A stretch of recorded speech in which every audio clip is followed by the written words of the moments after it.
In one of the great ironies of history, a boy kneels before a king of France, offering a speech of welcome in Latin. Within 20 years' time, this same boy will bring this king to his knees and be the instrument of his death and the deaths of many other thousands in an orgy of bloodletting that will come to be known as the Terror. Only son. Sire, the tribute is finished. All right. The boy is Maximilien Robespierre. His name will haunt history, along with the names of his colleagues, Danton, Desmoulins, Mirabeau, Marat, Saint-Just, and Lafayette.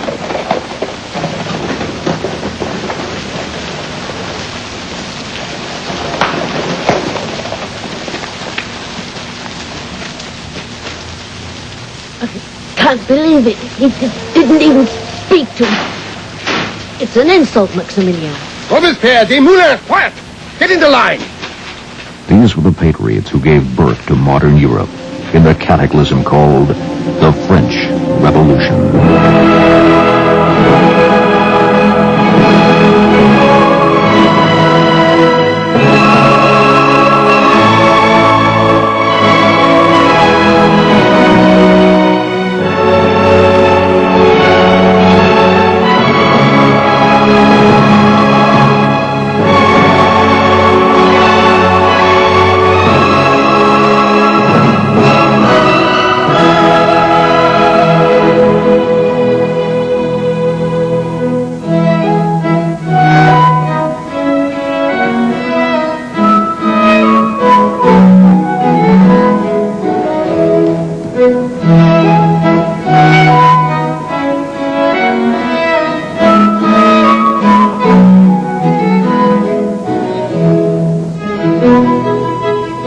Towards the end of the 18th century, the glory that was France had flourished for 1,300 years. But that glory now belonged only to the nobility and the court of King Louis XVI and his Austrian queen, Marie Antoinette. For the ordinary people of France, reality was squalor, servitude, and starvation. While the privileged classes squandered the nation's wealth, the winds of change were beginning to blow through the country. Food riots, demonstrations, and demands for a voice in the affairs of state were sweeping the land. The American Revolution had inspired France's hopes of a democratic rebirth for a nation barely out of feudalism. But these hopes were not the dreams of the royal court, where Louis ruled by divine right.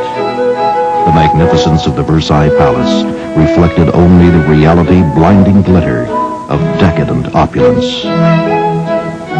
Behind the gilded mirrors, however, lay the unreflected truth that would soon bring all of this to an inglorious end, with the collapse of the entire social order into revolution and chaos.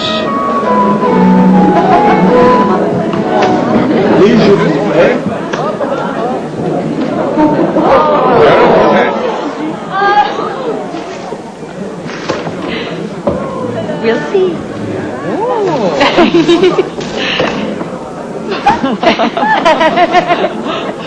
Your Majesty makes fortune blush. Oh, bring me good luck, Madame de Polignac.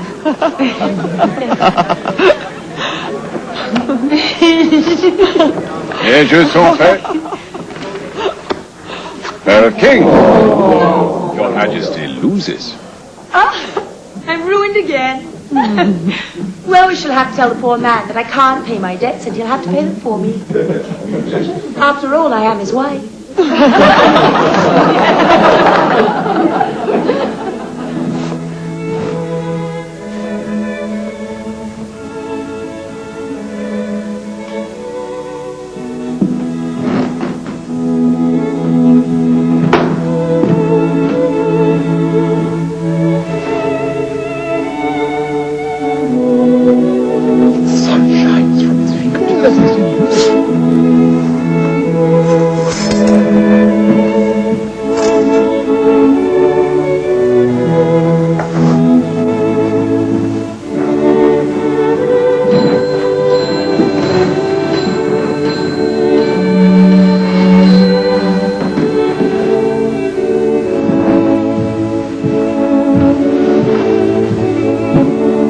am well aware, Monsieur Necker, that we have important matters to discuss.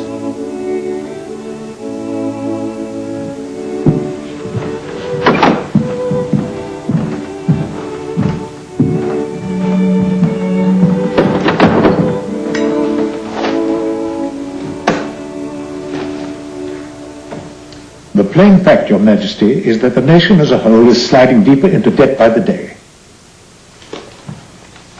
The costs of the court,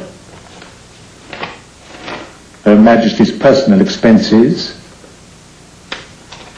our participation in the American War of Independence, the cost of which came to a total of 2,000 million livres. The prospects for the future, sir, if I may sum up with total honesty, are somewhat worse than bleak.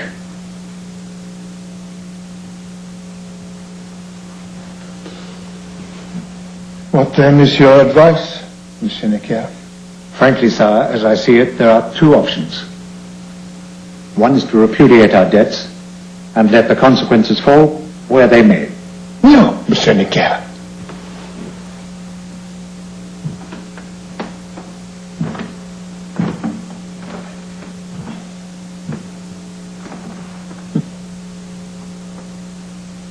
Your other option? To call the Estates General, sire. It is the only body in the land with power to raise the kind of taxes needed to pay off Your Majesty's debts. But we haven't had recourse to such a measure in 150 years, Monsieur Necker. Sire, there is no alternative. My good people, we gather here today, the 6th of March, to draw up the official list of grievances for this parish.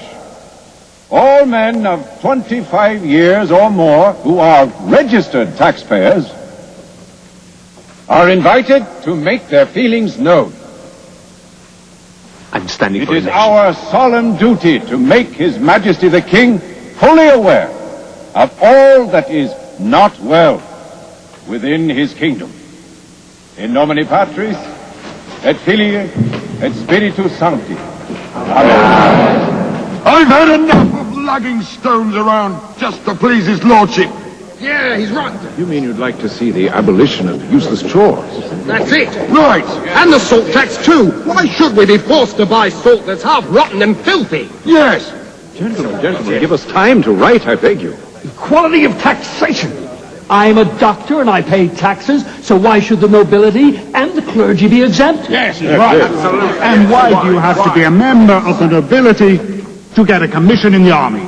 There should be free access to all ranks of the army, the civil service, and the church. The church? Absolutely. Right. Why not? What have you written? Camille Desmoulins. No more privilege, no more indignities, and equality for everyone. That's right. And freedom too!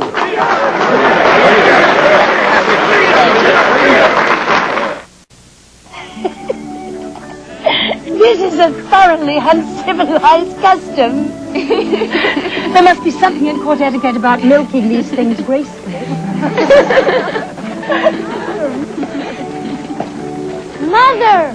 Mother! Look! I'm riding all by myself.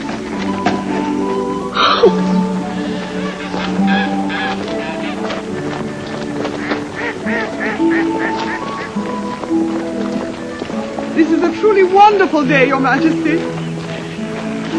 Your Majesty, soon we shall all go hunting with His Highness.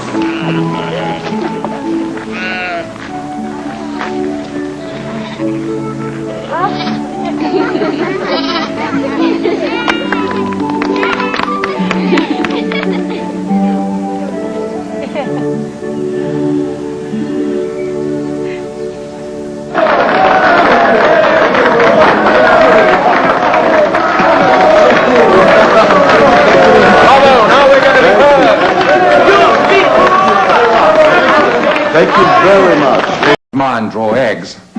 On the contrary.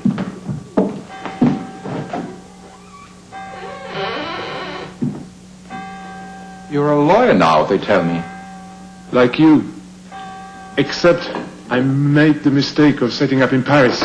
Too many lawyers and Not enough clients. They want you to vote by order? Is that it? The clergy and the nobility against the rest of us, making 2 votes against 1. According to those rules, we'll always be the losers. Whereas if it is 1 man, 1 vote, we have a majority. But Necker is no fool. That's what he wants. He means well, but he's a banker, and a Swiss banker to boot.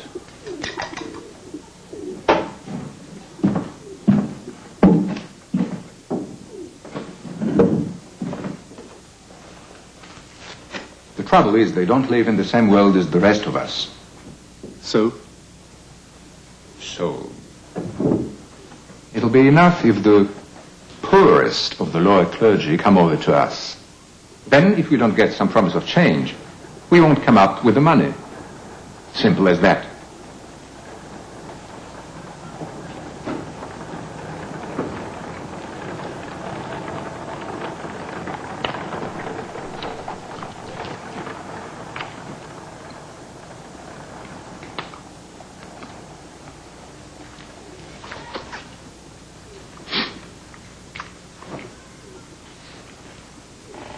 Remember old Pegleg at school? What is the third estate? Nothing. And what does it want? Everything. Louis Le Grand. Seems a long time ago. But you haven't changed. Still as neat and tidy. Your hair as perfect as ever. My one indulgence. But you too, you haven't changed a bit.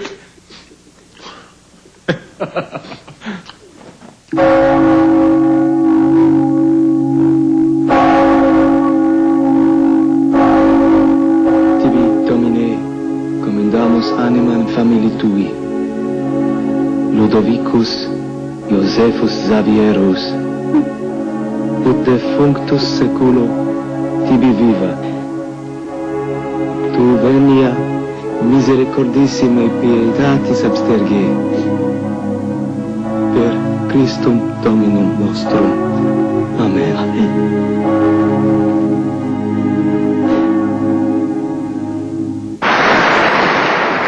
We must reject any accord with the third estate.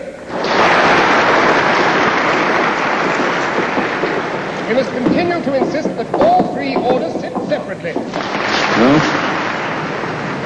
There's not a single man in that room with an ounce of sympathy for what we are trying to achieve. That surprises you? And you? My position Lies between the hammer and the anvil. Otherwise I would have joined you already. Of course. If the king fails to understand their folly and make them understand it, he will be the loser.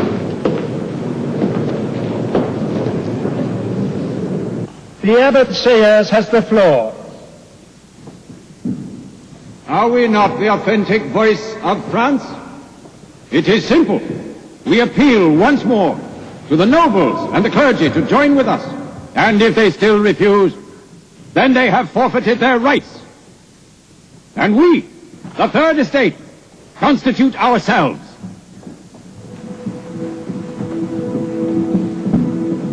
In the name of the Almighty, gentlemen, you are welcome.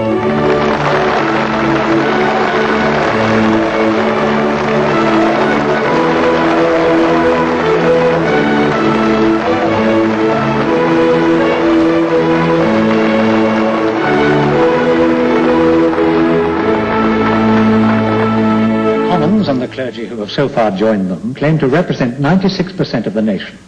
They propose setting themselves up as a National Assembly, regardless of your Majesty's assent. It is exactly as I predicted. It seems to me, Monsieur Necker, that the best course open to me is to address a joint session of all 3 orders and inform them that their actions are illegal. Forgive me, sire. But I feel this is a situation which requires diplomacy rather than confrontation. You could be... Confrontation is all that's left to us, Monsieur Necker. Confrontation and obedience by force, if necessary.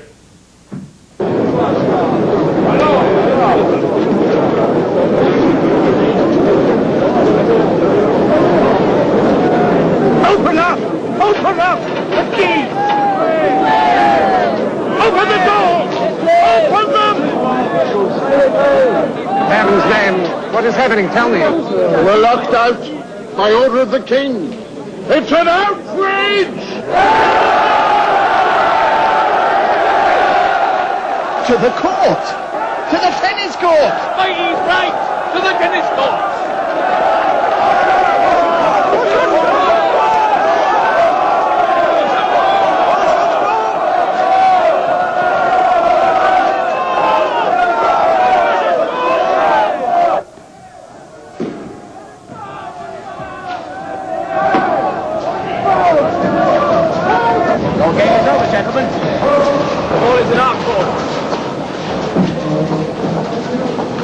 Changing room, gentlemen.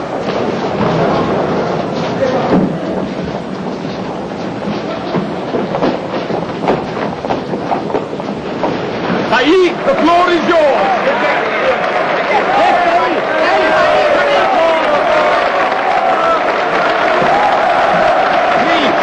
Please. Quiet, gentlemen, please. Let us take an oath. Here and now. Never to separate until we have given France a constitution!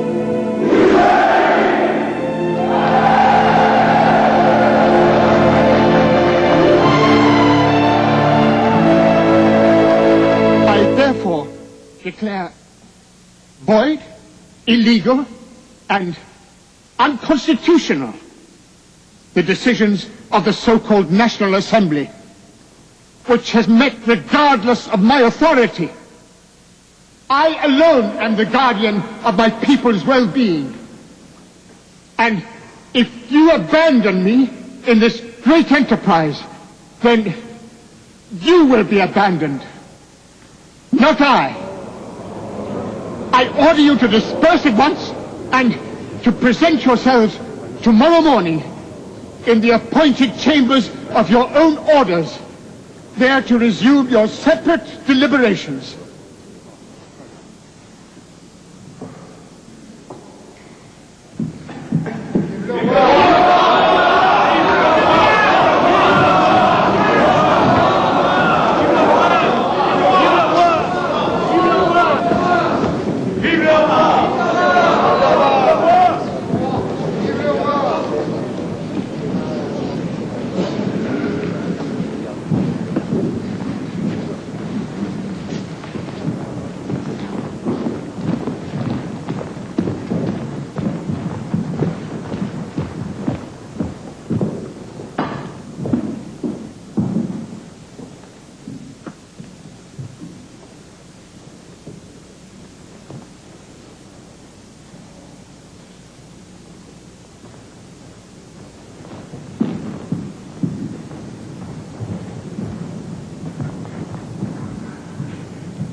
By what right, sir, do you occupy this seat?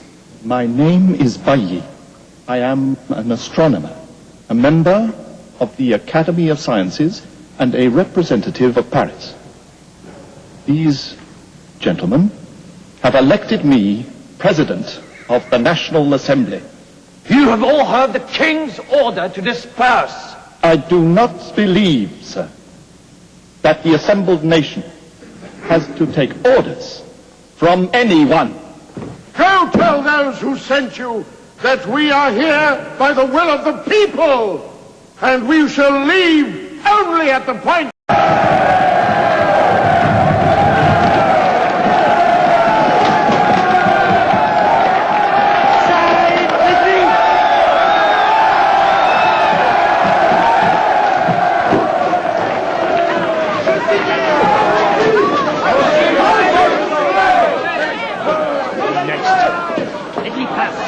Let me pass!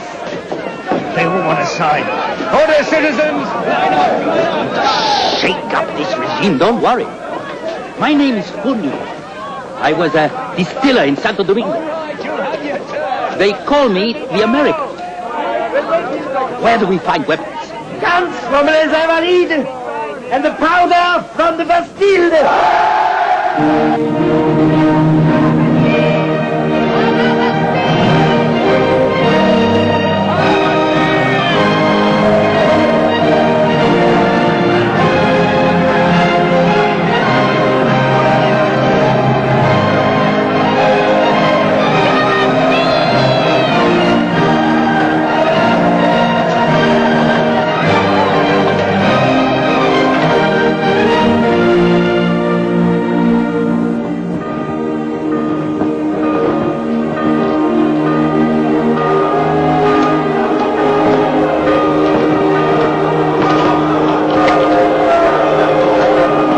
Lieutenant. Any problems? Only one, sir. If I give the order, will they fire?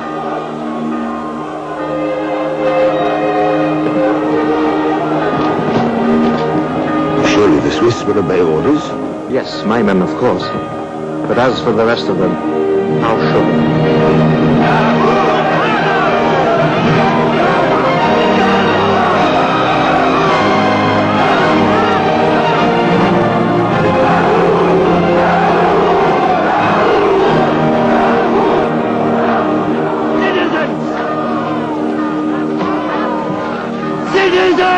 We must have the Bastille! We want the Bastille! Remove the cannon! Get the delegation from the Permanent Committee of the Hotel de Ville through! Move! Move! Go on, move! Let these gentlemen from the hotel come in through! Make way! Make them remove the cannon! Yes! Remove the cannon!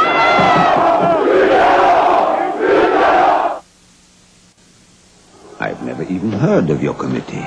The Paris electors have been assembled at the Hôtel de Ville since yesterday and have designated a permanent committee to ensure that order is maintained in the capital.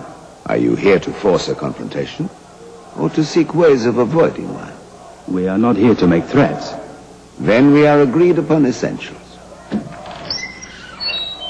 Gentlemen, I was about to begin lunch. Would you do me the honor of joining me?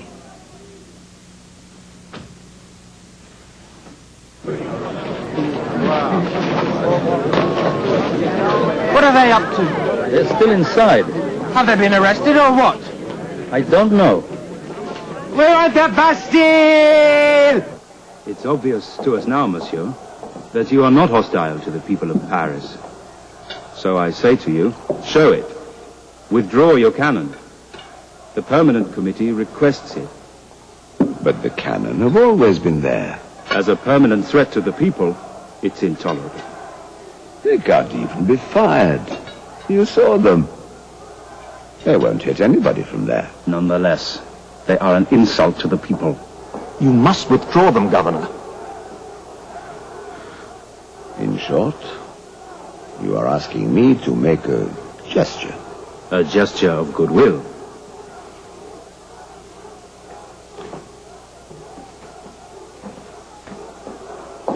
My compliments to Lieutenant de Flue. Request him to withdraw the cannon. And block up the embrasures? Monsieur, my committee could not have asked for more. Come with me! Give us a delegation!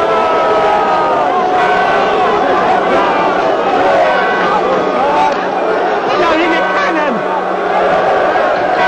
My God, they're going to fire! What to warn the district? Do you know how many prisoners we have here? 7. 7 prisoners. 4 of them are forgers, brought in from other prisons. One's a murderer.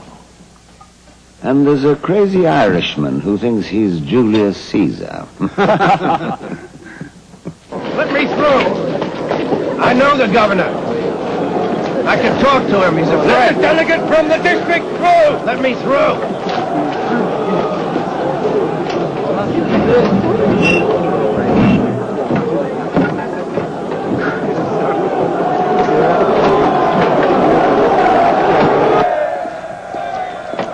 You see, Monsieur Thuriot, I have kept my promise.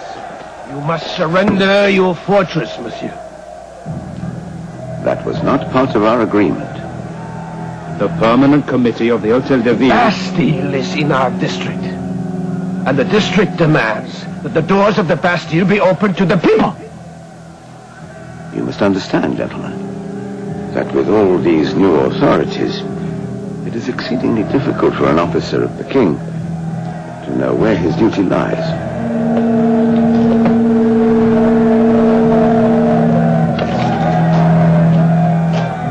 Open the door to the people? I cannot. Bring down the bridges! We want the Bastille!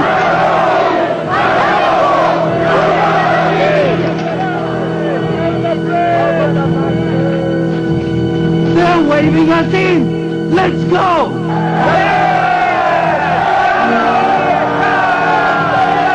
You don't understand. They're advancing instead of going back.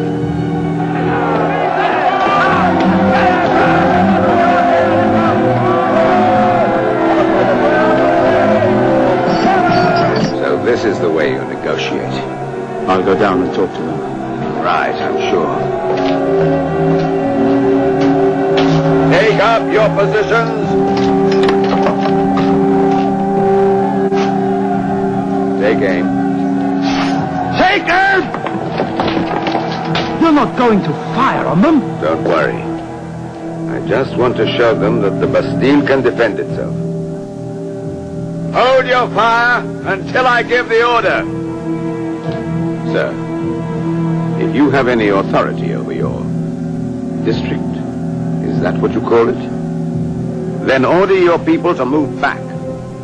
Tell them that I have sworn not to fire first. Sir. Gentlemen.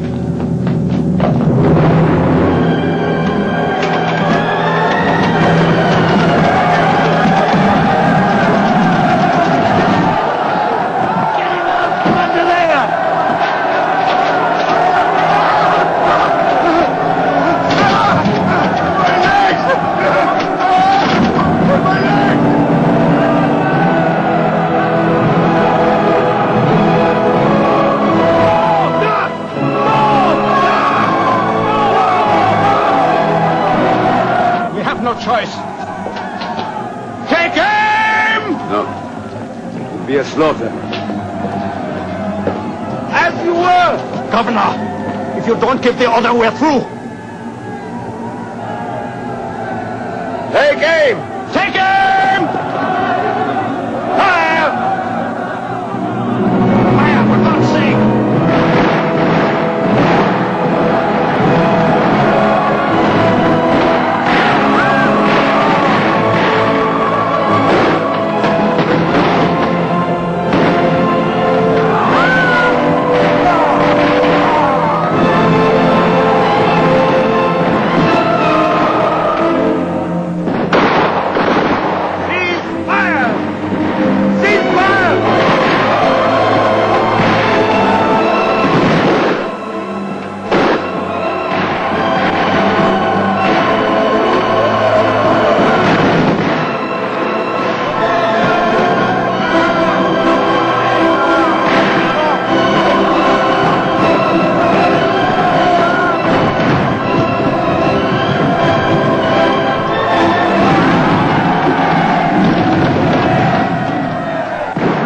Doing?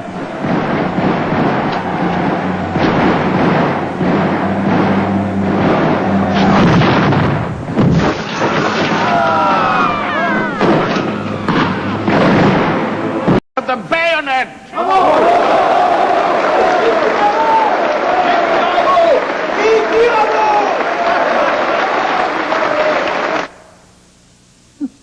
They wish to stay. Yes, sire. Very well. To the devil with them. Let them stay.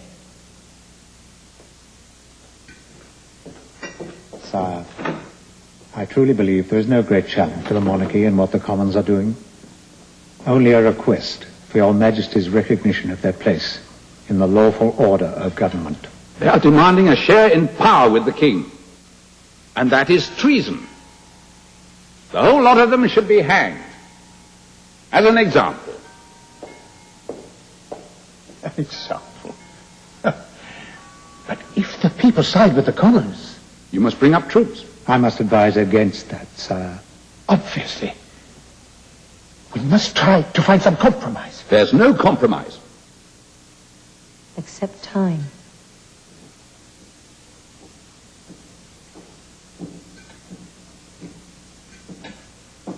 If your words are to be believed, Monsieur Necker, His Majesty cannot oppose this assembly without endangering his position even further. Surely, therefore, he should not attempt to do so, but rather agree to their demands, for now, and prepare to meet their next demands with strength. It seems, rather, that Her Majesty has understood the situation better than any of us.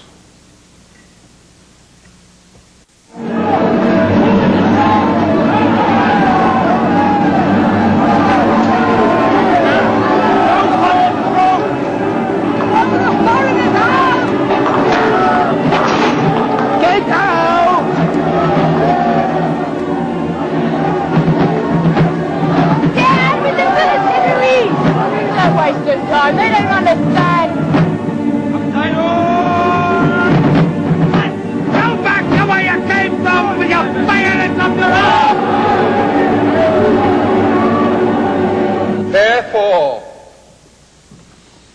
we ask,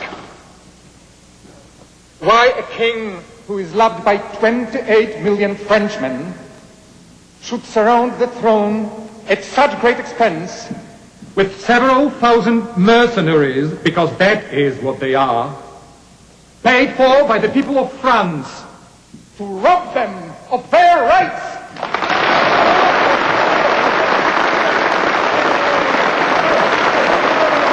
All I am saying, sir, is that the intervention of foreign regiments seems to me ill-advised. Provincial regiments, Monsieur Necker. Not foreign. Regiments whose loyalty I can rely on in case of insurrection in the capital. Now, the people look not at the uniforms, but at the men wearing them. They see Swiss and German troops, most of whom don't even speak a word of French. They see not the undoubted love which your Majesty feels for them, but only the signs of tyranny, which your enemies wish them to see. That is not my judgment, Monsieur Necker, nor the judgment of others whom I trust.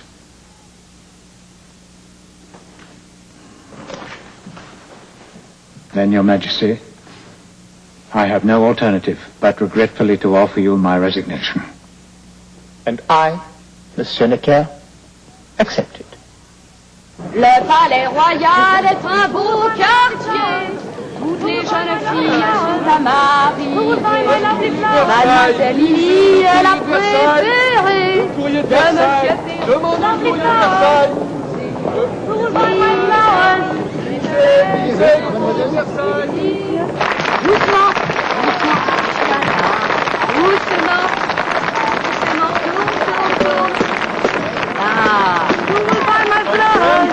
My brothers, citizens, I come from Versailles. The king has dismissed Necker. No! Yes, citizens, it's the signal for a St. Bartholomew's Day massacre of patriots. Tonight, the battalions of Swiss and Germans will march from the Champ de Mars to cut our throats! We have only one chance to save ourselves. To arms! To arms! The whole of Paris must take up arms!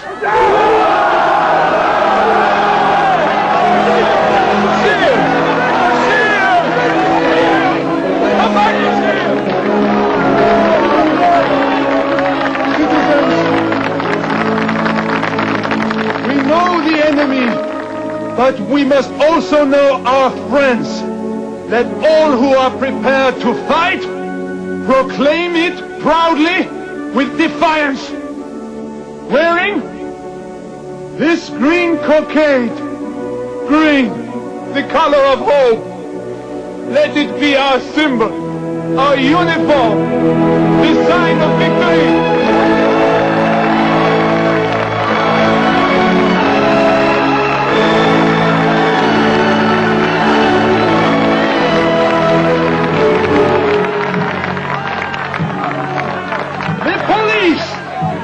Police are here!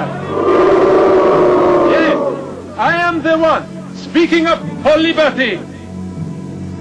You won't take me alive. I will die before I see France enslaved.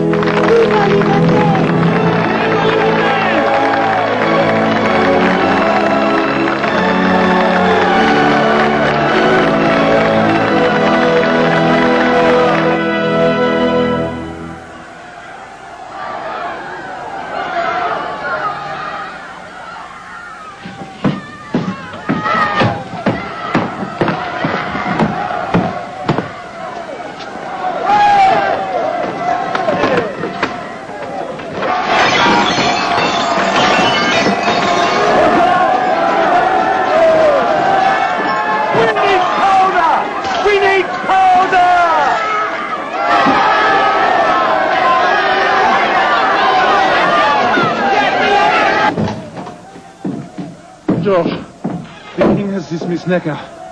If he uses his troops, he's going to get more than he bargained for. Come on! George!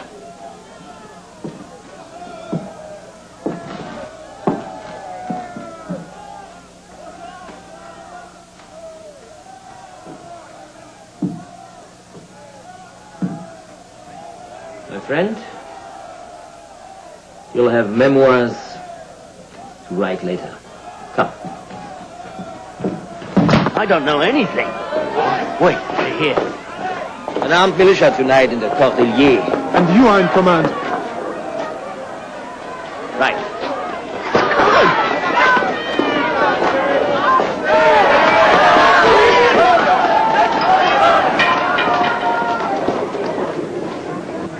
We come from the Palais Royal. They're calling for insurrection. Why? The king has dismissed the camp. What? I don't know. I don't know any more than that. The king has dismissed the camp. Look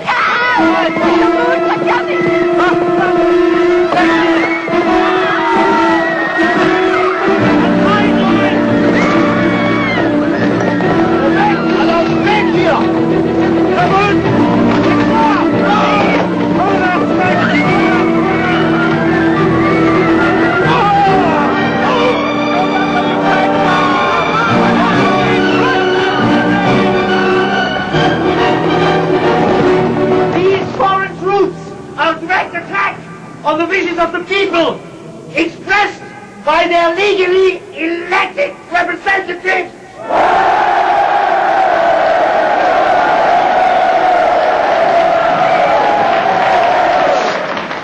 Shall we let tyranny triumph over liberty?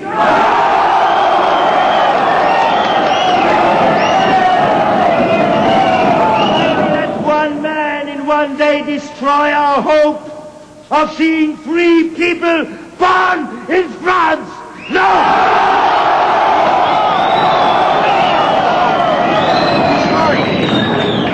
I want every man here to volunteer. We will show all mankind we have no fear of this scum and riffraff preparing to attack our city.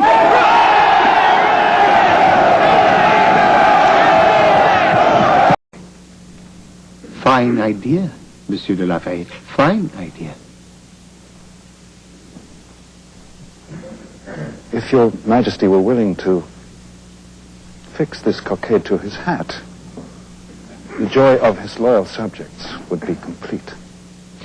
Well, perhaps you would fix it there yourself?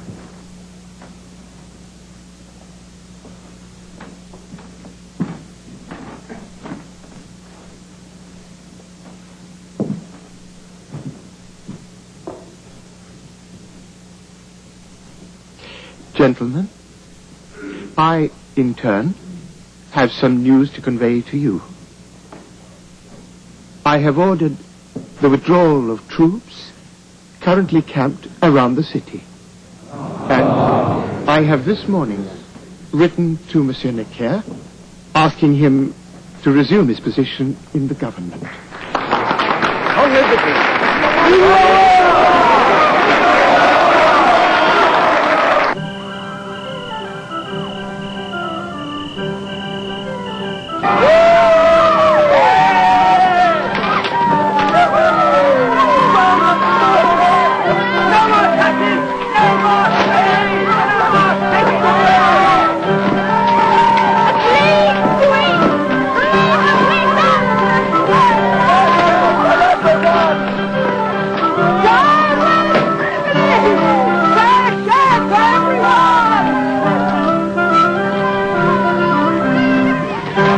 Monsieur le Comte, no more drudgeries.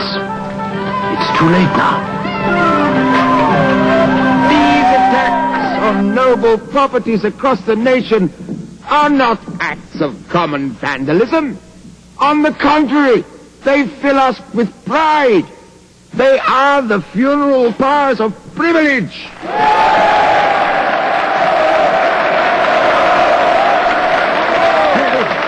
Tell the people, you admit the injustice of those rights acquired in the dark days of ignorance.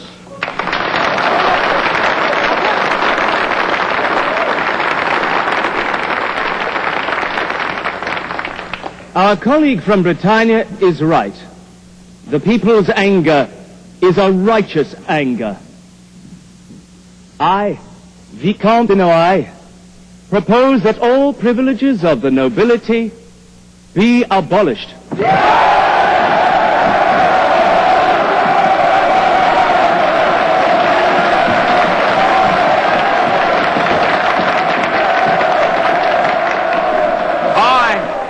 Comte de Beauharnais, propose that posts should henceforth be open to all, nobles and commoners.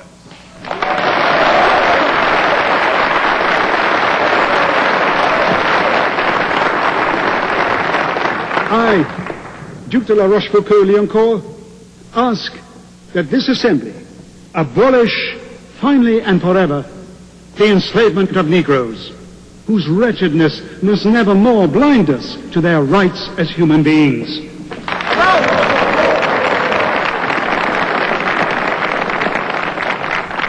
I, Bishop of Nancy, renounce all the livings which the Church has assumed falsely for too long.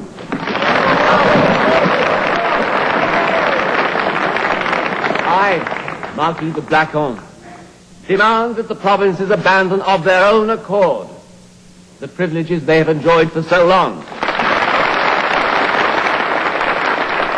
I speak to you who come from Brittany. Do you willingly abandon your privileges? Yes! Yes! And you from Artois? Yes! Provence? Yes! Auvergne? Yes! They're drunk on fine words and good intentions, and now they're going to wake up with a hangover and go back on everything they said. Yes.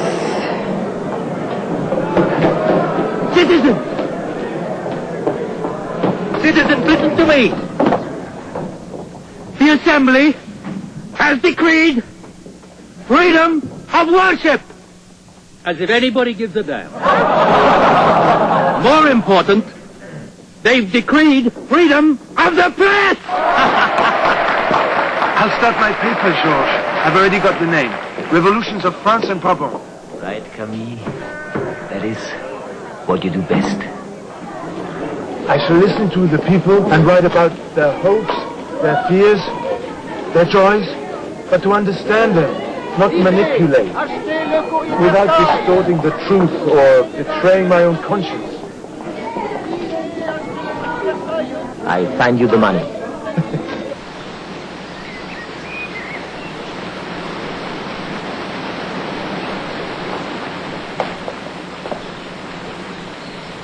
You should have left with the others. I feel nothing but hatred and suspicion all around. I'm afraid for you. Madam, I shall not leave Versailles until you do. I cannot leave without the poor man. Then you must persuade him. I shall try.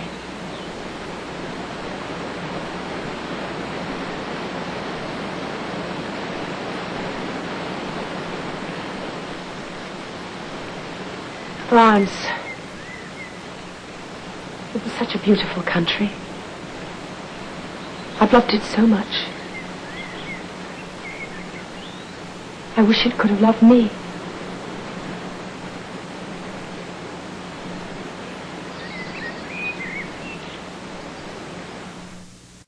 The representatives of the people of France formed into a National Assembly, considering that ignorance, neglect, or contempt of human rights are the sole causes of public misfortune and corruptions of government, have resolved to set forth in a solemn declaration these natural, imprescriptible, and inalienable rights of man.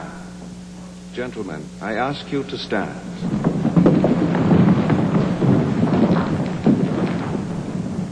First article. Men are born and always continue free and equal in respect of their rights. Civil distinctions, therefore, can be founded only on public utility. And these rights are liberty, property, security, and resistance of oppression. The nation is essentially the source of all sovereignty. Political liberty consists in the power of doing whatever does not injure another. What is not prohibited by the law should not be hindered. The law is an expression of the will of the community, and all being equal in its sight are equally eligible to all honors, places, and employments. No man should be accused, arrested, or held in confinement, except in cases determined by the law. Every man is being presumed innocent till he is being convicted. No man ought to be molested on account of his opinions, not even on account of his religious opinions. The unrestrained communication of thoughts and opinions being one of the most precious rights of man, every citizen may speak, write, and publish freely, provided he is responsible for the abuse of this liberty in cases determined by the law. Public force being necessary to give security to the rights of men and of citizens, that force is instituted for the benefit of the community. The right to property being inviolable and sacred, no one ought to be deprived of it, except in cases of evident public necessity, legally ascertained, and on condition of a previous just indemnity. I have done my best, but I will not sign, Monsieur Necker, neither the decree on the abandonment of privileges nor the rights of man.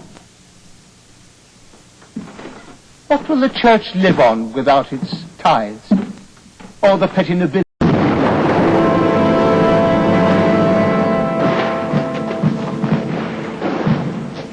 We are saved. Long live the king.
Lieutenant de Fleur, I have a message from the governor. Get me a plank. Cease fire! Cease fire! Steady, lads.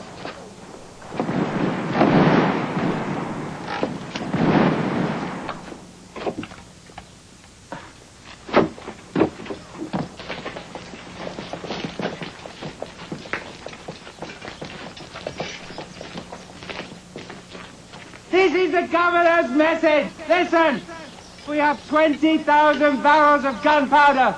Either you accept to surrender, or we will blow up the lot and you with it. Citizens, no surrender. They must lower the bridges. Lower the bridges. Sorry, sir. We can't let you do it.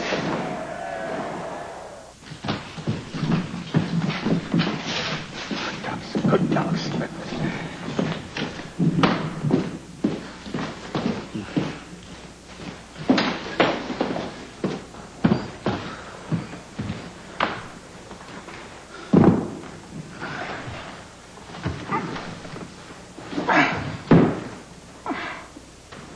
My diary, if you'd be so kind.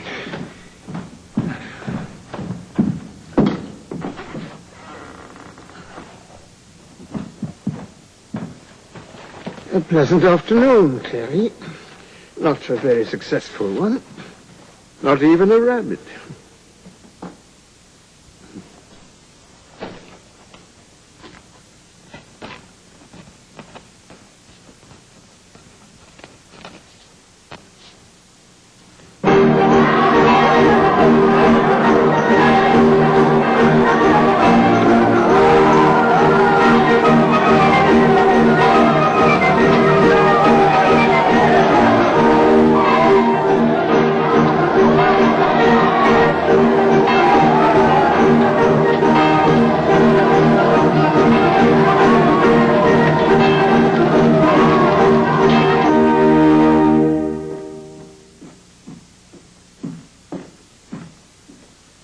Sire. Sire. What is it? Sire, the Parisians have taken the Bastille.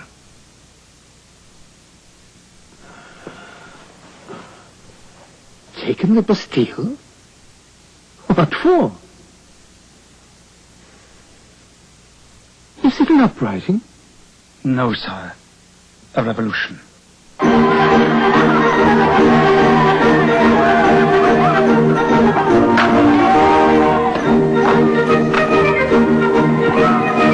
If the king's regiments in Versailles want to destroy liberty, then let them come here and I want to see the barricade of the Cordelier district, the highest in all Paris. There are too many dead, too many. What do you think? You are going to get the world war without seeing a few heads? Cracked open? At least things can't be the same ever again.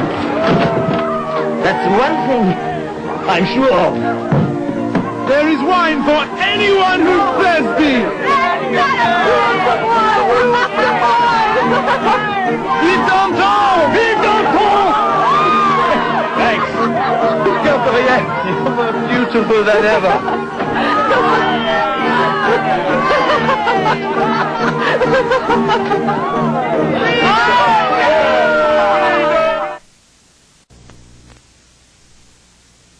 Open the gates!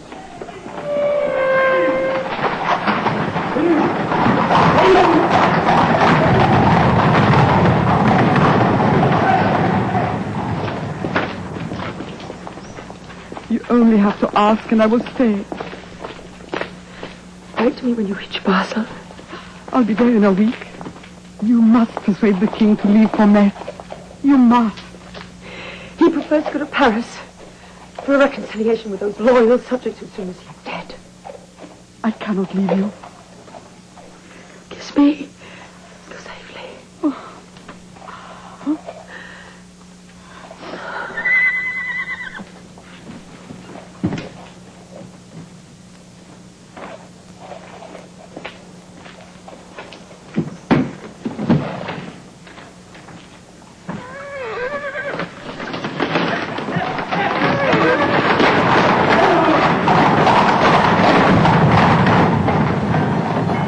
Close the gate.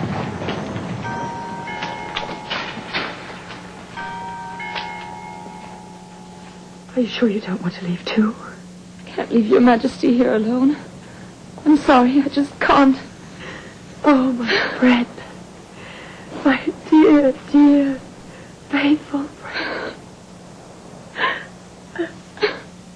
There will be no displays of loyalty to the king!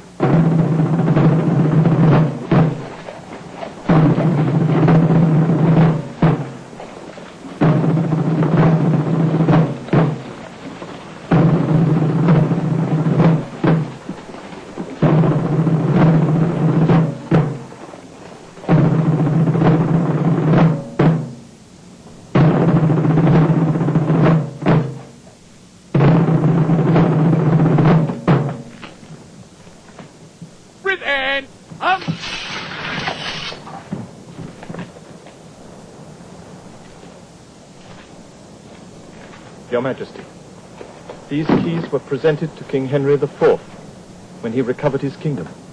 Today, it is the people who have recovered their king.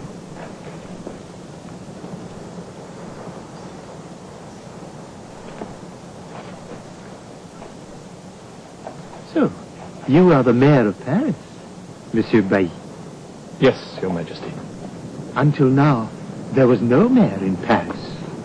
It is the wish of the people that there should be one. If that is the wish of the people... If Your Majesty would be good enough to follow me.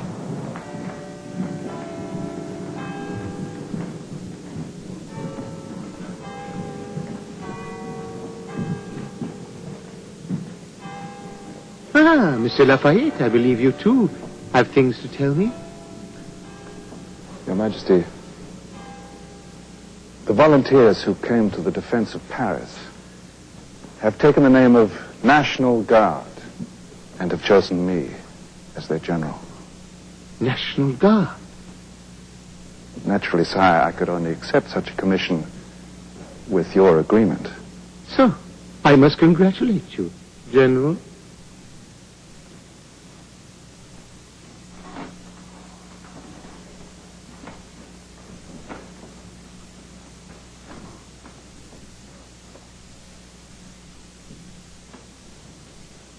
Sire, the Parisians, who are the Friends of Liberty, have adopted the colors of the capital, blue and red.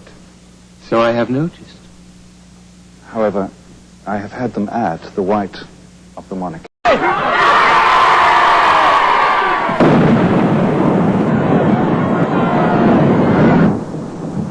Orders from the Commune. You are to take 2 delegates and leave the National Guard to Versailles and bring the king and his family back to Paris. We are the King's Guard! Jailers. Listen! Listen!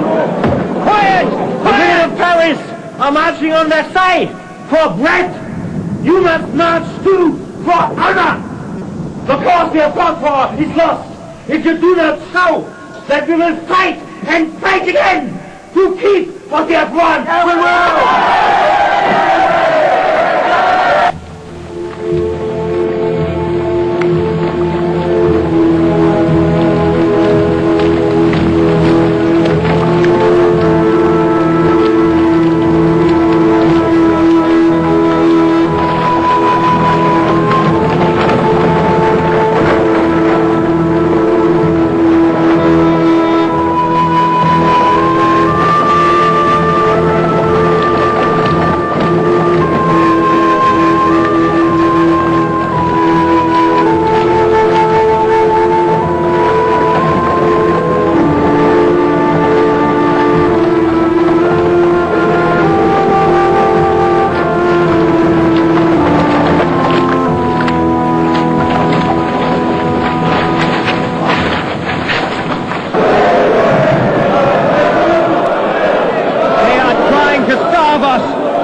Starvation is their weapon.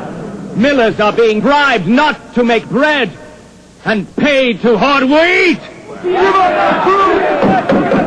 Names. Give us their names. We are not informers. This is the assembly.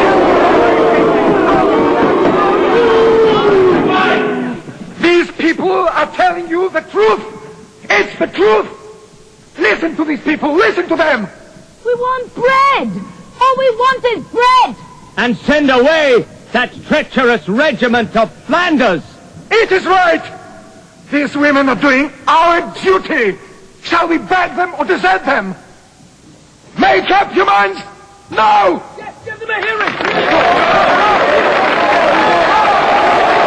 Make way for the President of the Assembly. Stand back. Make way. Get back. Make way.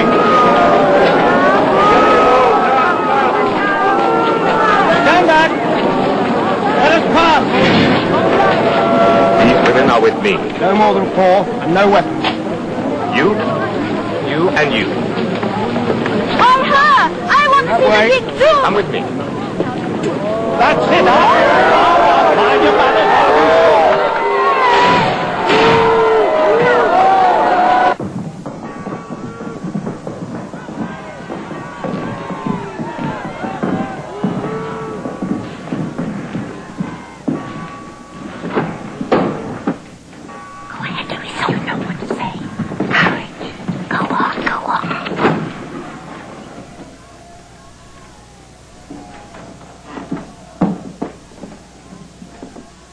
Ladies, it gives me great pleasure to receive you here. What can I do for you? Your Majesty, these 4 have been chosen to speak for the women of Paris, and the Parisians as a whole are anxious for His Majesty's acceptance of the Declaration of the Rights of Man and other articles which... Perhaps His Majesty would prefer to hear from the women themselves what brings them here. Well?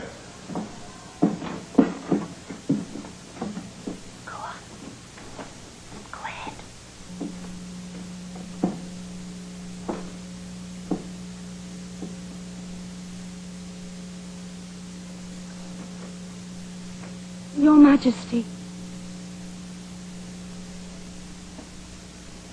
Bread.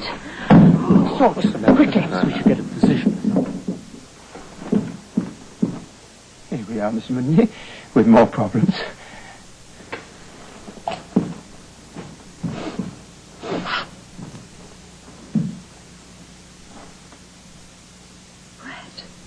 Bread? You shall have bread. I promise you all, you shall have bread.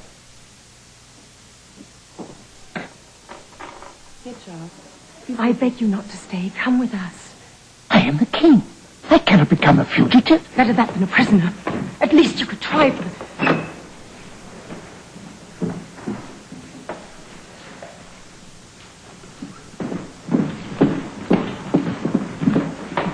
Your Majesty, the people are blocking the stables. It is impossible to leave. So you see, we were dreaming to think we still had a choice.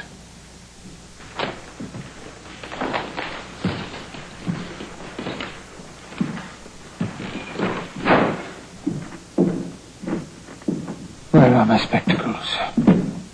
Would you have the kindness, Monsieur Meunier, to read me your text once again?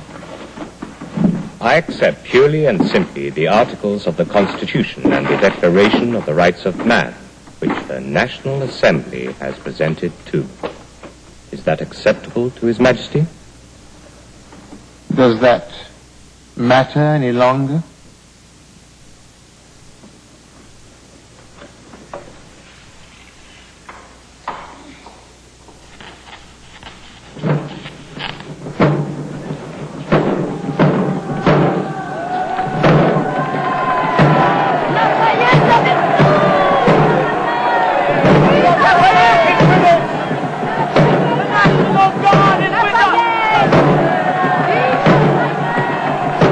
It's not bad.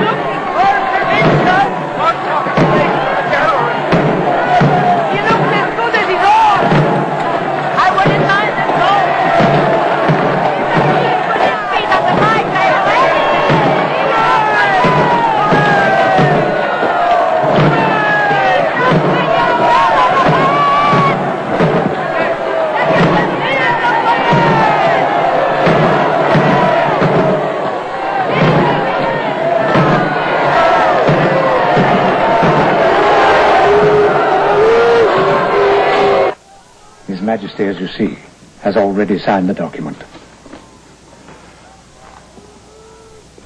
His Majesty will be remembered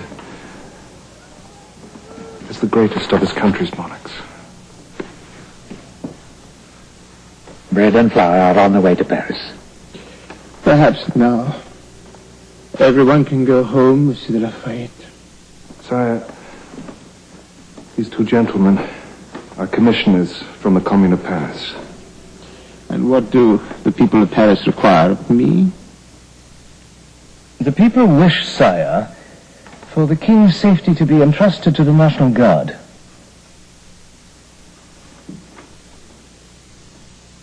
You may arrange it, Monsieur de Lafayette.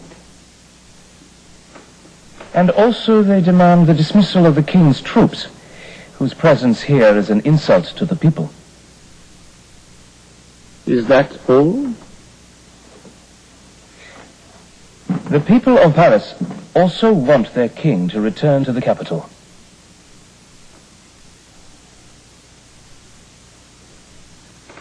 That demands reflection. It has been a long day. We shall speak again in the morning. Good night, Monsieur de Lafayette. Gentlemen.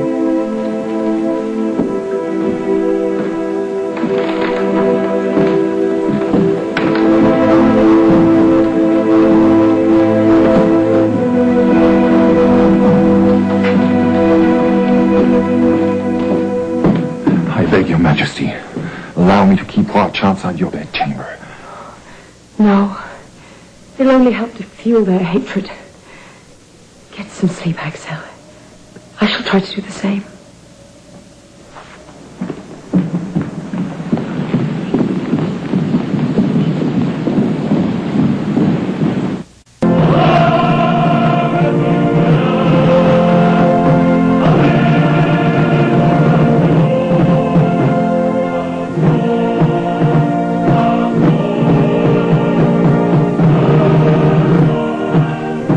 Tuesday, the boys of summer are back and ready to fly into action against the Texas Rangers at the Blue Jays home opener. Then Friday, great baseball continues as the Expos take on the New York Mets. And 1 week from tonight, a peace-loving Amish community is thrown into turmoil when a young boy witnesses a brutal murder. Harrison Ford and Kelly McGillis star in Witness, CTV's Sunday movie.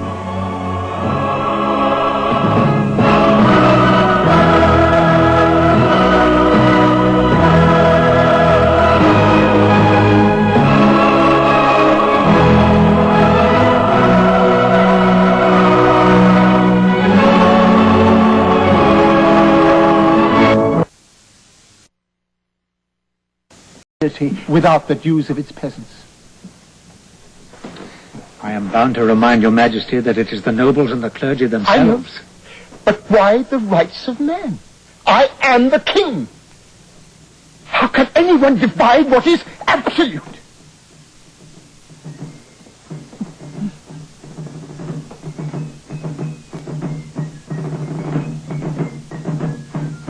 Your Majesty should not underestimate the risk. Which is precisely why I have summoned the regiment of Flanders to Versailles.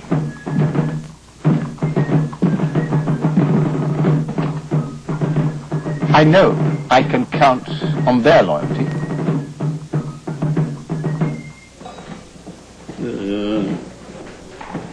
Yes, government is an art, my friend. And the art consists in finding precisely the right balance between the executive and the legislative. Is that why you want the king to keep his right of veto? Whether it be a king or a president or something else is absolutely immaterial. Listen, an assembly which is all-powerful and without restraints would be an absolute disaster. Why? Because you're concentrating all your power in one place. You see, what is really important is sovereignty. And this sovereignty must be shared between the king and the assembly. That's impossible, Well, in that case, you're going to get an even worse dictatorship. I'm awaiting my confessor.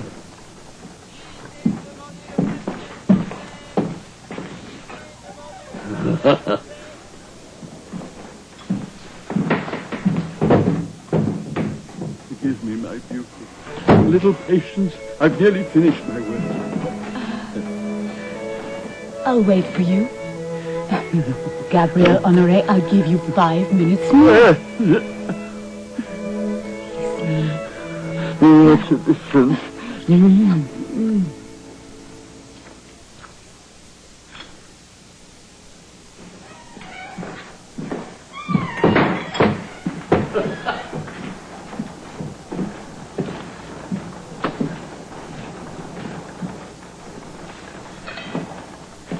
All right. I've tried to make it less uncompromising, but if you can't put your name to that, then I can't change it anymore. Let me look at it. Oh, no. Oh, this is excellent. As always, I'll certainly put my name to that. As usual. You get your own way. And for once, you've got a square meal. You're a corrupting influence, Monsieur Mirabeau. If it's of any comfort to you, sir, nothing that you can see in this house is paid for. Except, of course, you. Even the servants are beginning to worry about their wages. How'd you do it? Ah, my friend, the difficulty of juggling with 6 balls at the same time, of which 2 are inevitably your own. Ah! You're going to confess again? Yes, yes. I find that I've neglected 1 or 2 items.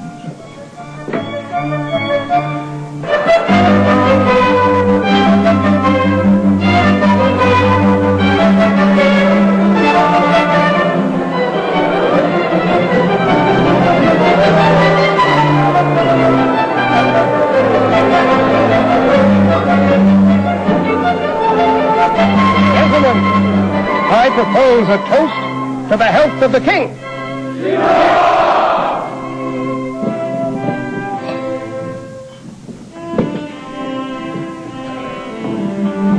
To Her Majesty the Queen. Long live the king. Long live the Queen.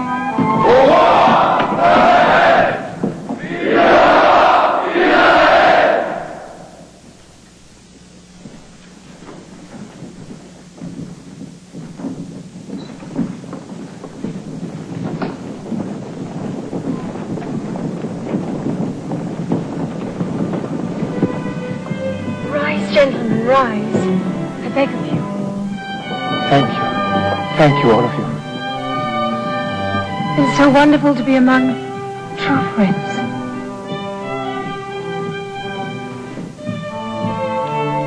Madame, we'll give the last drop of our blood in your Majesty's service.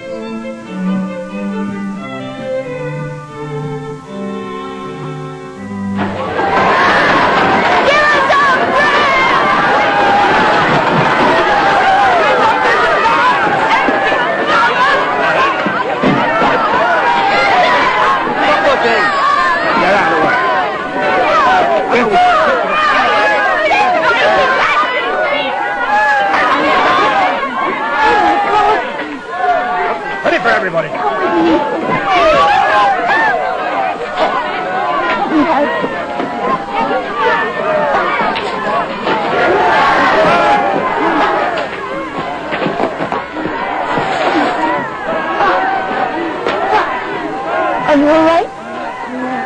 Where do you live? Look at me. I want to help you. She hasn't had anything to eat for 3 whole days.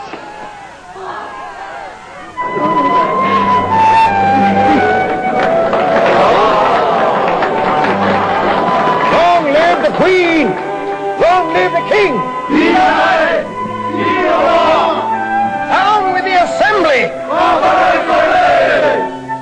To hell with the tricolor!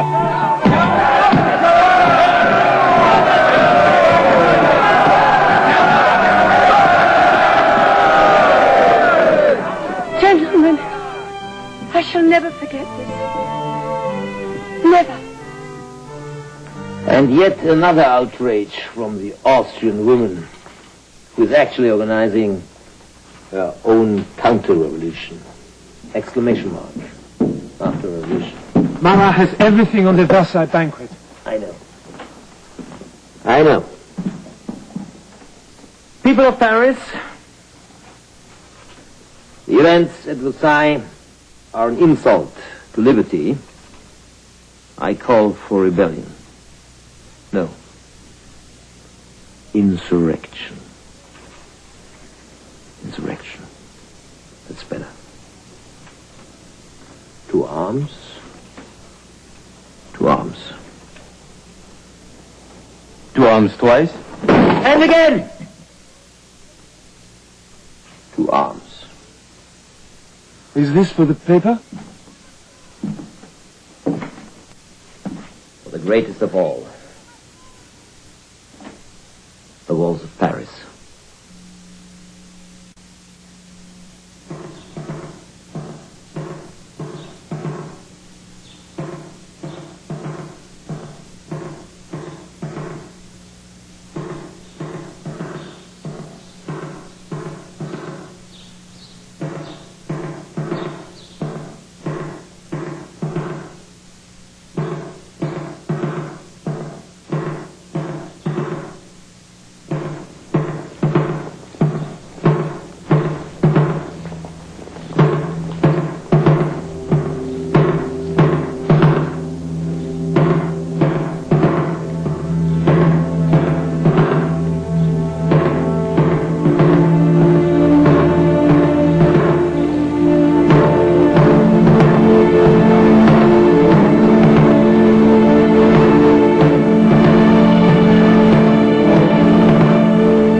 If you will not march on Versailles and demand the king feed his people, then we will!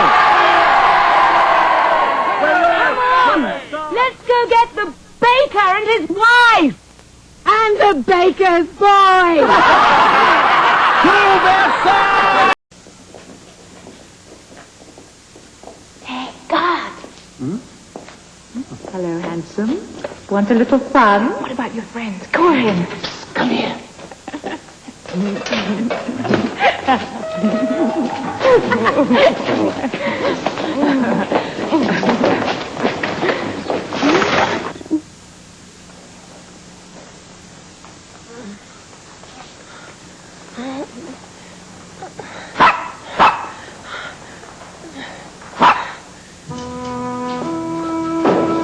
This way! Come on! Let's wake up the Bastille!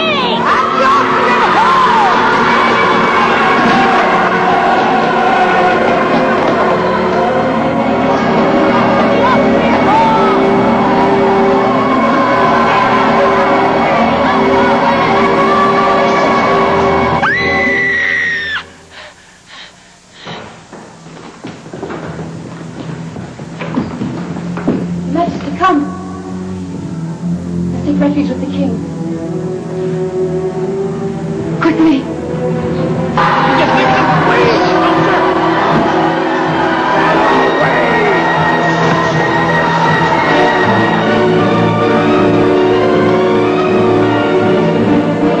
Open the door! Open up for the queen!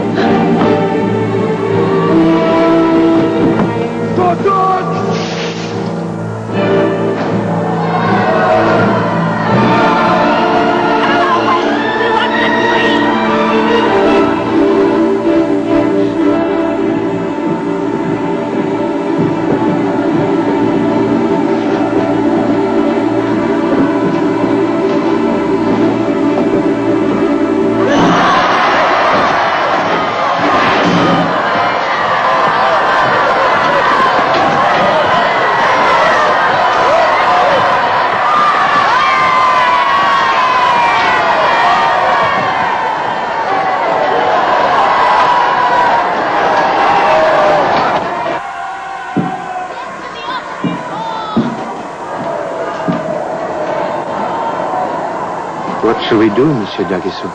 Die, if we must, Your Majesty.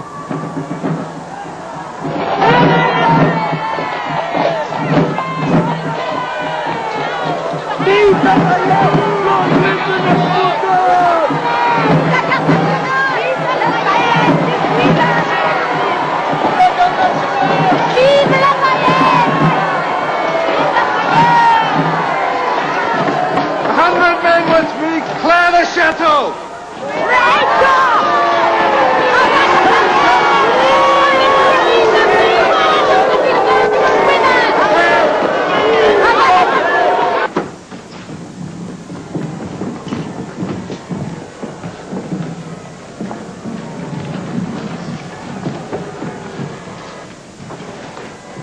Your Majesty, forgive me. They gave me the word there would be no further violence. And you, Monsieur de Lafayette, chose to believe them. Lafayette is on their side! He's making fools of you! The king has gone away! There's nobody there! Look!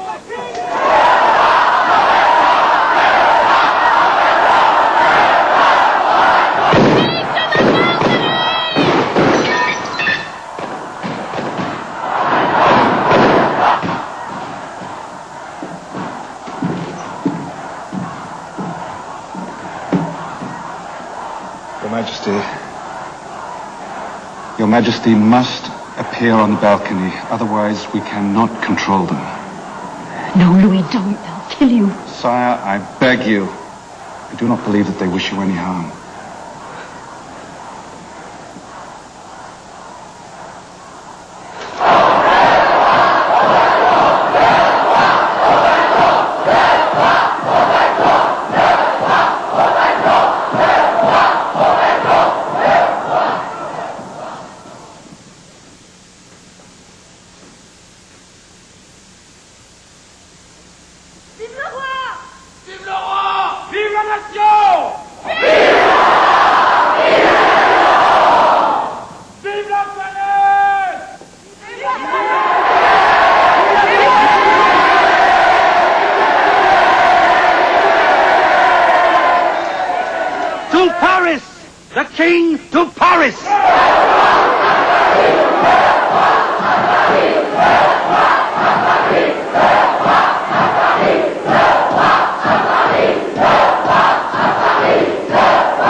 The king agrees.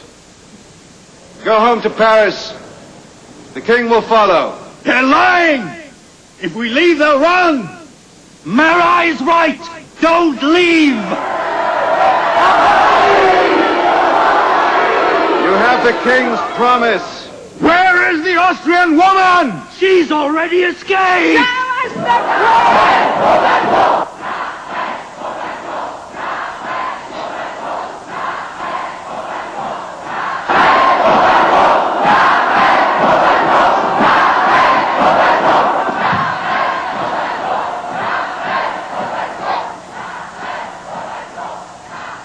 Your Majesty, I beg you.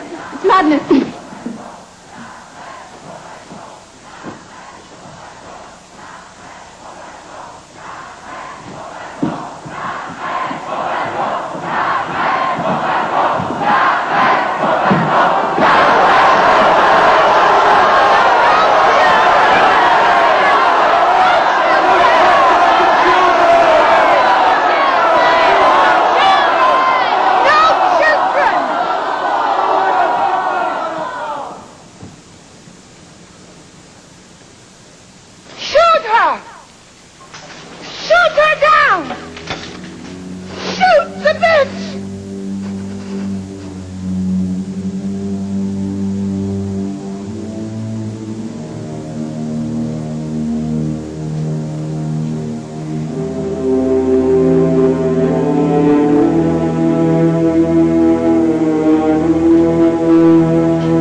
Yes. Beg, Miro, if you want your sugar. Come on. Come on. Beg.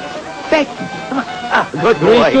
3 sous. General Lafayette's portrait for 3 sous. Ask for General Lafayette's portrait. Only 3 sous. The National Guard. General Lafayette's portrait for 3 sous. Papa, look. Are they going to guard the king? Oh, that's right. Is he there now, the king? He's always there. That's his house. The Tuileries Palace.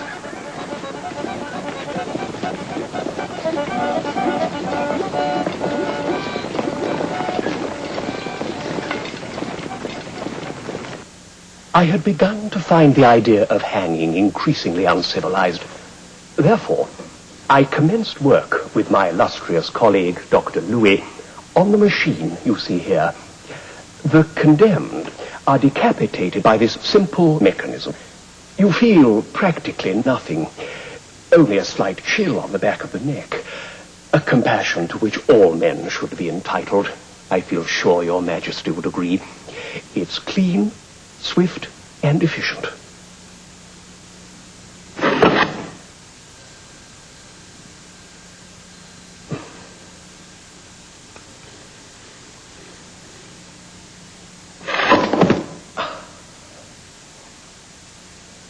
I am impressed, Monsieur Guillotin. But perhaps I may make one slight suggestion. I have some small reputation in matters mechanical. I should be honored to have your Majesty's opinion. The problem is here. The blade will cut better if it is straight-edged instead of curved. And at an angle. Like a saw.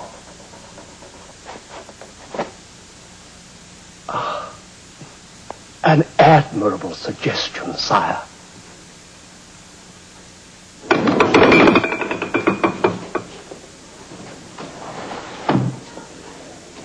You ink the print, close the press, and the text is reproduced on the page. The papers go out from here.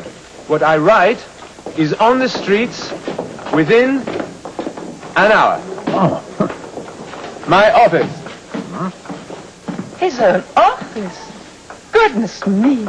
Well, it's all very impressive, I'll give you that, Desmoulins, but must you be so extreme in the views you express? Look, now, the most practical method of hanging aristocrats is to suspend them from street lamps. I mean, really, is that necessary? The principle is sound, though we needn't take it seriously.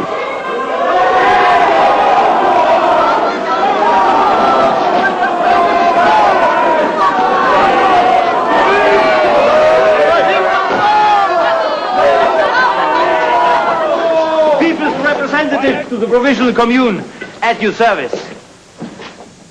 Oh, I'm sorry. Madame, Mademoiselle, Monsieur, as always, a great honor. You are elected. A modest beginning, but from now on, our friends in the committees are going to have Danton to contend with. I invite everybody to a celebration. No, thank you, sir. We have an appointment. Come, my dear. Lucille? I'll join you, Monsieur Danton. Fine. I mean...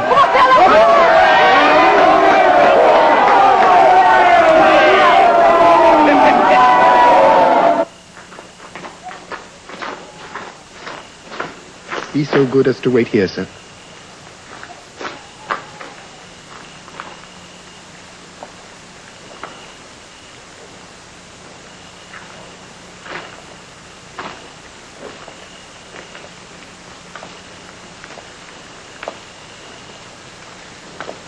I hope your Majesty will permit me to say that you are looking more beautiful than ever.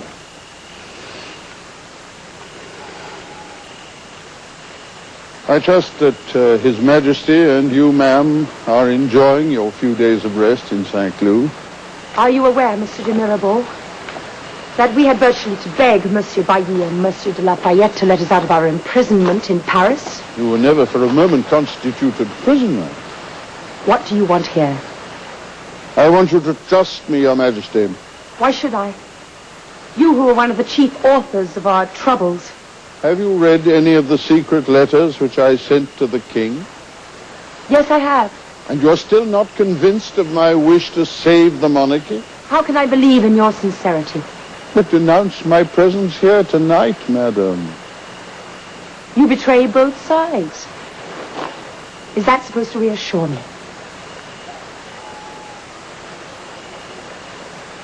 According to you, what must now be done? Accept the Constitution. You mean our ruin? Your salvation. You're fond of paradox, monsieur. Have confidence, madam, in your own people. Throw yourself into their arms. They will open their hearts to you. The king will still reign, but through the Constitution. Oh, I know there are many people who are willing to lay down their lives to preserve the crown. If I listen to you, I shall end up believing the impossible. Mr. Justice, let's get to work.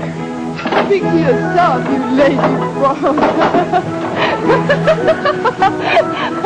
Hope you won't be too tired later. How should you I? But I wouldn't miss this for all the lovemaking in the world.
Some of these people probably used to hate each other.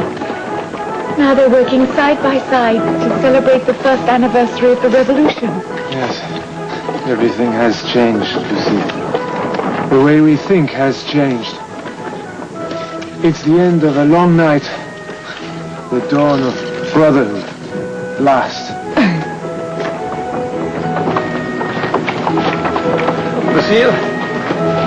Lucille, your mother and I have been talking. Camille, if you still wish to marry our daughter, then you do so with our blessing.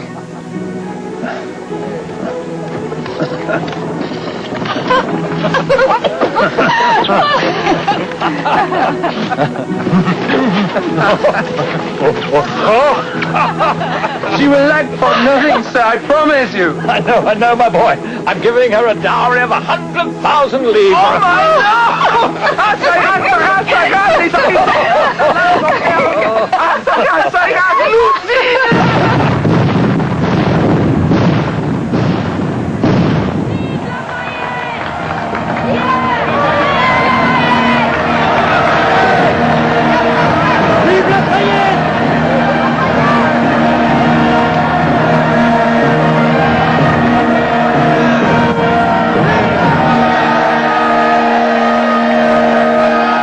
My dear Robespierre, there goes the hero of our revolution. But for how long, my friend?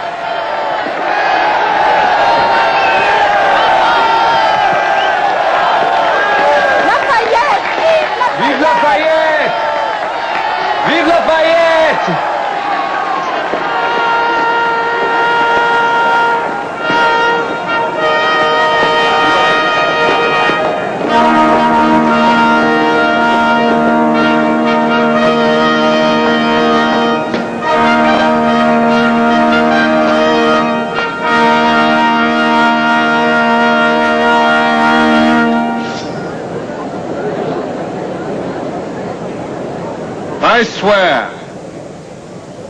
I swear to be forever faithful to the nation, to the law, and to the king.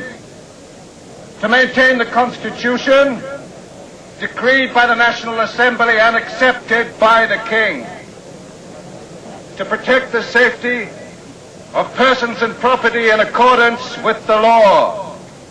I swear to remain forever bound to all Frenchmen by the unbreakable bond of brotherhood.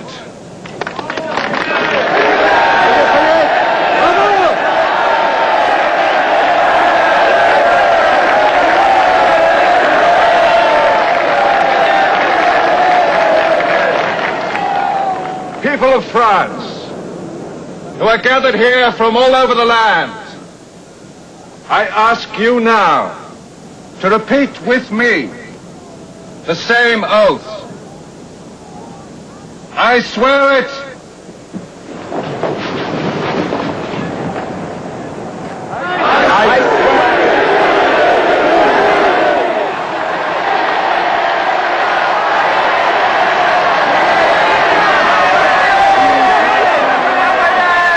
Look at them. They want to remain slaves. And they will too, unless we're vigilant. People of France, I ask you now to listen in silence to the oath taken by the King of the French.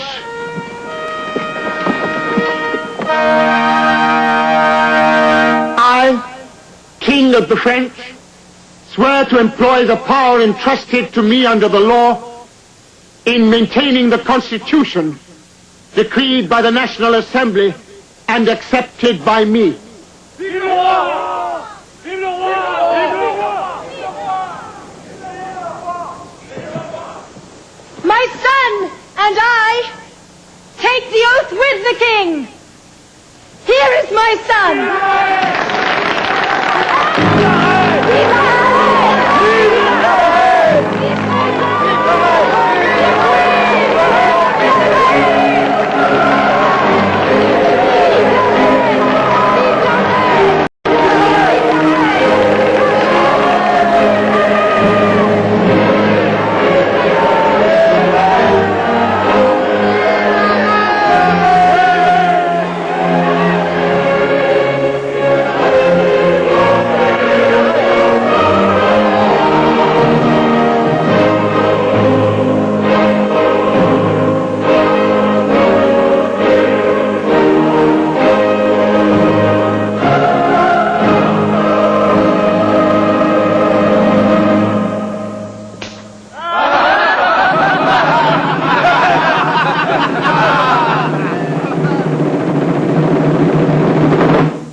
Lafayette told us so proudly was put down by his cousin, General le Marquis de Gouillet.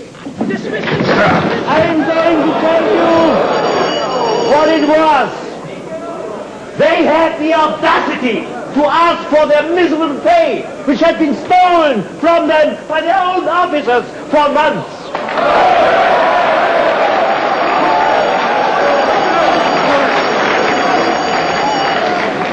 They rebelled against corruption and theft.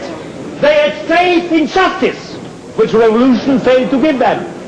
What deception, what a bitter blow.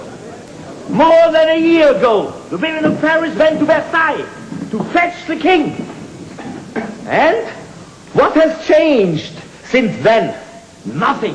The same abuses, the same tyranny. And why? Because the king is still surrounded by the same ministers who lied to him and betrayed us.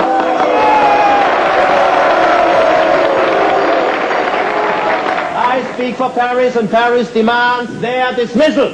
Do you take yourself for Paris, monsieur? You alone? Better, sir, than you, who take yourself for God.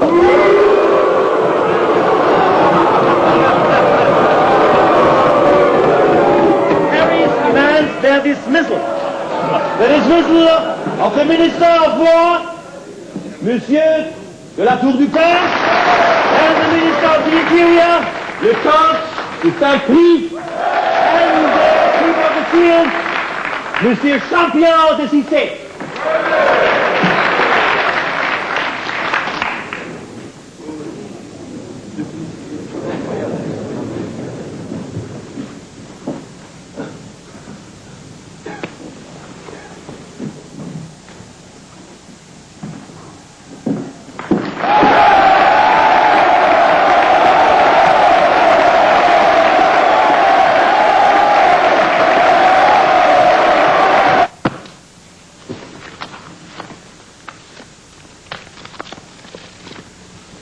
Paper? You know perfectly well I asked for gold. These vouchers are more valuable than gold. They are exchangeable for everything that you have confiscated from the church. A fortune, whenever you want it. Well, if you say so, my dear Montmorin.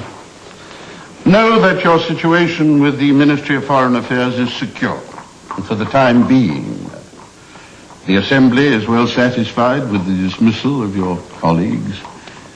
And you can assure His Majesty that I shall continue to do everything within my power to help. To France. To France. I have it! I have it!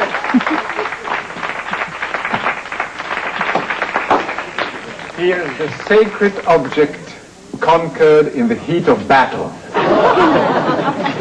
It bears the inscription, "Let us unite for life."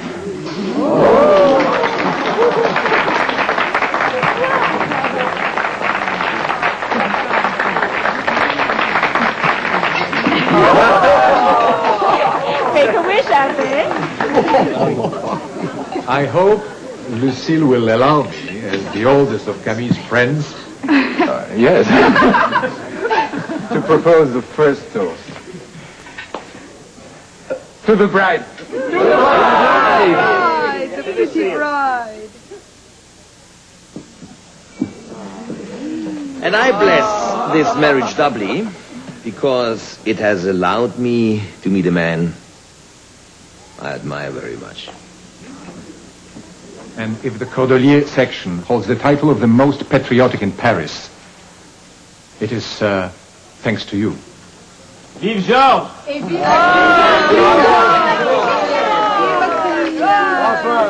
And I drink to our friend Mirabeau, who is too ill to be with us today. To his speedy recovery. Mirabeau! You know what people are saying about me? No, I don't. They're saying I'm only dying in order to avoid paying my debts. And is it true? Of course it's true. Unfortunately, you can only die once. For you, they will make an exception. Your doctors don't know what they're talking about, and you will be playing this scene forever.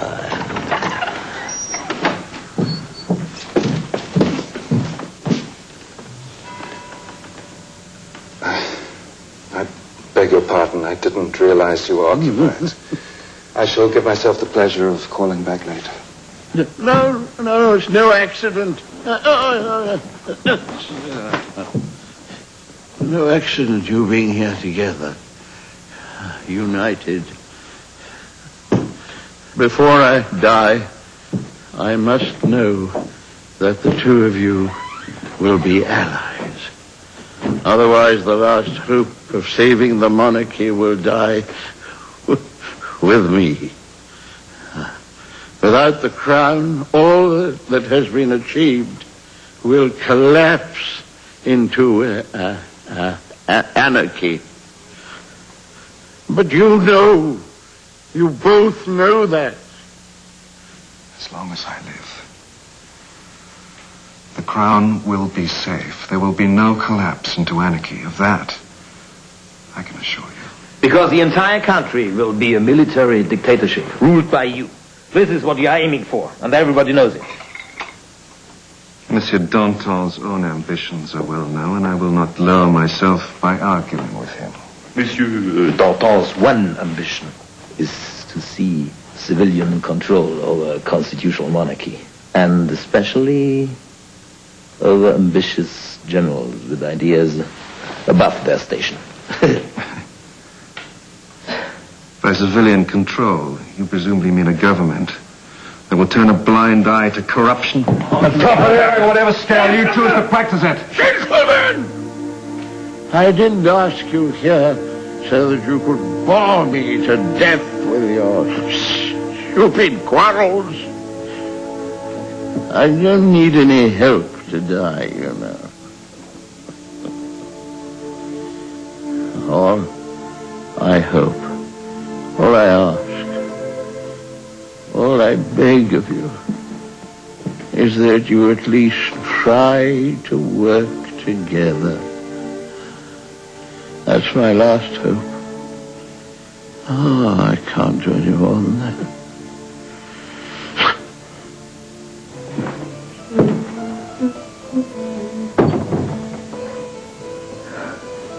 Look, Monsieur de Fersen, how well this hairstyle suits my daughter. Your Highness is as pretty as an angel. Thank you. Come along, my dear. Let's go and look for your brother.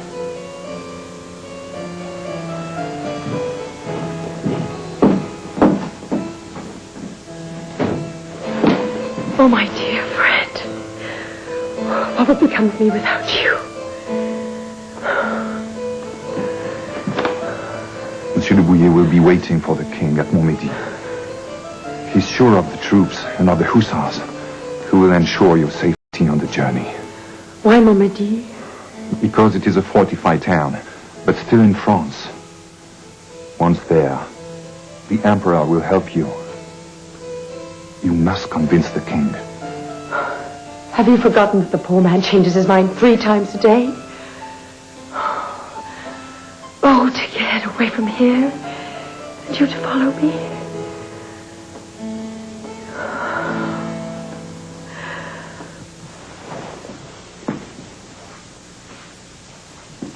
My refusal would have set France afire. His Holiness cannot tolerate the election of his bishops like delegates to the Assembly. His Holiness views with even greater sadness the demands that his priests take an oath to the civil constitution.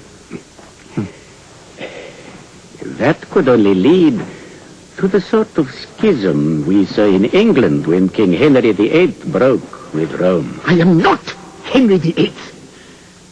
I am the most faithful of all the sons of the Holy Father. His Holiness demands that your Majesty renounce the civil constitution of the clergy. It's too late.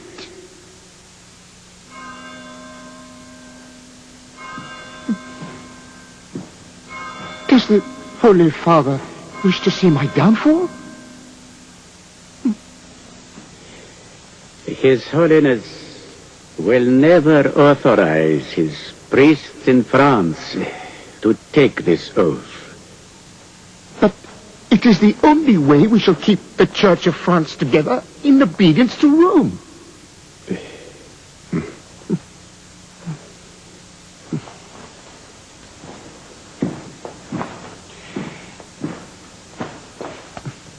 Assure the Holy Father of my personal loyalty.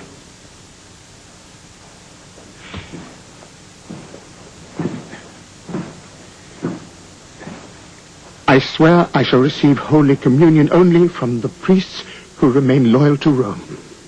I shall tell him so. And now, sir, will you give me your blessing?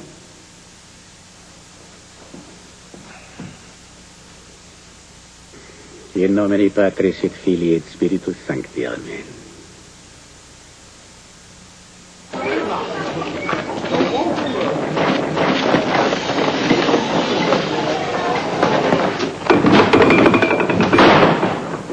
They're all protecting the king, even Danton, for all his fighting talk. Even me. What do you mean? Get some paper and a pen. Write.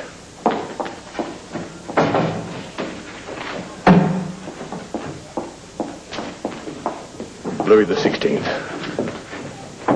has cravenly betrayed the revolution to Rome and is no longer fit to be trusted by the people of France as a partner in their struggle for freedom. You're right, Marat. You must not soften now. Right, please. Famille du peuple! Vive Marat, attack on the king! Famille du peuple! Famille du peuple! Vive Marat, attack on the king!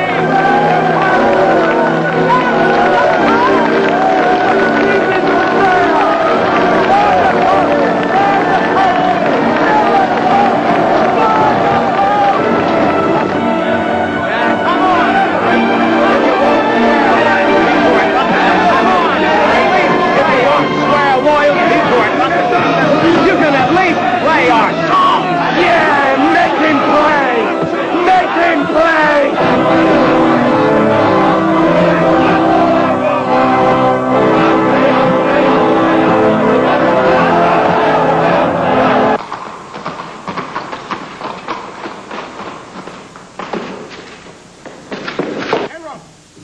General! General! General! General, the king has gone. Gone where? He's escaped with the queen and the whole royal family. God in heaven! Room's the rent!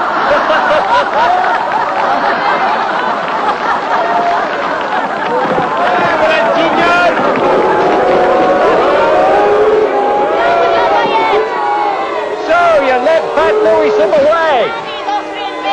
You're a traitor, Lafayette!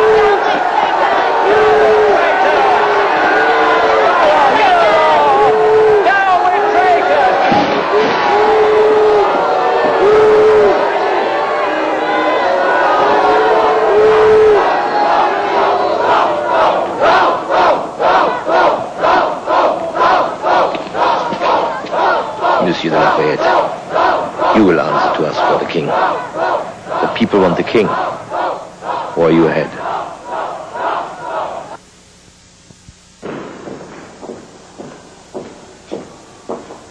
How could this have happened? If they get across the border, it doesn't bear thinking about. They'll return at the head of an emigre army, and that means civil war. So you think we should arrest them, the king and his family, for the public good? We have no choice. But who can give the order? The assembly does not meet before 2 o'clock, and something must be done right away. Very well. Remember to take this down.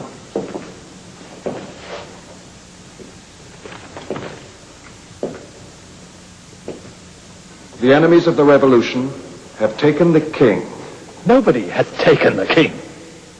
What do you want, Bai? A republic? The end of the monarchy? I repeat, the enemies of the revolution have taken the king. Therefore, the bearer is instructed to warn all good citizens, in the name of their endangered country, to rescue him from their hands and to return him to the safety of the National Assembly. I take upon myself the full responsibility of this order. Dated, I will sign.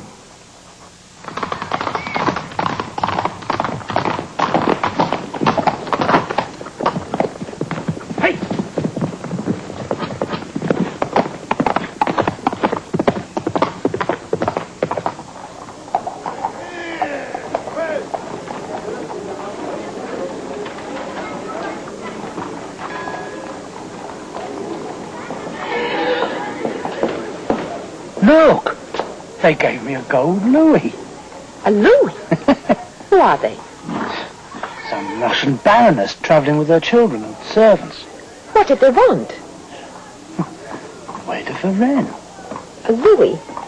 For asking the way? Must be a fake.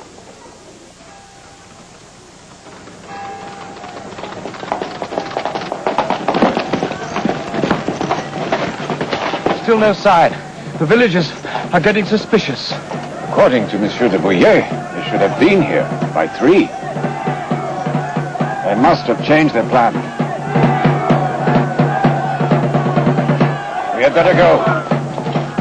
Forward!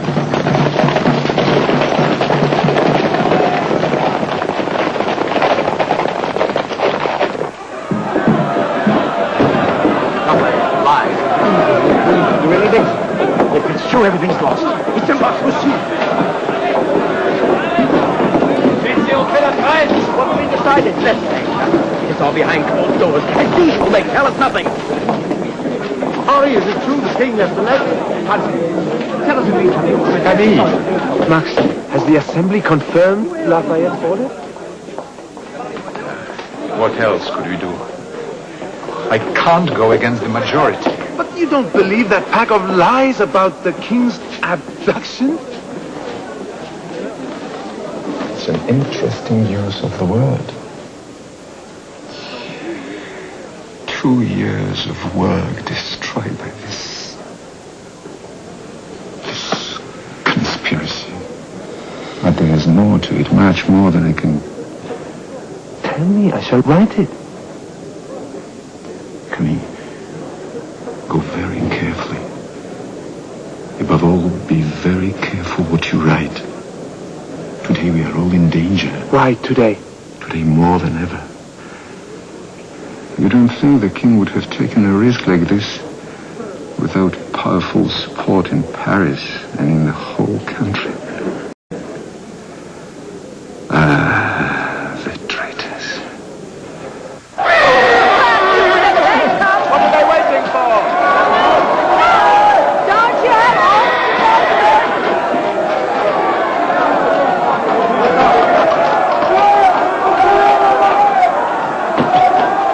Where is Drouet? Here there. Are you trying to kill your horse? There's no time to lose. I'm one of Lafayette's officers. He was too exhausted to go on. Have you seen them? Holy God! I knew it, but I thought... This isn't possible.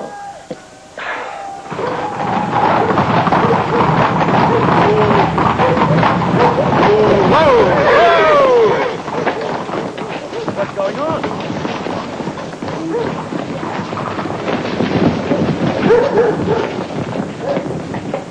Where are you going? To Frankfurt. This is not the road. I am the public prosecutor for the Commune of Varennes. Your passport, please.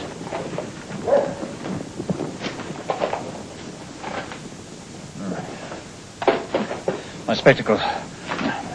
Drive the coach up to my house. Don't let anybody out. Here, quick! What's going on?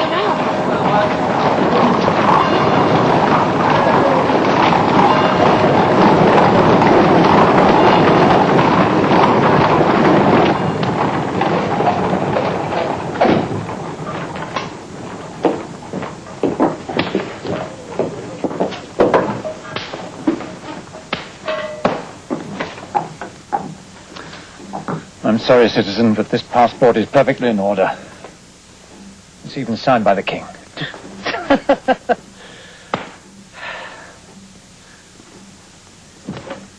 If you let them go, you'll be leaving yourself open to a charge of treason. What do we do? They've got them. Can't do anything. We'd better warn Monsieur de Bouillet. Come on.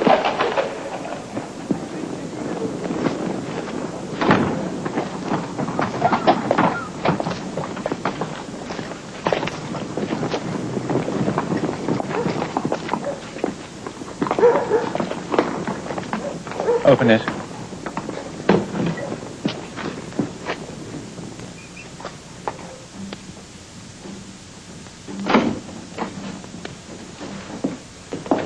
Forgive me, I'm only a simple grocer, but my house is clean.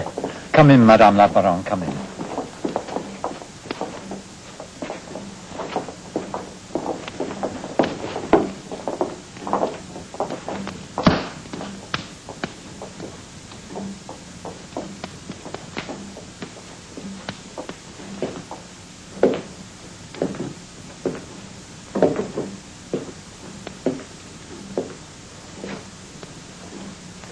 Good evening, sire.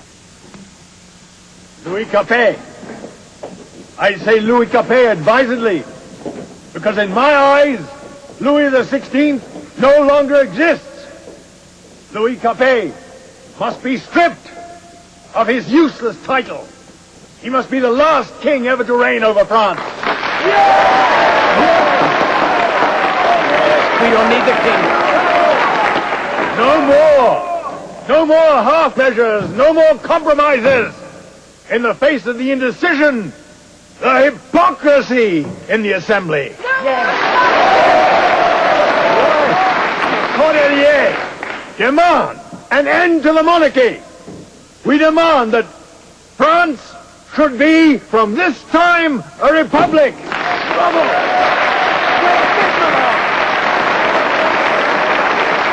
I propose that a petition should be placed on the altar of the nation in the Champ de Mars to be signed by the people of Paris.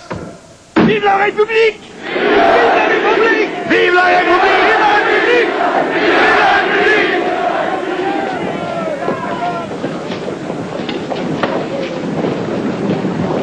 I am informed that an irresponsible group of citizens from the Cordelier section plan to march on the Champ de Mars to proclaim a republic.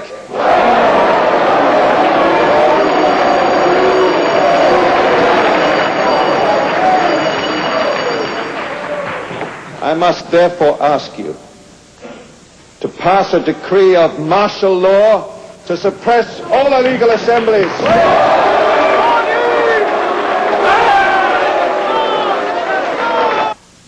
The fact is that France is both a monarchy and a republic. That is the constitution we have been working for these 2 last years. Yes.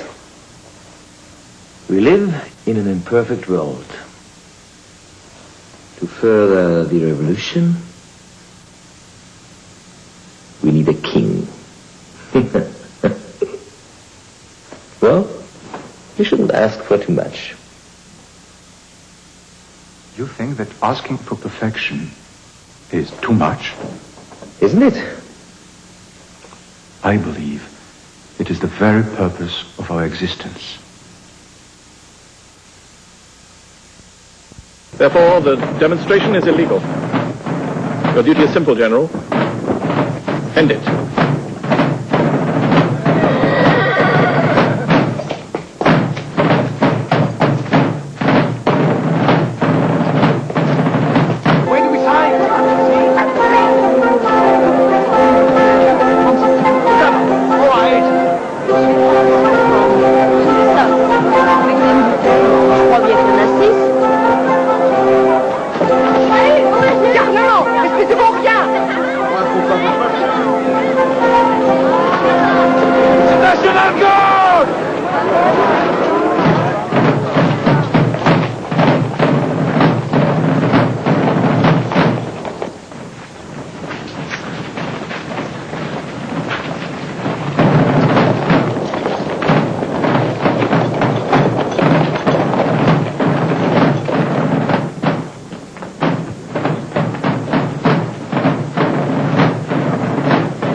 In the name of the National Assembly, I order you to disperse.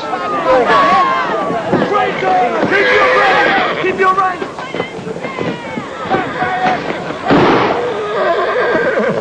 Let go Let him go.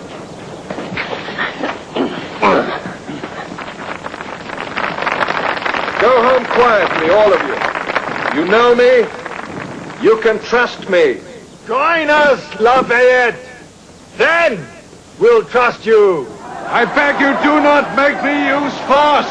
Traitor! You wouldn't dare. Gentlemen, Rifles at the ready! take aim! Take aim! Above their heads! Fire! They want to frighten us! They're shooting blanks!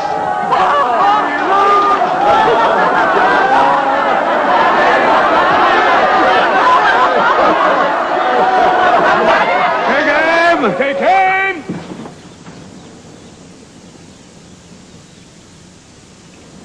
Guards! You are citizens! Like us! You can't shoot unarmed men! We're your brothers!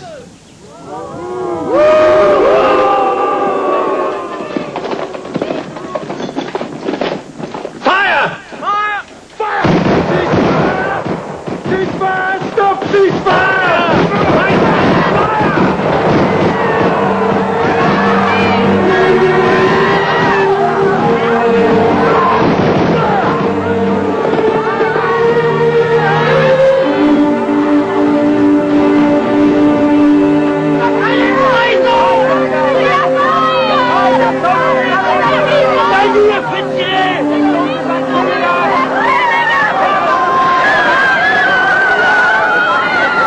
Maxime!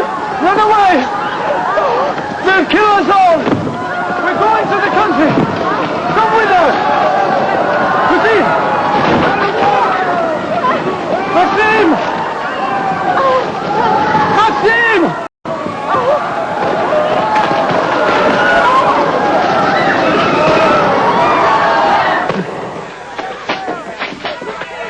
Mr. Robespierre, I would be honored if you would accept the safety of my house. I fear. Duplay, my name is Duplay. And I have a great respect for what you have achieved. I'm a member of the Jacobin Club, as you are. Well, sir, I thank you. I have a dog at my apartment. I'll get him later. Quick!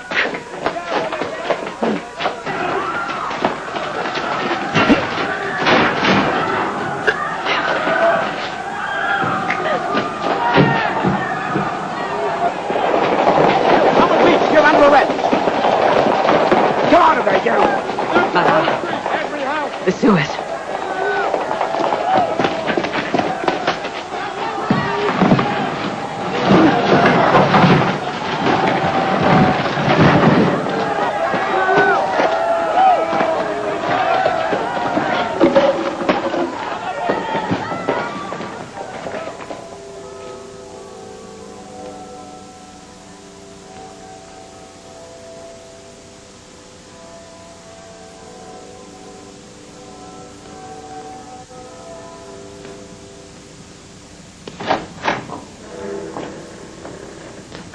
You have a visitor, Marat.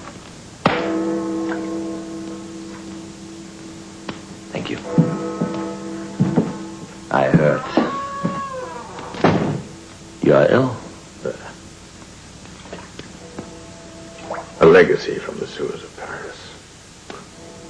I should have got out earlier, like you. Yeah? Please.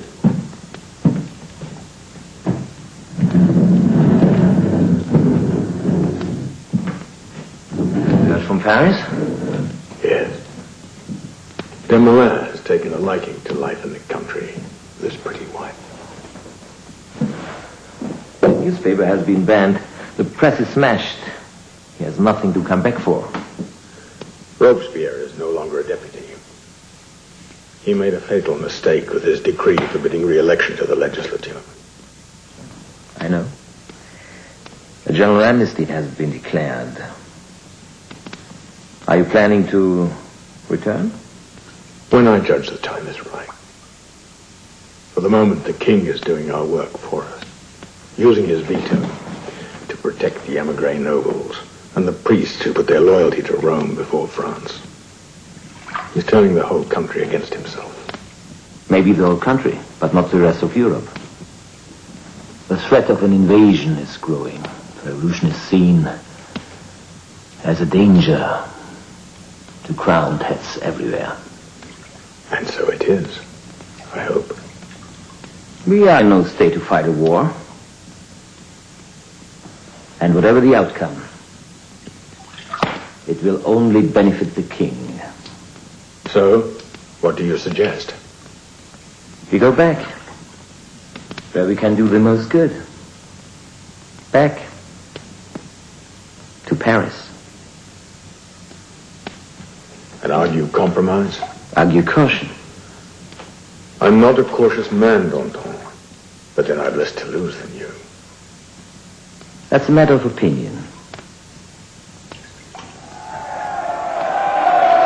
We have nothing to fear from war, because war alone can purge France of the despotism that still grips her by the throat. Do you wish at one blow to destroy the aristocracy, the defiant priests, all those who oppose the revolution? Then destroy the emigre army that is being assembled as we speak at Koblenz. Only when we have crushed all hope of outside help will this king be forced to rule according to the Constitution. Listen to me! War is no answer.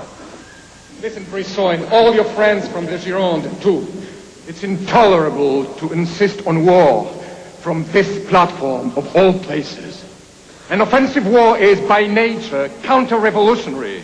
Have you so little faith in the revolutionary cause?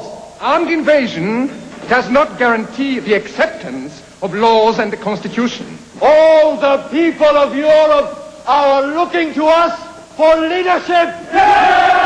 Nobody laughs. Armed missionaries. Gentlemen, the king.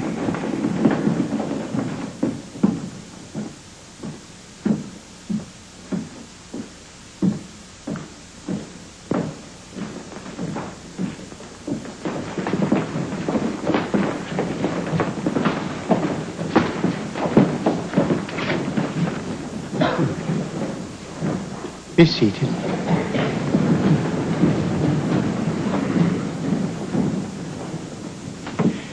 Gentlemen, you have heard the result of the negotiations in which I have been engaged with the court of Vienna. The conclusions have been unanimously approved by my council.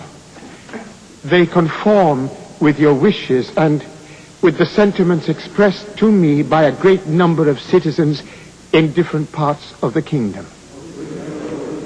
All refuse to see the dignity of the French people insulted any longer. Having done my best to maintain peace, as I was in duty bound to do, I have now come, in accordance with the terms of the Constitution, to propose war to the National Assembly.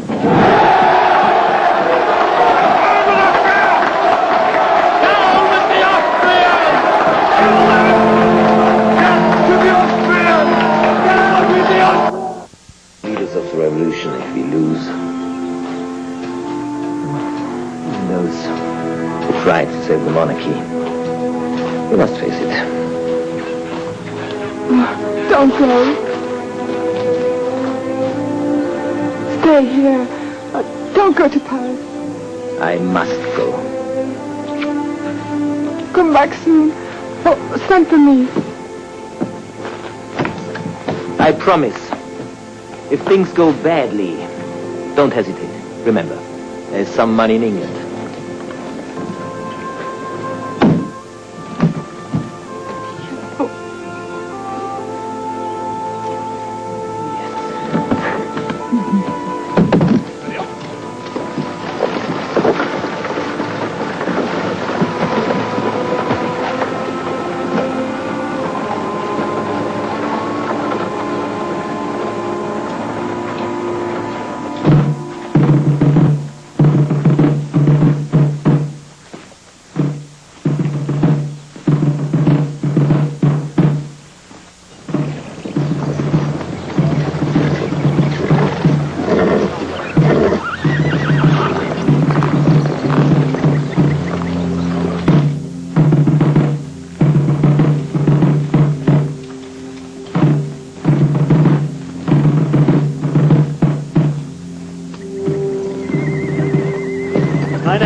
Ausgezogen!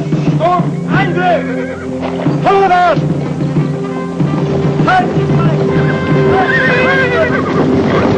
En position de tir! À vos commandements!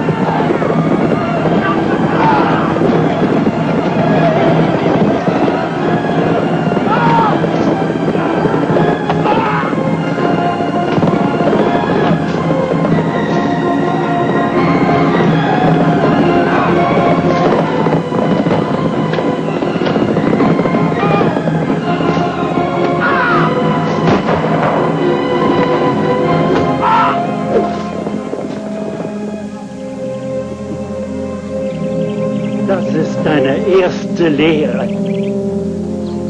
Es werden noch viele andere folgen.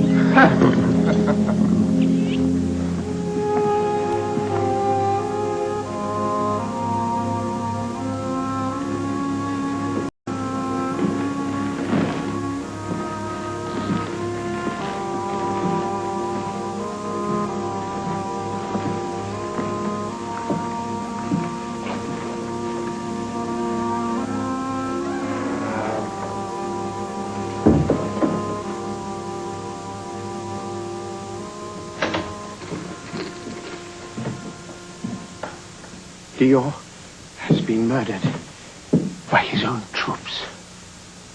After his defeat, a general. They have murdered a general. What have your ministers decided? Tell me. I can't. I cannot.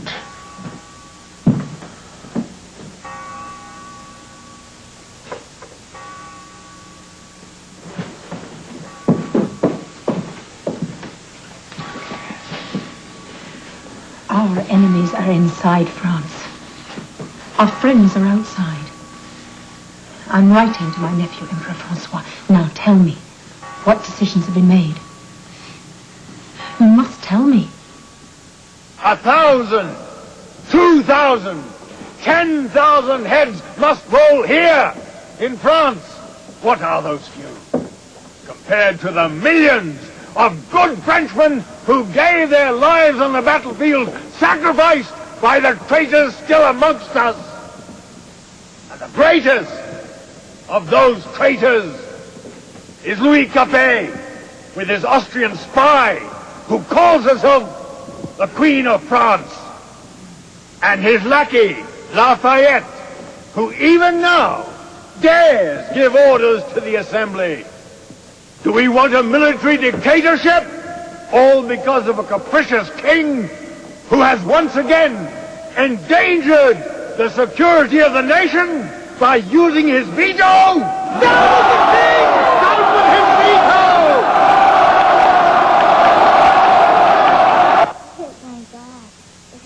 My dearest, what a pretty doll. Yeah.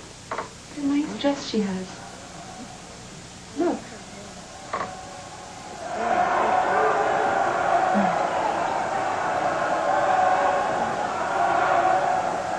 Checkmate.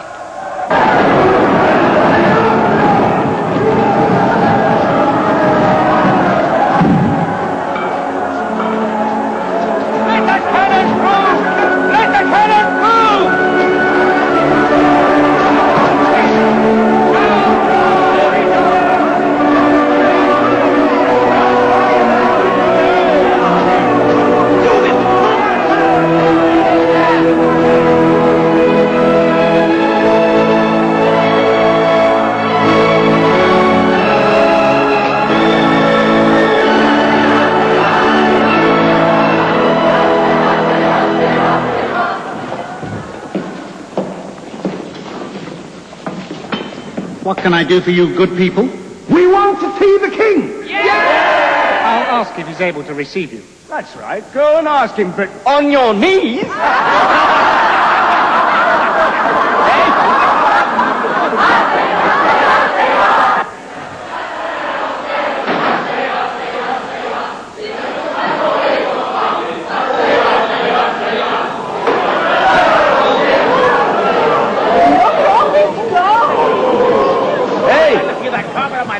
place he's got, the fat pig?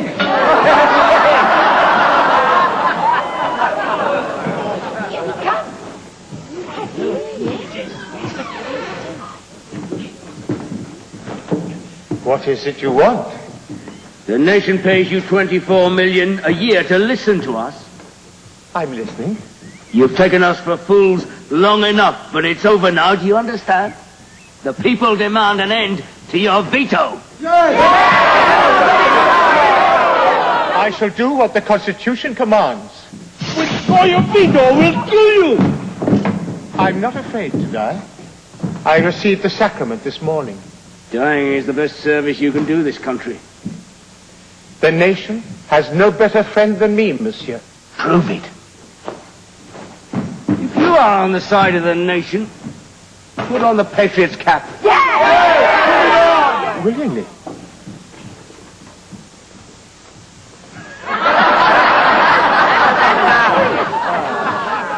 Long live the nation! Long live the nation! What about drinking a toast to the nation? You won't veto that, will you?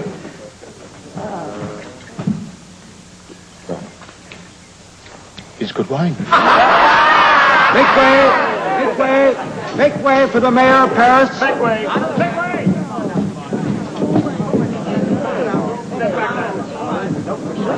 All right, that's enough. On your way now. All right. Sire, I cannot tell you how sorry I am. I was informed too late, but... Do you know who you remind me of? Monsieur Pétion? Monsieur de Lafayette.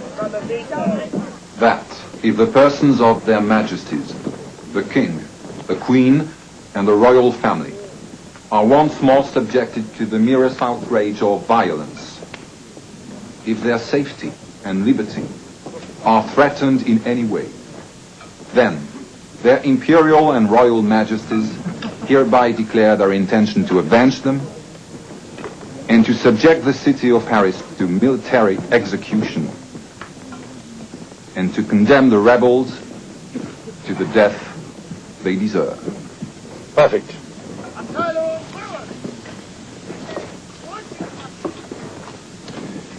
Let us hope, Fersen, that our warning will be heeded.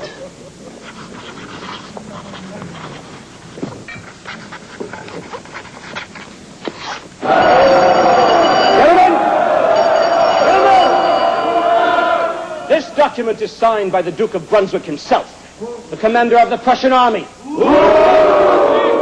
Brunswick, who's marching on Paris. Come on, Brunswick, who dares threaten us? There is only one answer to Brunswick's arrogance. The whole of France will prepare to deliver him the most humiliating of defeats. I propose that the Assembly declare our country in a state of peril. To arms, the citizens! To arms, all free men! Defend our liberty!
What's that you're whistling?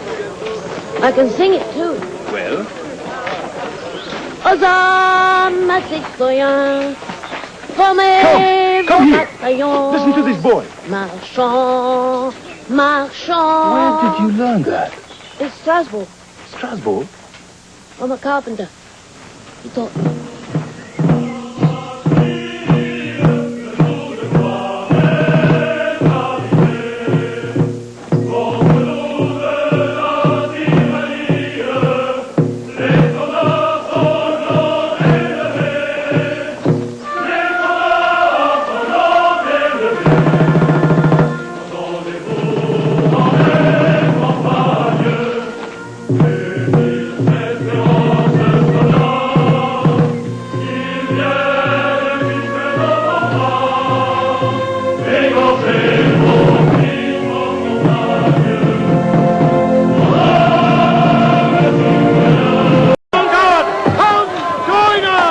Come, sire.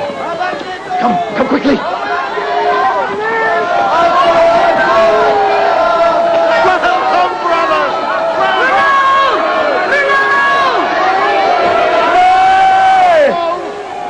Long live the Republic!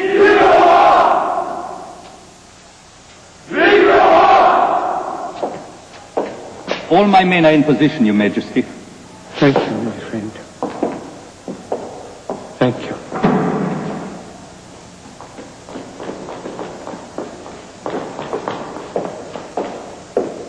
Sire, these gentlemen are members of the directory of the department. The Constitution is bound to assure the freedom of all Frenchmen. I see this does not apply in my case. Well, Monsieur Roederer, what must we do now? The National Assembly is in permanent session. We suggest that Your Majesty take refuge there with the royal family while there is still time. No, sir. We are defended here. Why leave? Ma'am, the whole of Paris is marching on the Tuileries. The Breton and Marseillais federal troops will stop at nothing.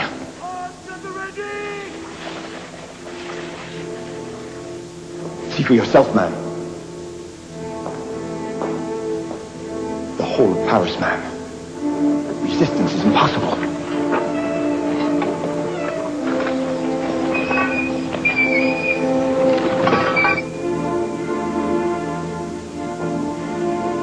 Then we shall go. Come, madame.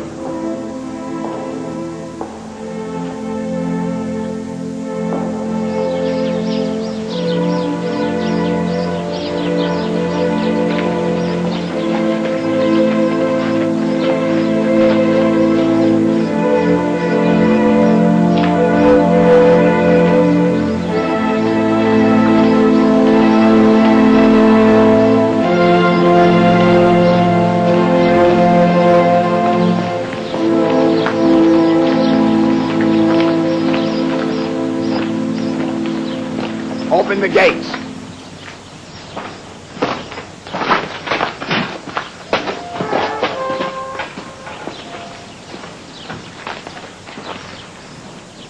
The king and his family are going to the National Assembly. I ask you, in the name of the Assembly, to respect their persons.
Gentlemen, I come here to avoid a great crime.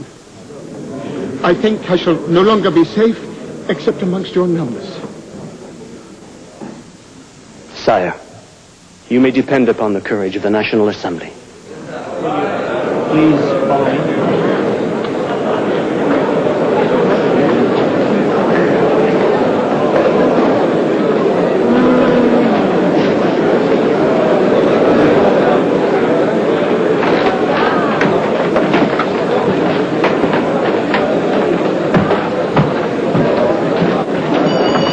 Gentlemen, the session continues.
Who will take care of my Swiss guards, my house, and all those we have left behind?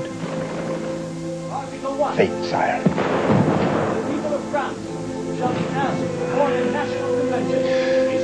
Sire, there was no more we could do.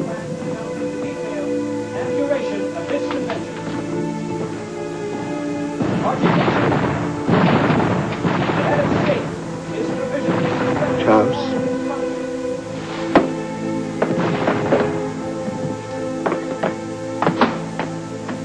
Until the National Convention has announced the measures it deems necessary to ensure the sovereignty of the people, the reign and liberty Charles. As of this moment, there is no longer a king in France.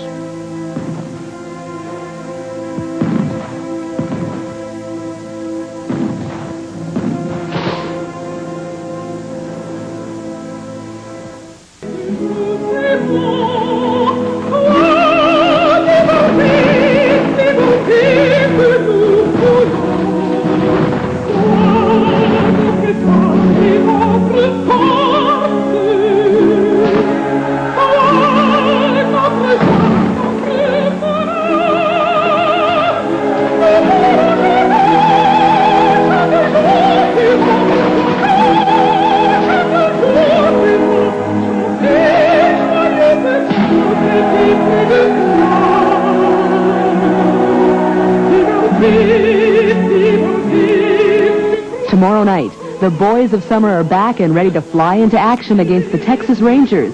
Don't miss the Blue Jays home opener. Then Sunday, Bill Cunningham investigates a brutal murder in the Philippines. Sylvia Sweeney looks at difficulties in collecting child support. And Jim Reed reports on special housing projects for war veterans on W5, here on CTV.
admit I was against this war.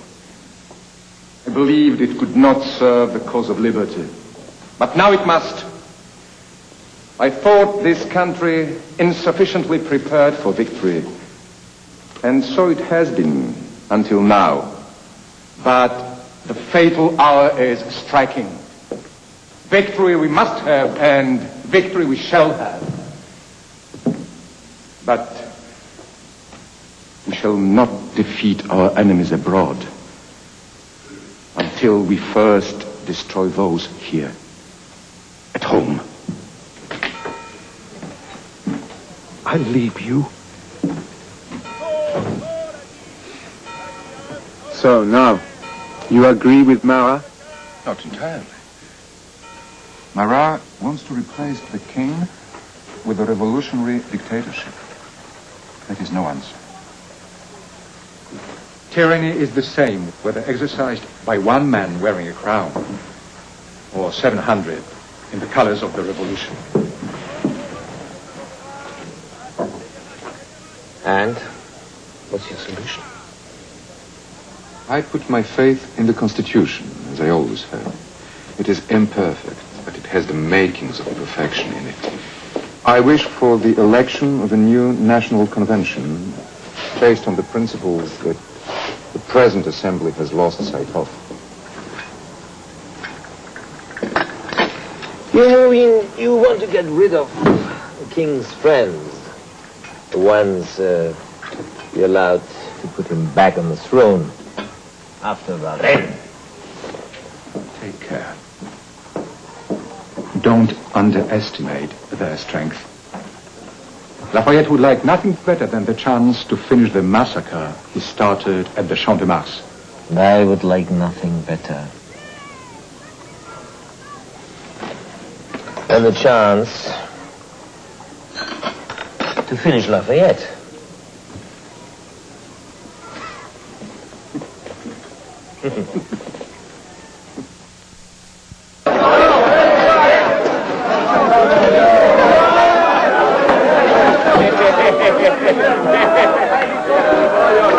Is Marseille beautiful? Is it beautiful? It's as beautiful as Paris with the sea thrown in and the sun! Il est tombé en amour!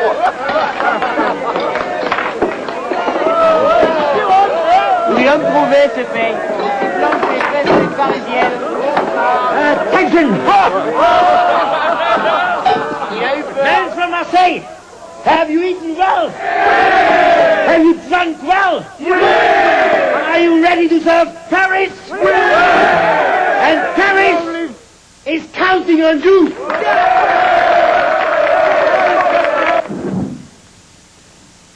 Yeah, take it, Camille. I don't know how to use it. Oh, I will do it for you. My God.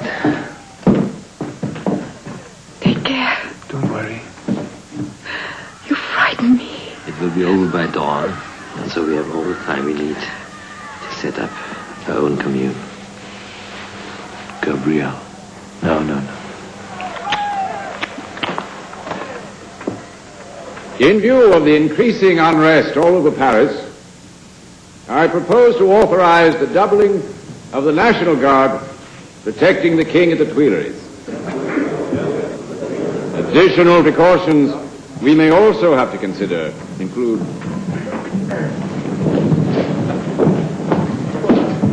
Gentlemen, you are dissolved. I protest at this intrusion. I register your protest. As the President of the Council, I advise... Take my advice. You get out of here.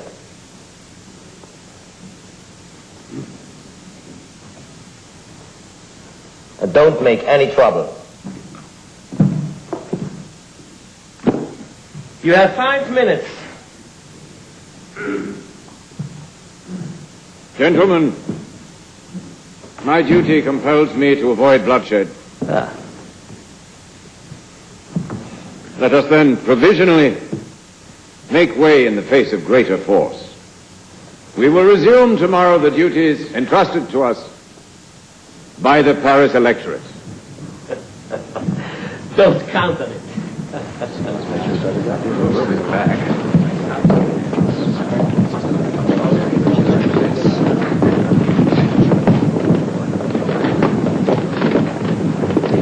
You can be President Danton. No. We'll proceed with proper elections in due course. Where's Hébert? Excuse me. You preside provisionally. Check the mandates of the section delegates who are here. And I think you need a secretary. Taillon, sit over there. So, the insurrectionary commune is now in session.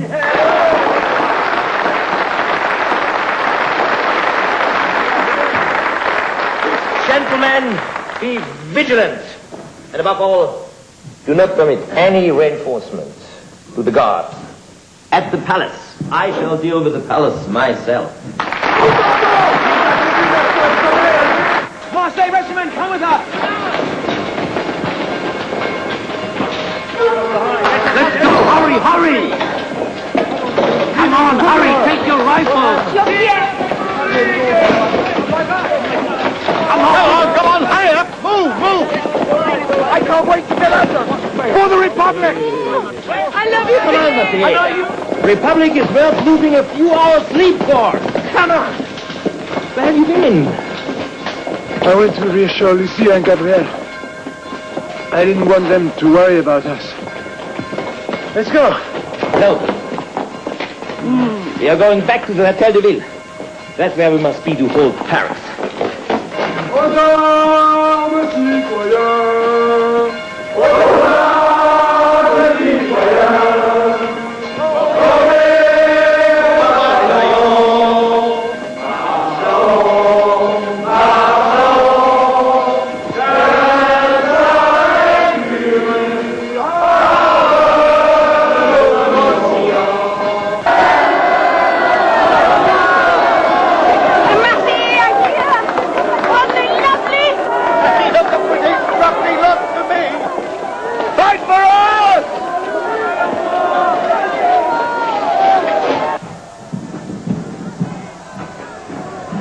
Your Majesty. Pierre Rodereyer, Attorney General of the Department. I have come to assure Your Majesty's safety. How admirable. So many people are concerned for my safety. Last night I was promised by Monsieur Monda, the commander of the National Guard, that there would be extra men posted.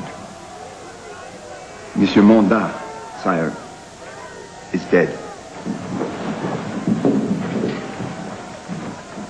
He was murdered in front of the Hotel de Ville on the orders of the insurrectionary commune set up by Danton.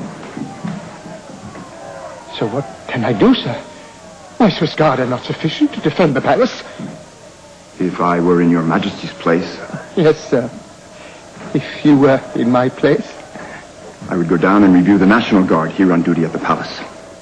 I believe them to be loyal and faithful. It is our last chance.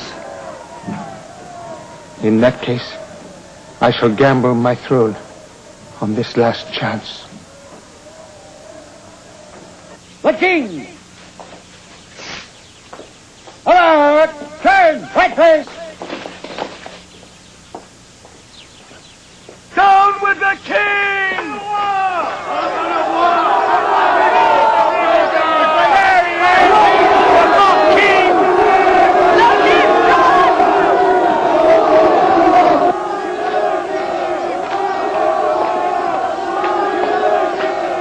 Don't expect us to fire on our brothers. Hang the fat pig! Down with the King! Hang the fat pig!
And now, monsieur, you're going where you belong.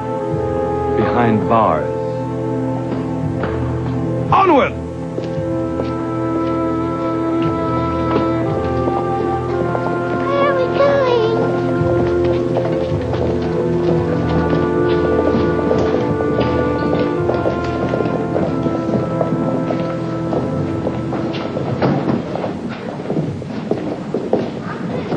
At least I hope they put us in the same quarters that we had when the Comte d'Artois was here. No talking! How dare you speak to me, you disgusting man! No! Take your hands off her! What are you doing? Let me go! Stop it! Let me go! Where are they taking her wife? Sir, I protest at this outrage! Protest all you like. You don't understand, do you? Even now. What you say doesn't matter anymore.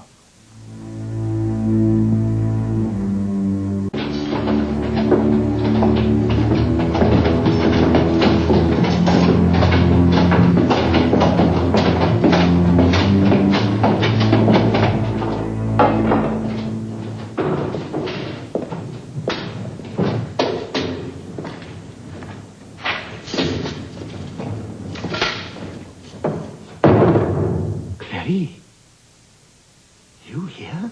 Your Majesty, I begged them to allow me to stay.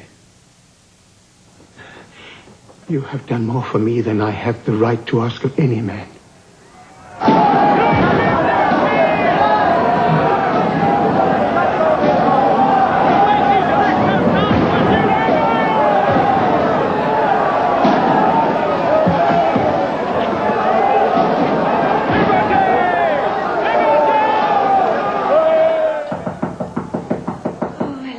Go and see who it is. Oh, one can never eat in peace.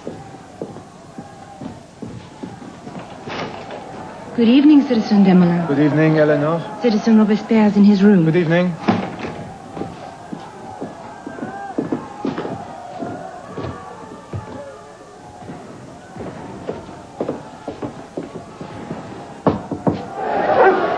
It's me, Grant. It's me. Maxime! How can you work with all this noise outside? Maxime, it's all over. The king is suspended from all functions. There is a provisional council of 6 ministers. Danton is Minister of Justice. Over Camille. I hardly think so. But perhaps we are finally at a real beginning.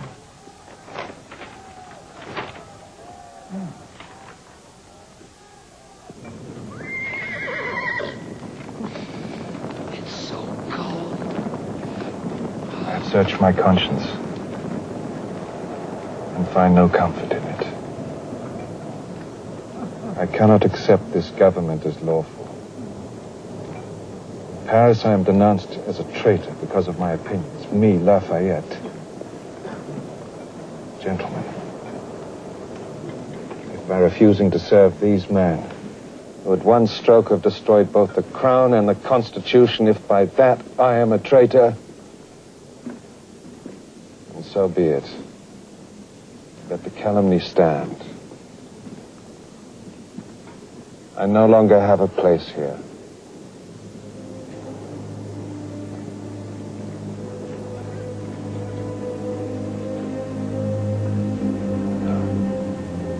As for you, your consciences are your own. I do not presume to tell you how to act. You may renounce or join me as you choose.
defected to the Austrians, sire.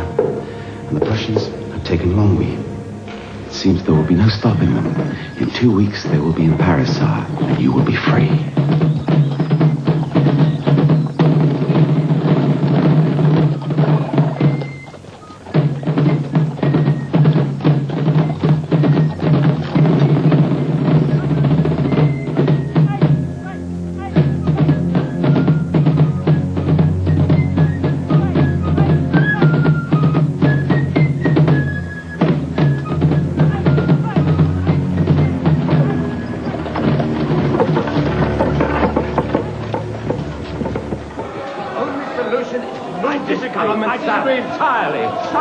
Listen to me. No. Will you listen? If we can only meet these Germans and discuss this with them, try and find some compromise. No! This government will not leave Paris. This government will not fight in fear. This government will stand and fight and win. I don't care how. I don't care what it costs. Every man, every gun, every sword, every pike, every kitchen knife, and anyone who dares to mention fear does not yet know what fear is. If there are 30,000 traitors to arrest, they must be arrested tomorrow. To defeat our enemies, we must show daring, and more daring. Only thus will we save France. Barbara, take these death sentences from Camille and have them listed. Camille, I want you to find out why I didn't get a report from the special commissioners in Nevers and Tours. He's innocent! Please listen to me. Where's my husband's innocent? Where's my brother? Please read this, read it!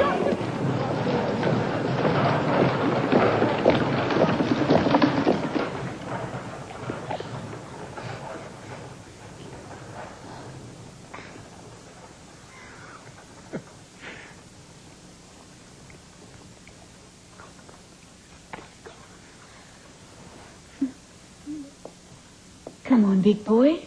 Time for bed. Leave your Uncle Maxime in peace. Oh, no, really, he's quite, well, fun. And they... babies, I mean. Yes, especially when they wake you up at 1 in the morning, and 2, and 3, and 3:30. Mm.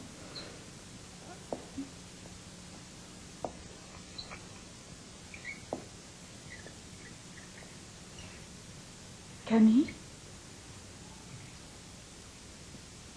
Uh-huh. Don't you want to kiss your son goodnight? Yes. Good night, my son. Mm.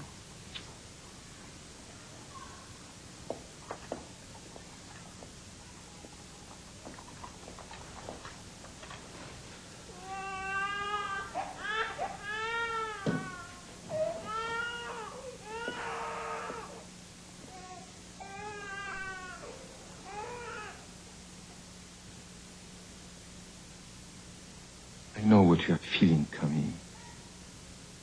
But we cannot fight a war with a second enemy at our backs. But it's our own people we're arresting. No. Our people do not want the old France back. Our people know we have to win this war at any cost.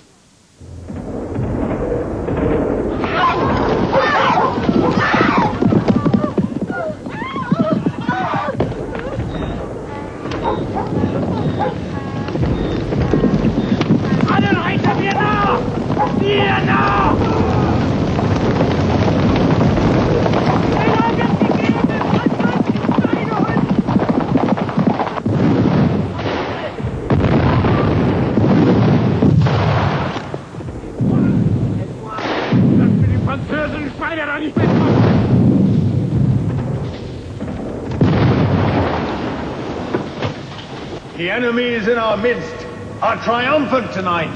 The Prussians have taken Verdun. The aristocrats, the priests, The traitors and betrayers in our prisons all await the coming of their foreign masters. It will be their signal to rise up and join forces with the King of Prussia. Death to the traitors!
Breaking into every prison in Paris. They are just slaughtering anyone they suspect of being sympathetic to the king. For God's sake, this isn't revolution. It's a mockery of everything we have tried to stand for. Are you listening to me? I'm listening, Camille, I'm listening. Then do something! Do what? Do you think I control these people? Do you think anyone controls them? You are the minister, Georges. Yes, I'm the minister. You want the minister to give orders that will be ignored. You want him to send out troops who will turn around and join in the slaughter themselves. Is this your plan? To show who's master here? If it isn't your responsibility, then I don't know whose it is. You don't know whose it is, nor do I. But Camille, a wise man knows when he's powerless and doesn't advertise it. Not if he ever wants to be listened to again. And I do, believe me. I do.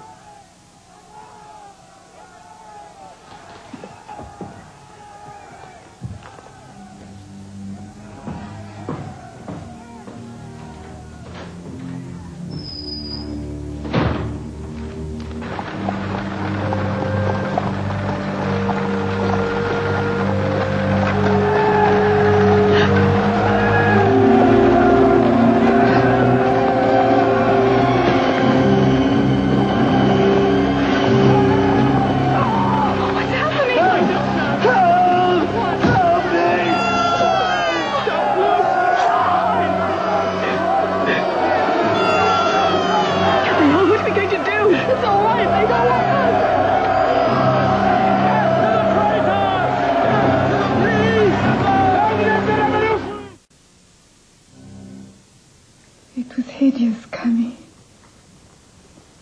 You're going to do something, aren't you? Talk to me. It mustn't be like this. It's all gone wrong. That's not what we wanted.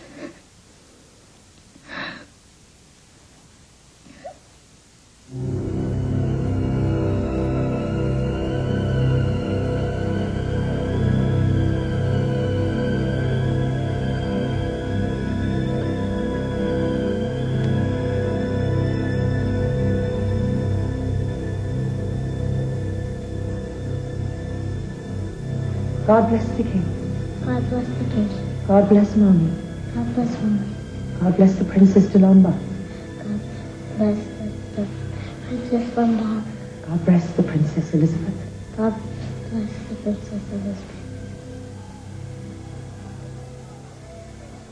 In again. Sleep, darling. Good night.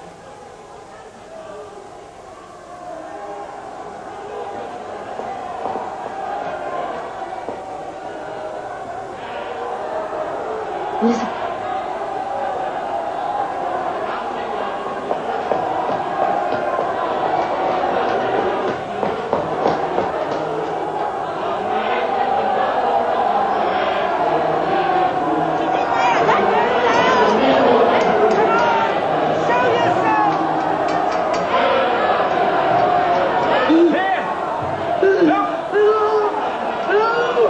There's your friend, Zuleika! Zuleika! You're next!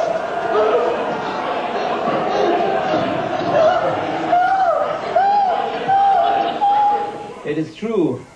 What has happened is an outrage. A disgrace to the revolution. And to all of us here. But we have to fight a war.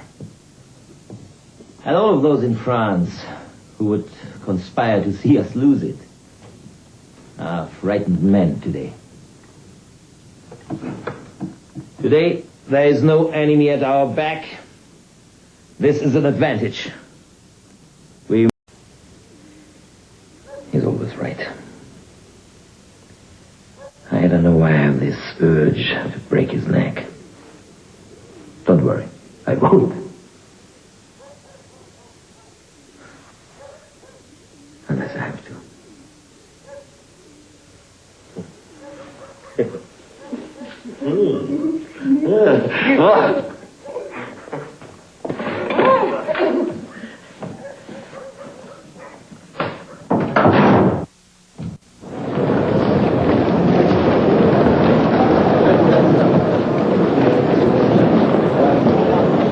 I demand to speak. Wait a minute. My turn. No, it's mine. Could we have some quiet, President? I demand to speak. Could you remind me of your name, citizen? My name is Saint-Just. I represent the Department of the Aisne. Go to the rostrum, Citizen Saint-Just.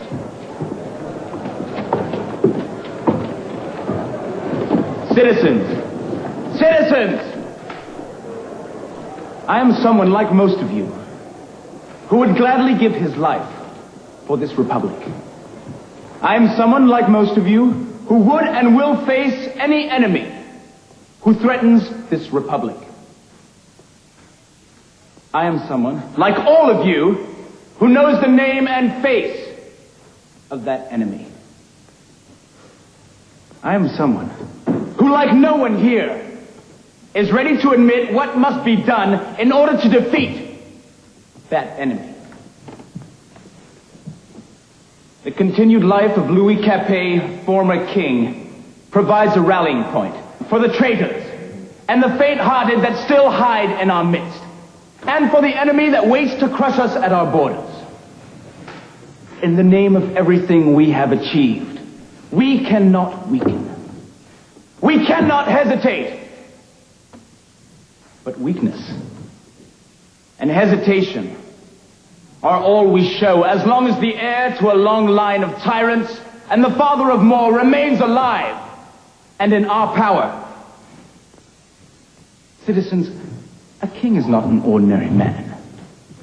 He is a rebel, an usurper of the rights of ordinary men.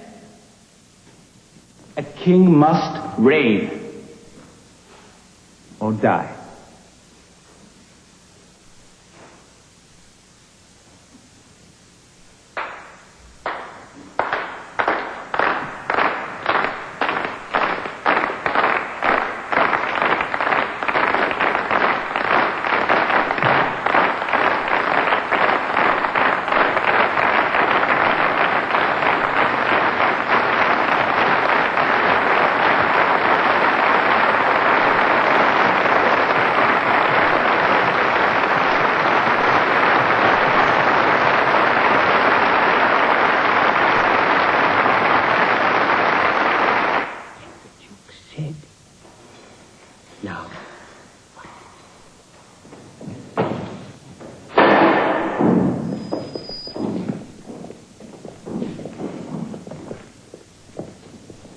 child. Send him away. May I know why? These gentlemen from the convention are here to see you. We'll continue later. Okay? Yeah. Well, gentlemen, what can I do for you? My name is Chambon, Mayor of Paris. It is my duty to inform you of the convention's decision that you shall be brought to trial. I see. On what charge? The charge will be made known to you in due course and at the proper time. You will be given the opportunity of choosing your own lawyer. But during the period up to and during the trial, you will be allowed no further communication with any member of your family. Surely, sir, you will not deny me the right to see my children. You may, if you insist, be visited by your children. But they will, in that case, be forbidden any communication with their mother or their aunt.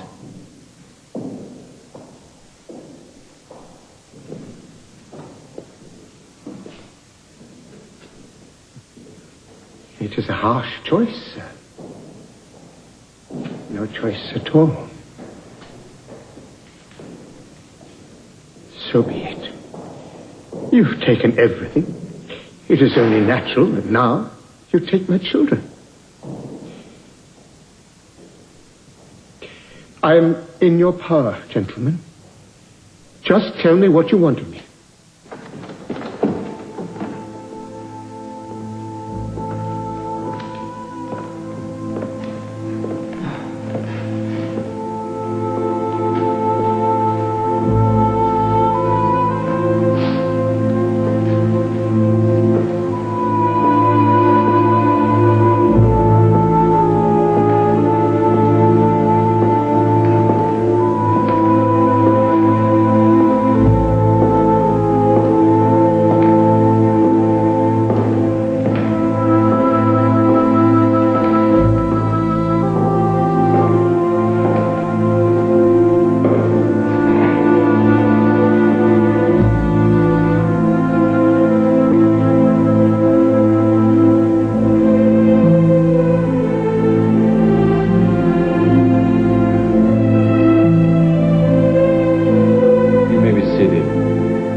Convention, which derives its sovereignty from the French people, hereby accuses Louis Capet, former King of France, of the following crimes against the nation. First, that in league with the traitor Lafayette, Louis Capet plotted the massacres of citizens at the Champ de Mars. Second, that Louis Capet,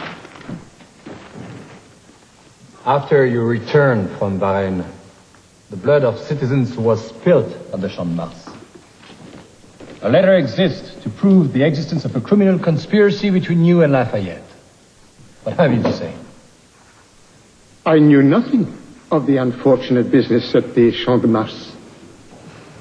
As for the letter you mentioned, I did not see it, or even know of its contents. But it is in your own hand. I do not remember writing it.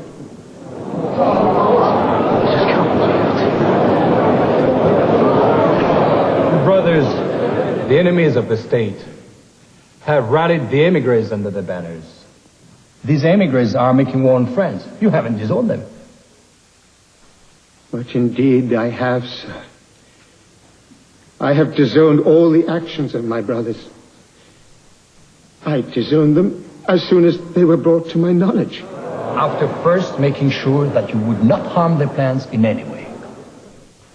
You are entitled to your opinion. Oh, come on. It is proved that you called on the regiments that were defending our country to lay down the arms. Never, sir. Never. You used your veto to stop the decree against dissident priests. As I was entitled to do, under the Constitution.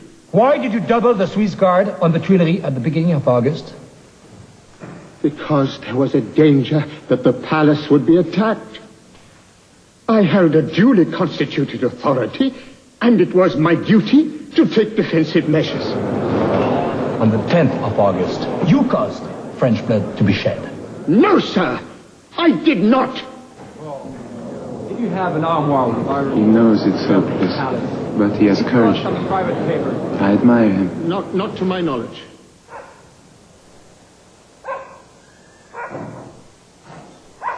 Take it quickly.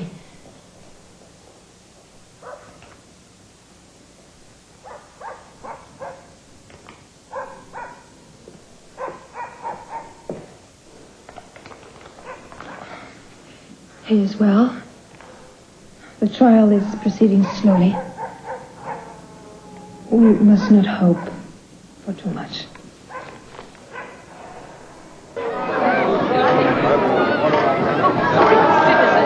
It is not anything so long. The indictment is not completely. I don't think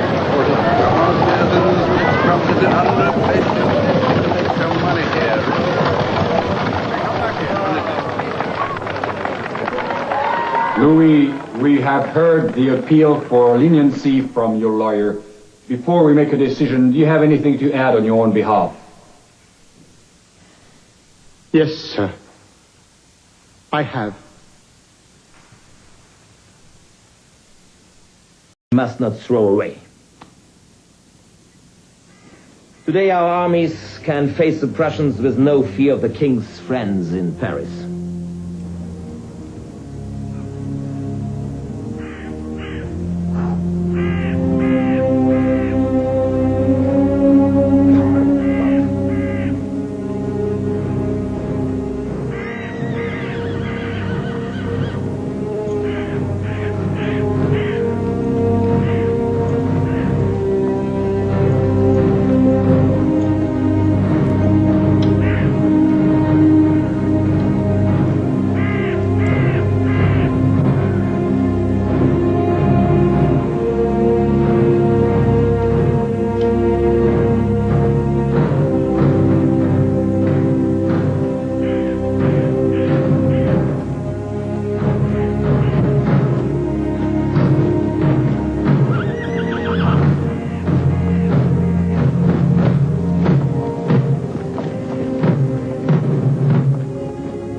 Robespierre.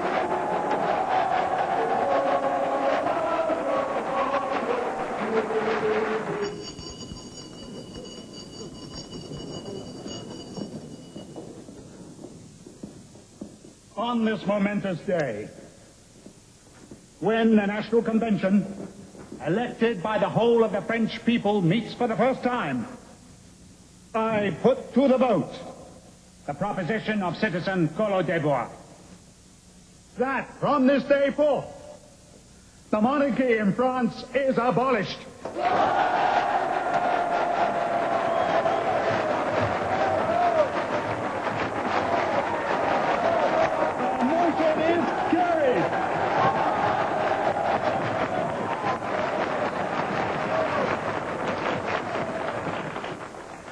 I move that the new Constitution of the Republic that will be written by this convention be submitted to the French people as a whole for their approval.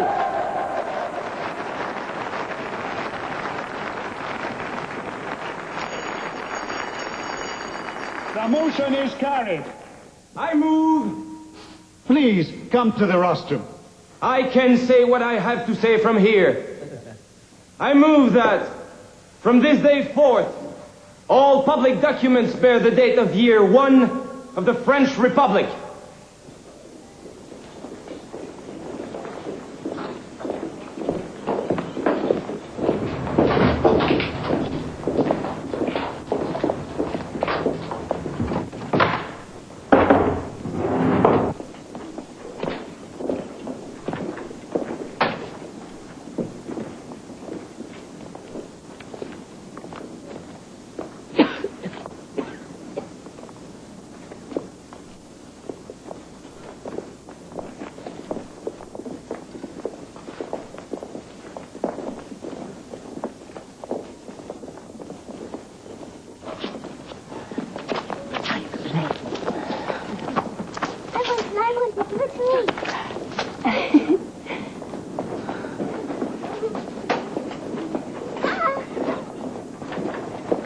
I have some bad news. There's been a great French victory at Valmy. Oh, no. Yes. Courage, it's not over yet. But our salvation may not come as soon as we had hoped.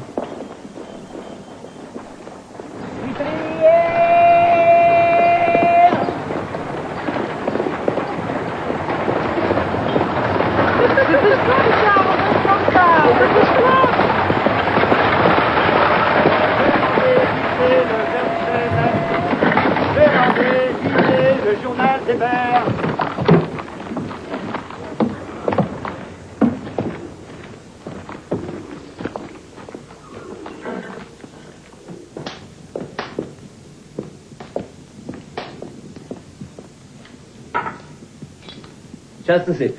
Yes, please. Thank you. So? I watch you. I admire you. But I also worry. You are a leader. At this moment, the leader of the Revolutionary Republic, and yet you instinctively side with some of the most conservative elements in the new convention. Oh, it's understandable, of course. As Mirabeau used to say, the hardest thing is not to start a revolution, but to know when it's gone far enough. And? At the same time... We all try to keep a certain balance. Frankly, Georges, as an admirer, as a friend, I must warn you. You have grown rich, you are powerful, and you are also popular. That is a dangerous combination in these times. The rich are afraid of your power and your popularity, and so will try to undermine you. The poor, on the other hand, will forgive your wealth, but only if you help them to push the revolution to its natural and right conclusion. What might its right conclusion be?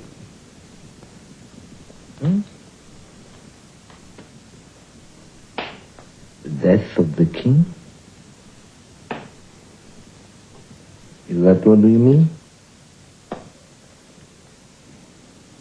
I have no wish to harm the king or any of his family. What good would that do anybody? On the other hand, the war is not over. We may yet reach a position where it is impossible to save both the king and the revolution. Faced with that dilemma, a choice will have to be made. And we must know, if forced to make it, what that choice will be. Do you not agree?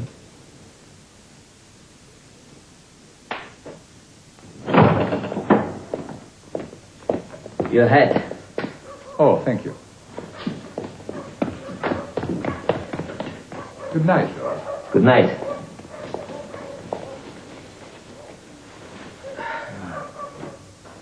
Is something wrong? He's right.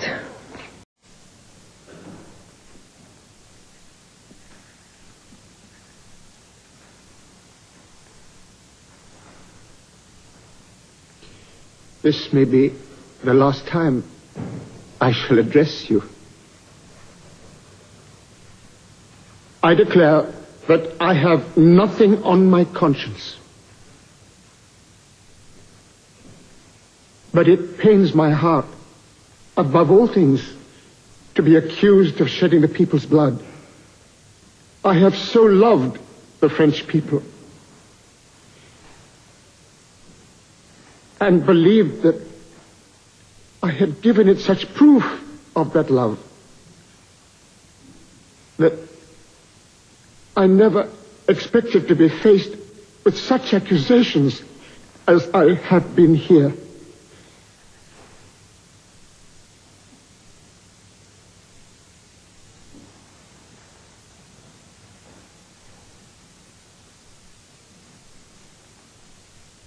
There, gentlemen. That is all I have to say. I bet you they acquit him. I bet you soon they'll condemn him. It's crazy. All right. They'll never condemn him. He's too clever for it.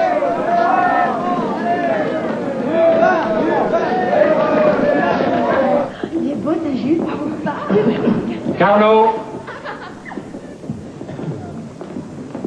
In accordance with the principle that all men are equal before the law, I vote for death. Collot d'Herbois. Death within 24 hours. Vergniaud. Death. But I move that sentence be suspended.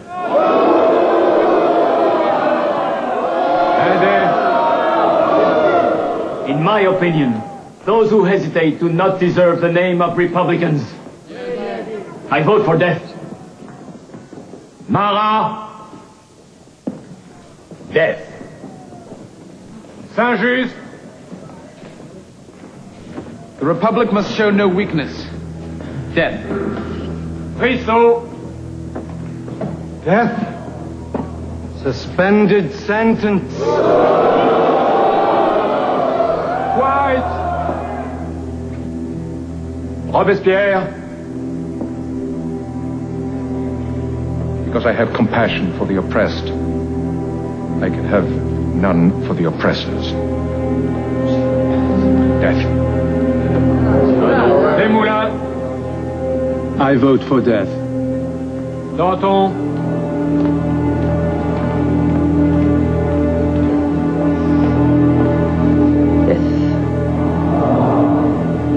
Nos lupus intentationem, sed libera nos a malo. Amen. May God will support me to the end.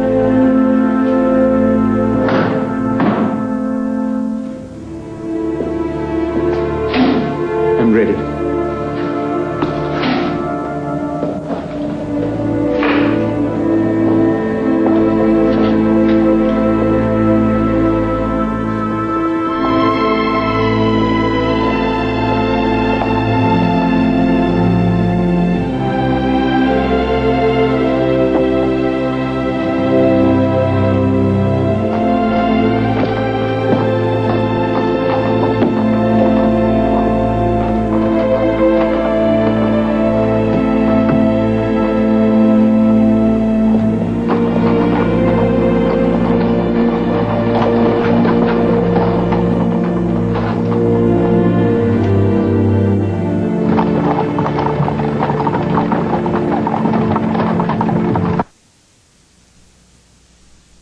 A CTV News update brought to you by your Esso retailer. Here.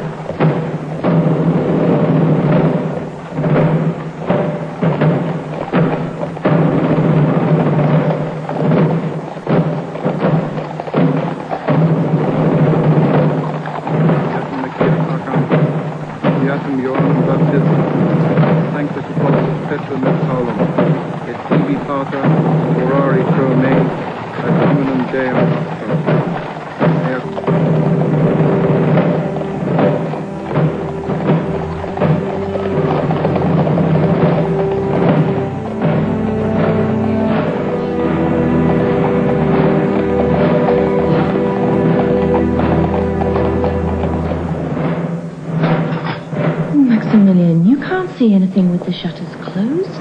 No, leave them closed.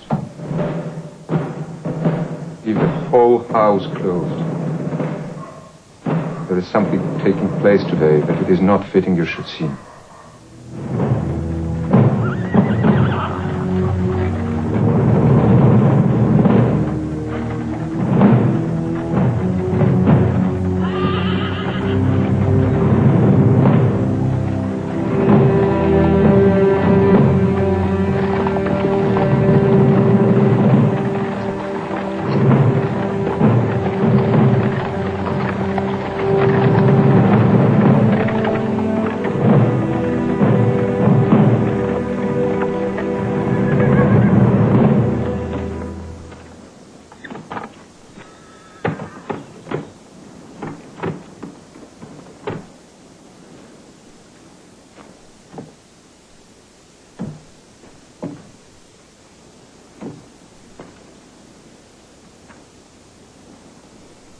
Citizen.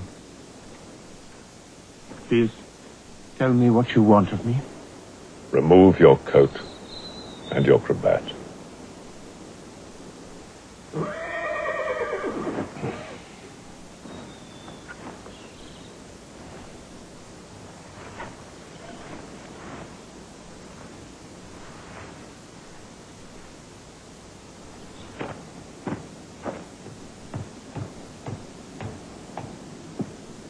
That's not necessary.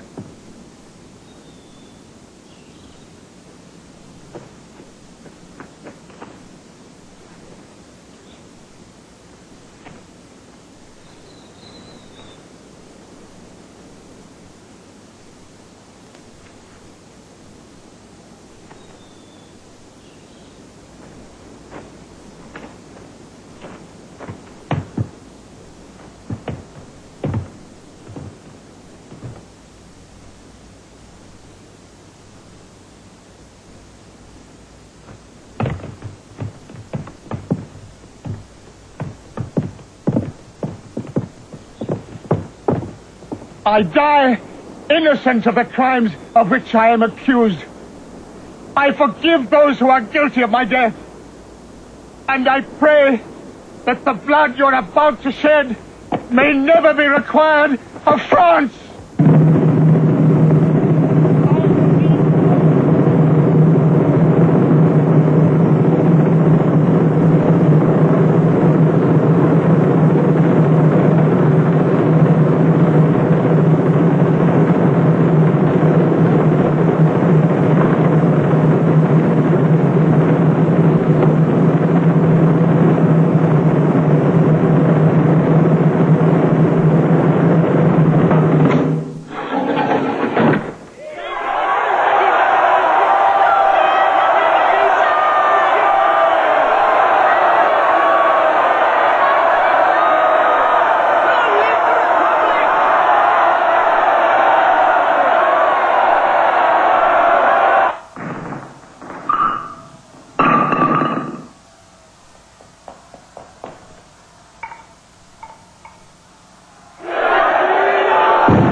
these to my carriage.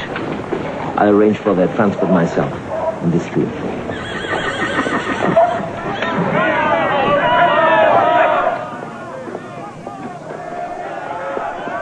I have served the revolution loyally, Monsieur Danton.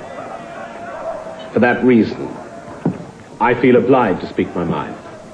What we are doing here is unworthy of our achievements. We have... Forgive me, General. You have liberated Belgium from the Austrians. It seems to me something we can be rightly proud of. We have merely replaced one tyranny with another. Hardly, I would have thought, a great victory of principle. General Dumouriez, you call the rule of France a tyranny? Yes, if it means imposing upon the Belgian people a system of government they detest, while helping ourselves to everything of value in their country. In past weeks, we declared war on England, Spain, Holland. Frankly, General, we are in need of this country's wealth. Perhaps we should have been more prudent about the number of enemies we chose to challenge at one time. The king's execution gave us no other choice. If we hadn't seized the initiative, they would have attacked us whatever time suited them best. At least we face defeat on our own terms. You, General, you face a charge of treason with astonishing calm. Not yet. Not by a long way. And should the government challenge you, you will answer? With force? With principle, citizen. Interesting. Backed up by force, if necessary. Even more. Interesting. I wish I knew what to do with you, General. Because if I don't think of something, I'll be accused of protecting you. And I see no reason why I should. At the moment, Citizen Danton, I'm the one who's protecting you from the thankful people of this liberated country. Thieving swine! But I hear you have the same problem in many parts of France. Brittany and Vendée seem to think no more of your revolution than the Belgians do.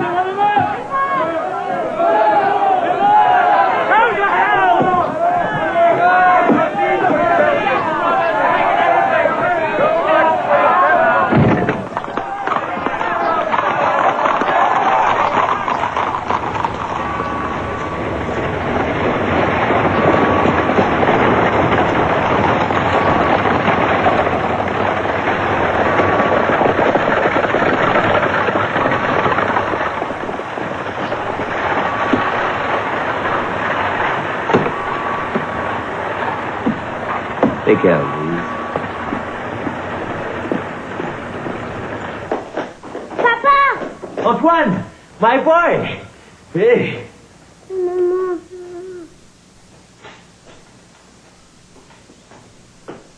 Georges. Georges.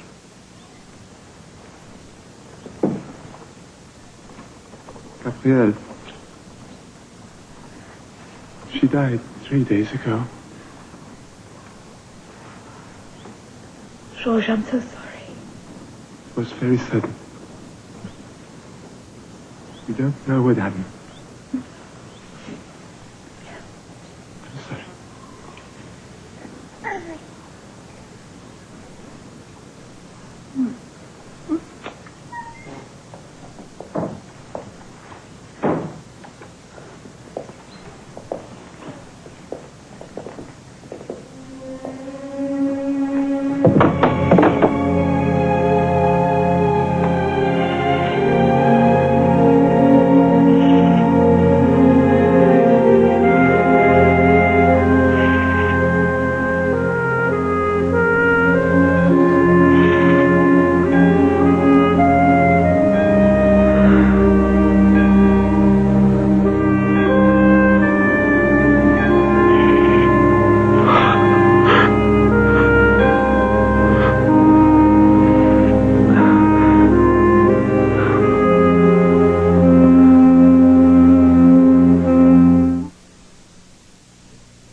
This chicken...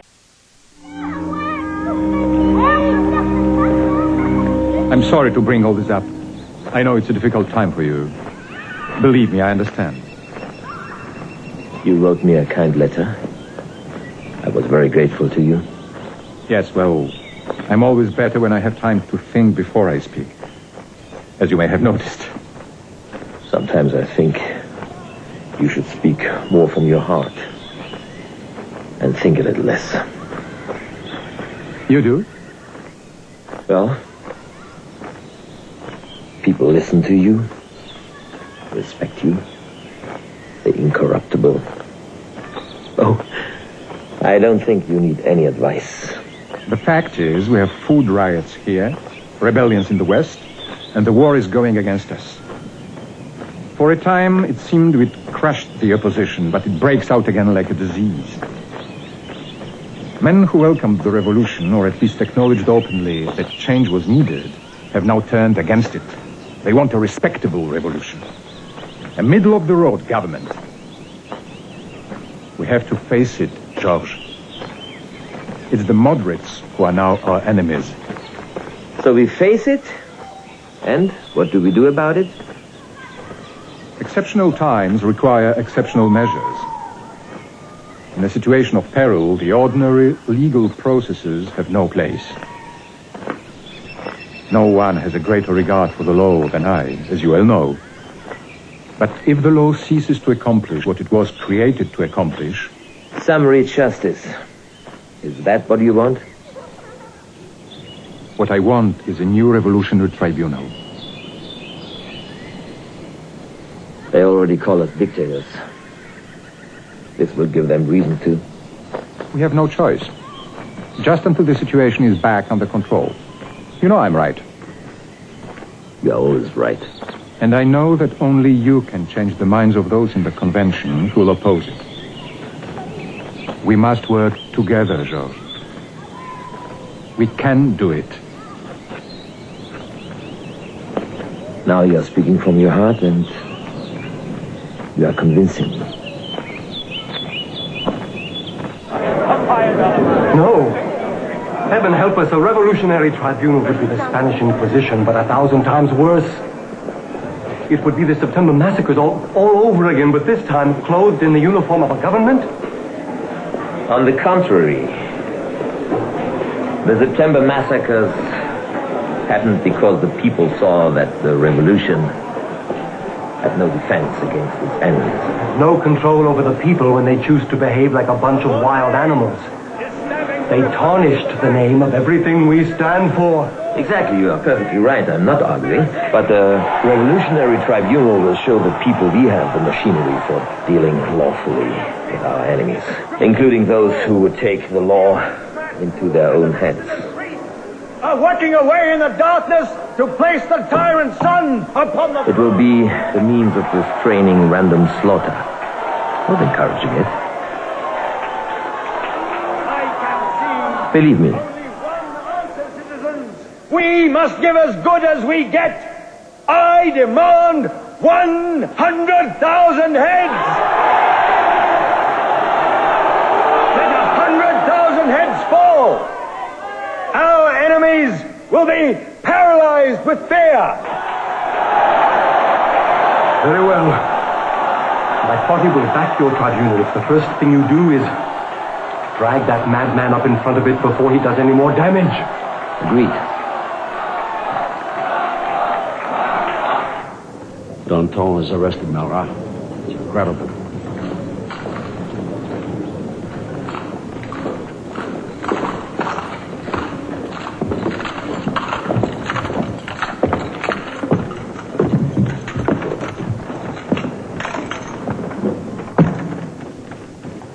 Your name, surnames, age, status, place of birth.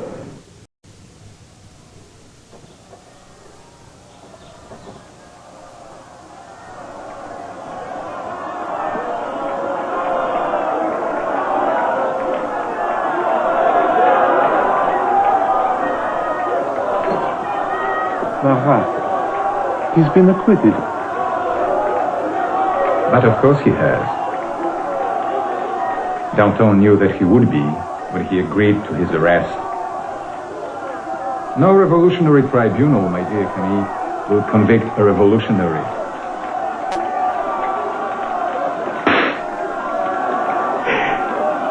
But now we have the tribunal. I demand 100,000 heads! I demand 100,000 heads! I was. It was excellent. Where do you think you're going, citizen?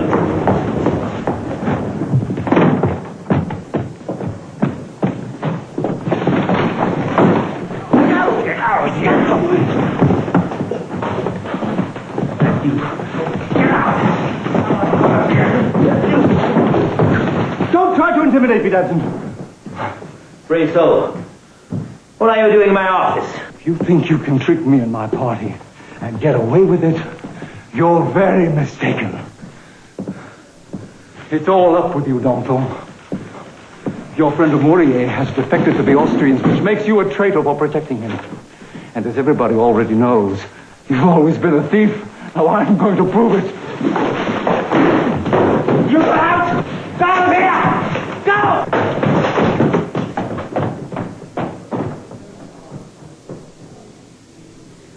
Everything, Dominic.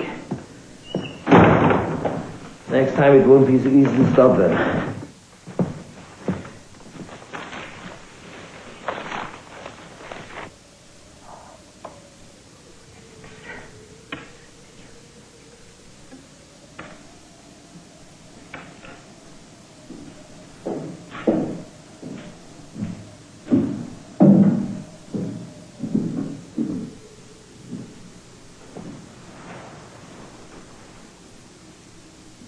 Shall I read to you the story we began yesterday? I've forgotten it. Well, then I shall begin again. No, it's a waste of time. I can't concentrate. My dear, you must try. Make some effort, if only for the children. What do you want me to do? Pretend there's hope, lie to them? Yes, if we must.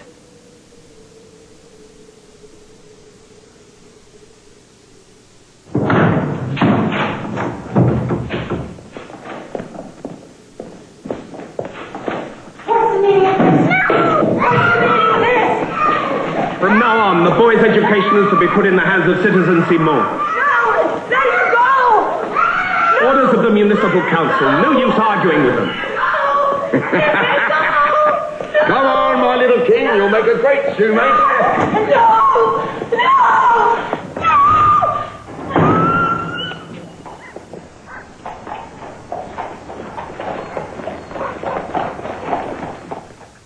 Excellent, Camille. Excellent. You haven't lost your touch. It will help things along very nicely.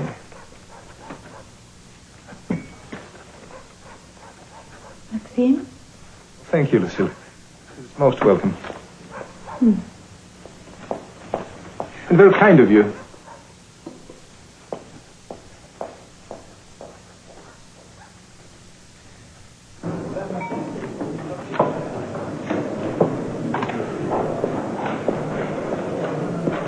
You and I have long known that Brisson and the Girondins are our enemies. The important thing is that we now have Danton's support because he sees that they are his enemies too. Now we can move against the whole cowardly pack of them. Good. Have you spoken with Danton? Soon.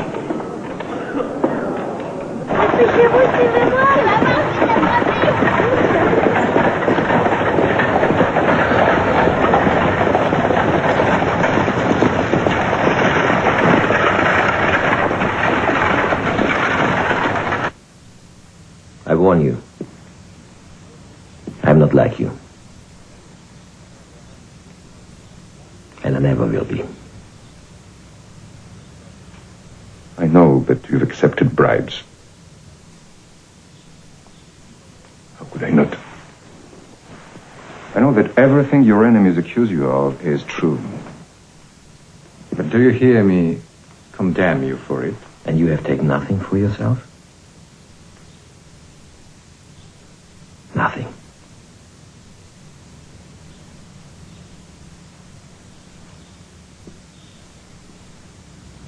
Though you could have.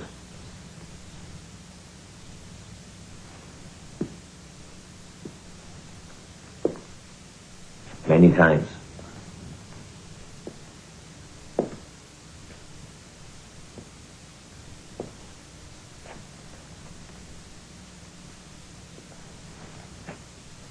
How can I trust a man who wants nothing? You can trust me to tell you the truth. At least as I see it. And at the moment, the truth is that the people of Paris, your people, not Brisson and the moderates, are the best friends you have. Therefore, you would be wise not to stand in their way. Or yours.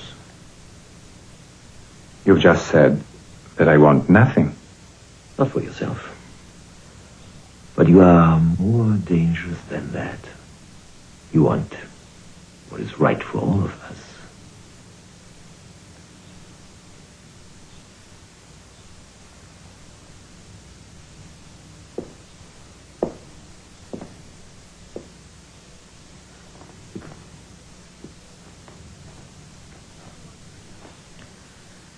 I want Priseau's head. And I'll go along with you. To create some...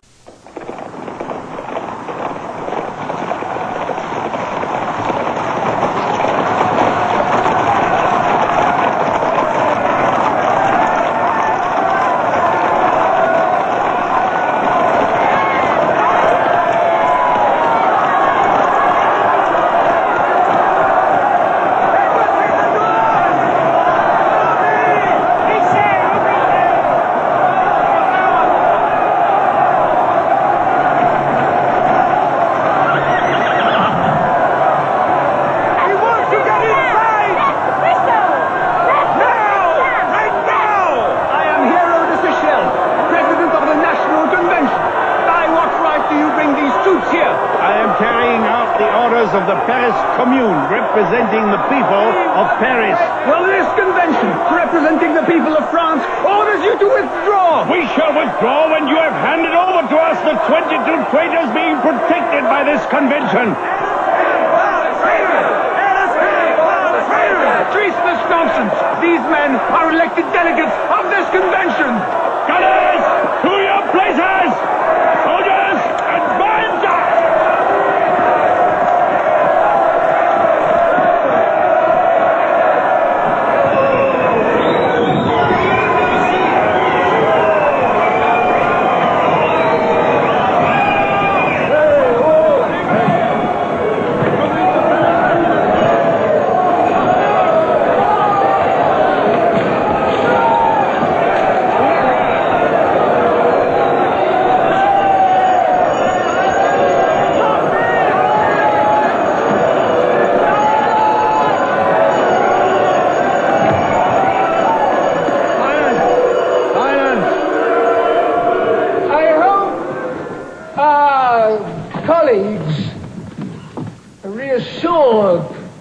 To their liberty, they went out to meet the people, and they've seen that the people mean them no harm. What does this mean? Paris Commune has denounced 22 traitors who are seated in our midst. I demand their immediate arrest. Somebody give Couteau a glass of blood. He appears to be thirsty. Citizen President, I see here Chaumet and Hebert representing the Paris Commune. It is fitting that this convention show them its respect and full attention. I call on them to make known to the convention the names of those whom they denounce. How dare you! I move that this list be read without delay. and that we decree the arrest of those whose names are upon it.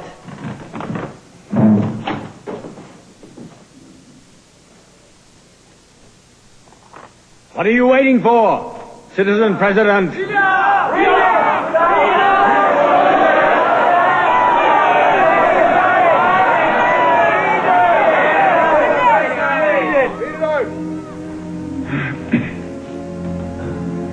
Barbaroux. Vergoin. Bertrand. Birotteau. Boileau. Brissot. Rizot. Chambon. Gardieu. Lansonnet. Omer. Gorsas. Death to the Girondins!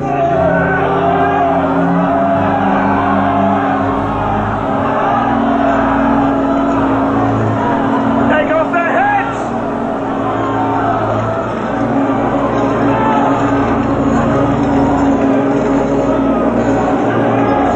Death to Vergniaud!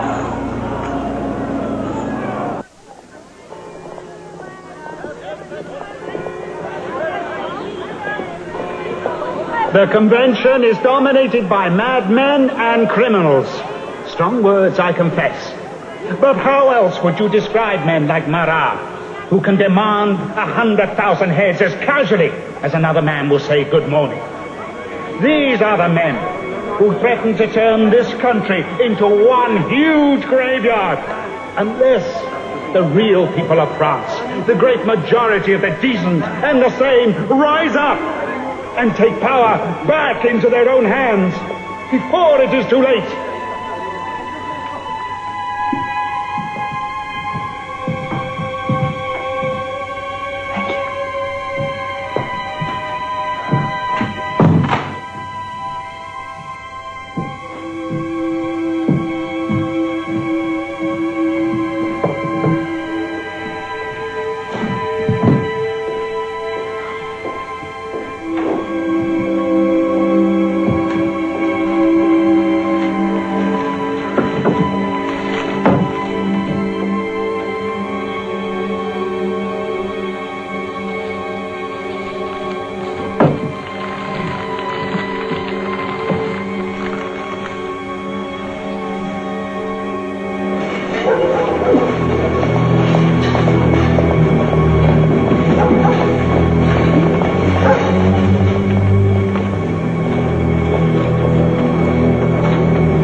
Go and see who it is.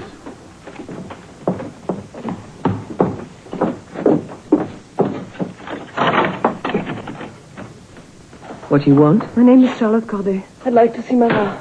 No, that's not possible. He's ill. He's not seeing anyone. I've come all the way from Caen. I have important information on what the Girondins are planning. I must see him. I've told you, he's ill. What is it, Simone? It's a woman who's just arrived from Caen. She says that she has news about the Girondins. Let her in. He's very weak. Don't stay more than 5 minutes. I won't. Come in.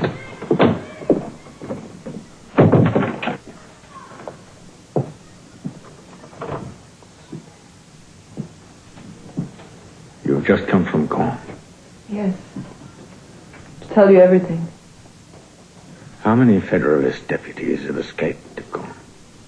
18. Here are their names.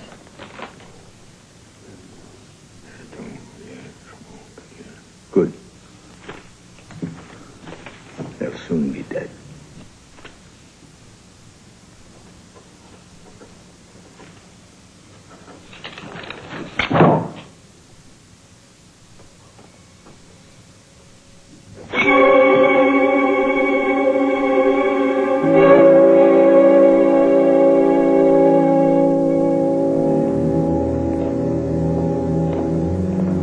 This stone vessel is the heart of the great Marat, which will hang here for all time in his memory. It is the heart of a great man, the heart that struck fear into all traitors. And it is a traitor's hand that has snatched him from the love of his people.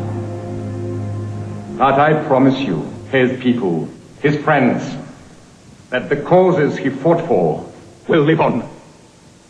I have called personally in the convention for the establishment of granaries where grain will be stored to guard against the speculators and all those who would starve the people for their own profit.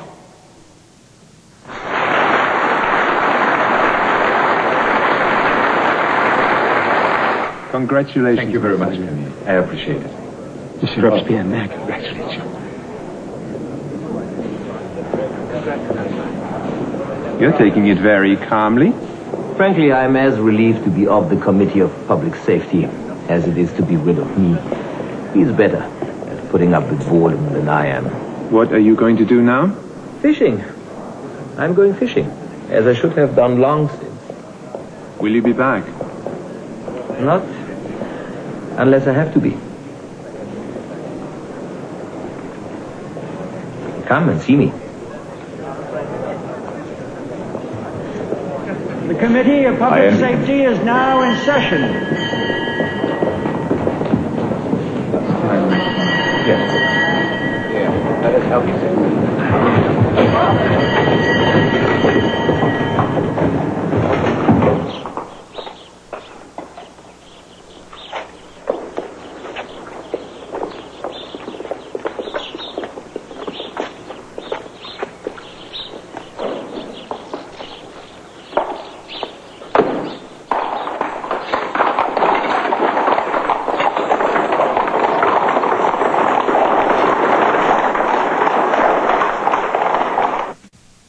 Bring in the accused.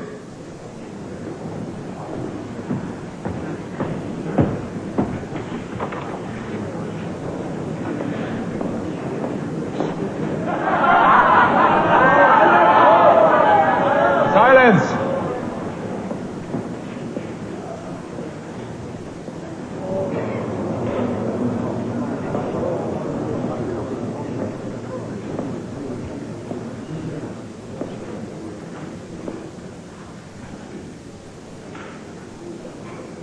You may be seated.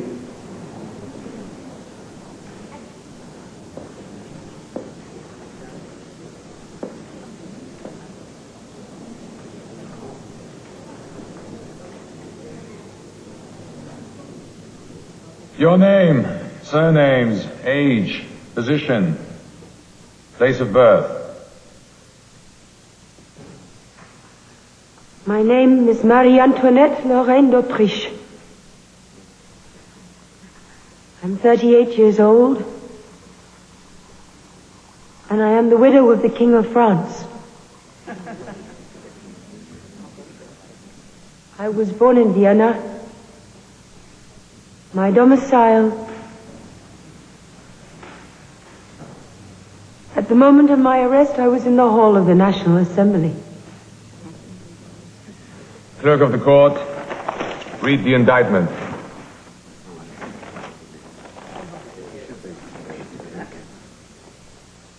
It is well known that like Messalina, Brunhilde, Fredegund, and Medici, all previously known as women of infamy, Marie Antoinette, widow of Louis Capet, has, during her stay in France, been a scourge and a vampire, thirsty for the blood of the French people. It is no less well known that she has had political contacts with a man known under the name of King of Bohemian Hungary, contrary to the national interests of France, and that in concert with the King's brothers and the infamous and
exactly like the real one. Come and buy!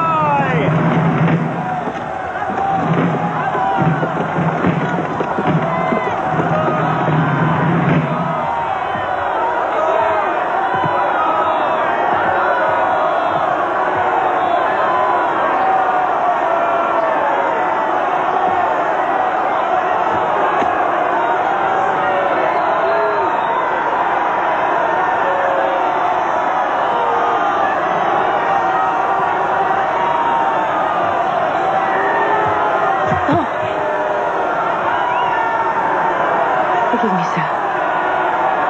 Madame.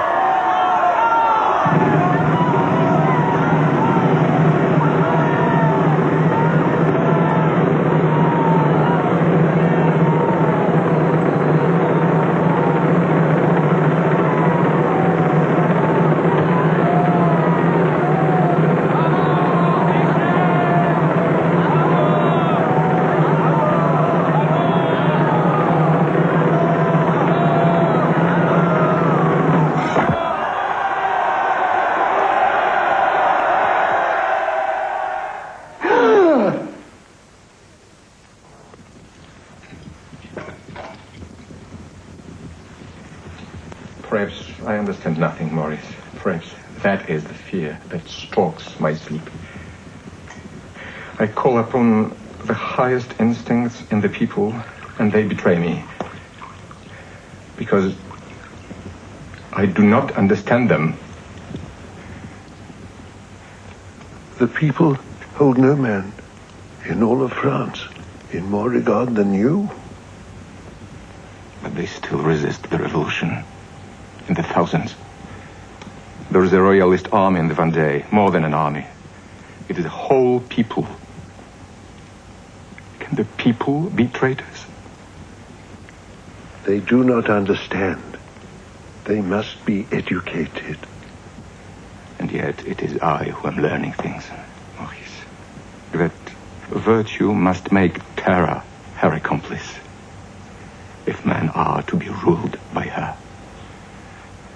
Since the fault is not in virtue, it must be in men. And yet I cannot believe that. Cannot. And yet I must. To save the revolution.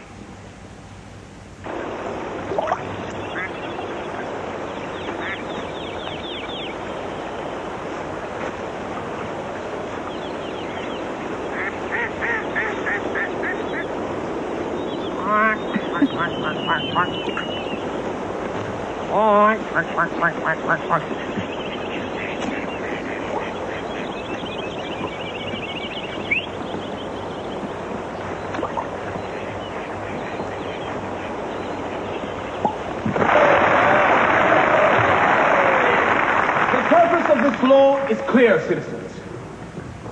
We know our enemies. Those amongst us who would still see us lose these wars. But they shall no longer mock us when they claim we cannot prove their treason. We propose to shift to them the burden of proving their own innocence. All who fail to show consistent proof of their commitment to the revolution shall automatically be liable to arrest.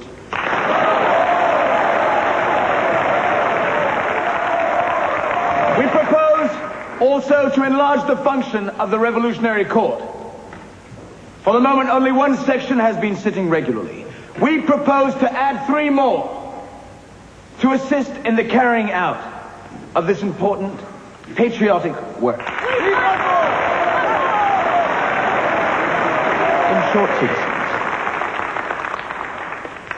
let terror be the order of the day. And virtue, citizens. Virtue, without which terror is deadly. Terror, without which virtue is powerless.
forte, invasiante, ritornante, a te che mutua caritate semper viva.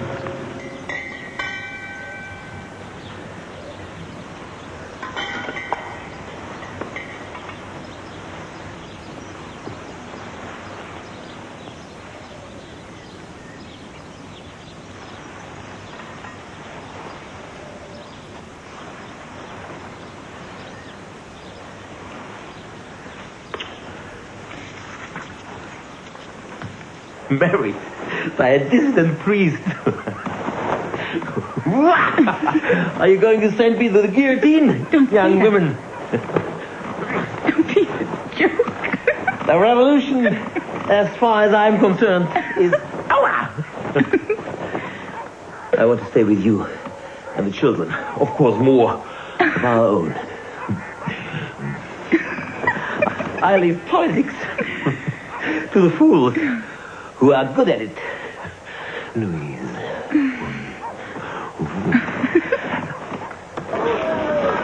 Joe, bring the plank over here. This is what I want. Yeah, that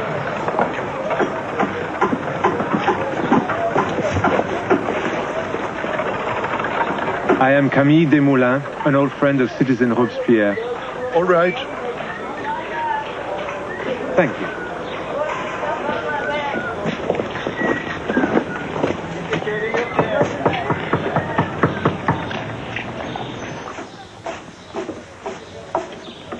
No one has been condemned without cause.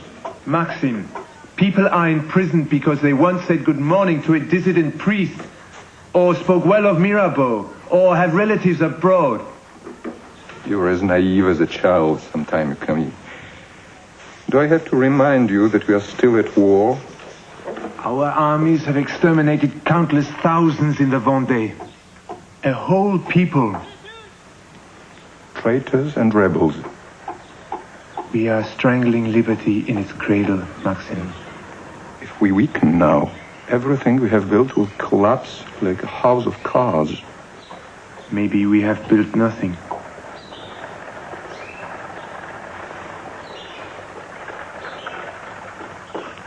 It's just a dream. That frightens me.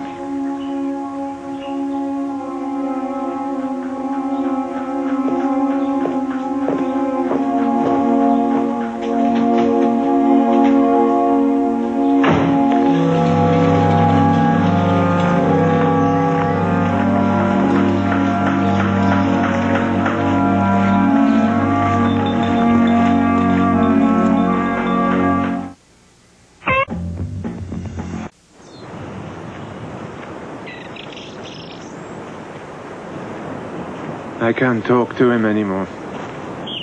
He's withdrawn from everyone, except his friends on the committee.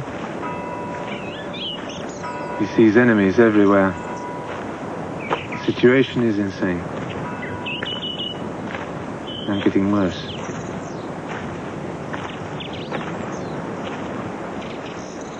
I'm going to miss all this.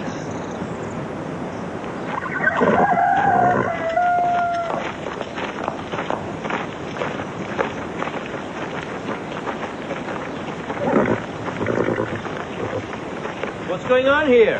I'm coming with you. Louise! It's no use arguing. If you refuse to take me, I'll simply follow on my own. Be reasonable. What's more reasonable than wanting to be with you? The children? The children will be quite safe here with their nurse. It's no good, George. I've made up my mind. You made up her mind? Thank God. For you. Madame?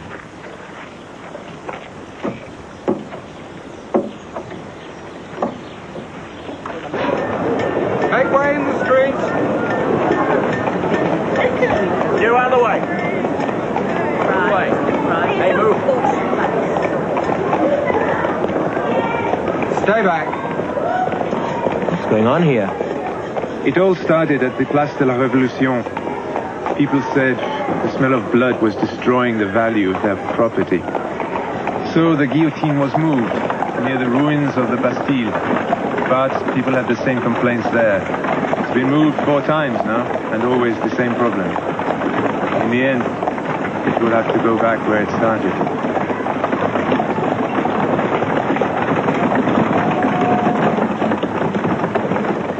General, I want your report tomorrow morning. Yes, citizen.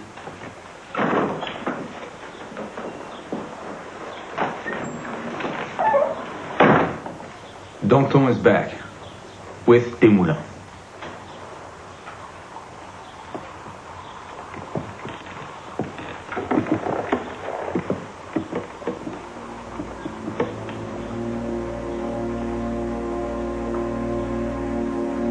I scarcely recognize this place. It has become a hornet's nest of rival factions, lies, and lunacy. Outside, I see churches desecrated, prisons bursting with people whose sole offense is that they are insufficiently fanatical. Is this the republic we set out to create?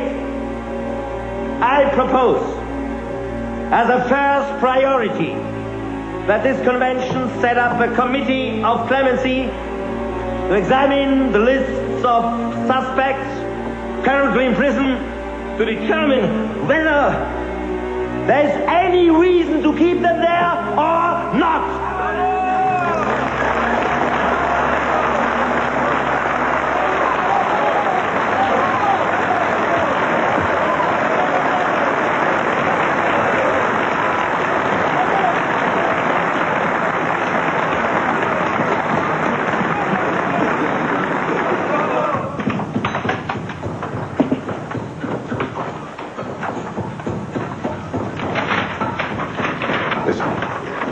At a time when the Republic is fighting for its survival against enemies without and within, what does Citizen Danton propose?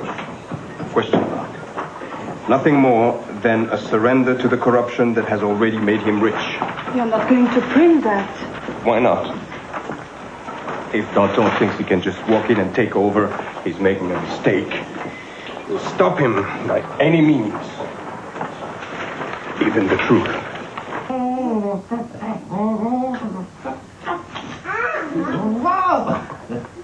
Very good. You.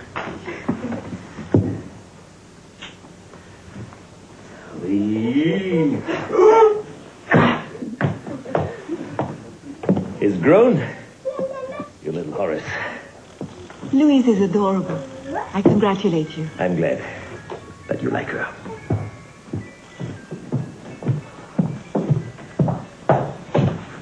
Have you seen this? No. Oh, this refuse, this waste product of the human intestines, this excremental heap of lying filth. Only a bear could take a whole page and say nothing. Well, will have to be answered. Now, back to work, Camille.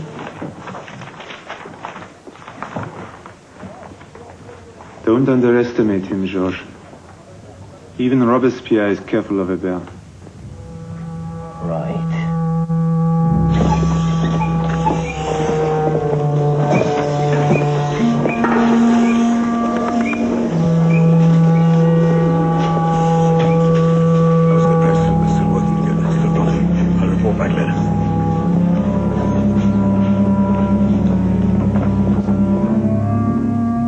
Neither Hébert nor Danton will stop their attacks until one or the other is destroyed.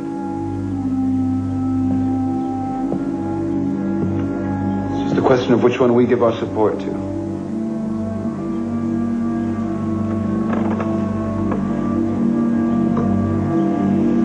I accuse Danton of being a thief. Wait! I accuse Danton of being a thief, a profiteer, and of betraying the revolution. Where's the proof? Why bother to prove what we all know?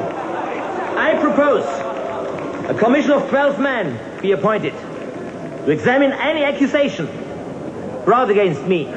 Trust a thief to hide behind the law!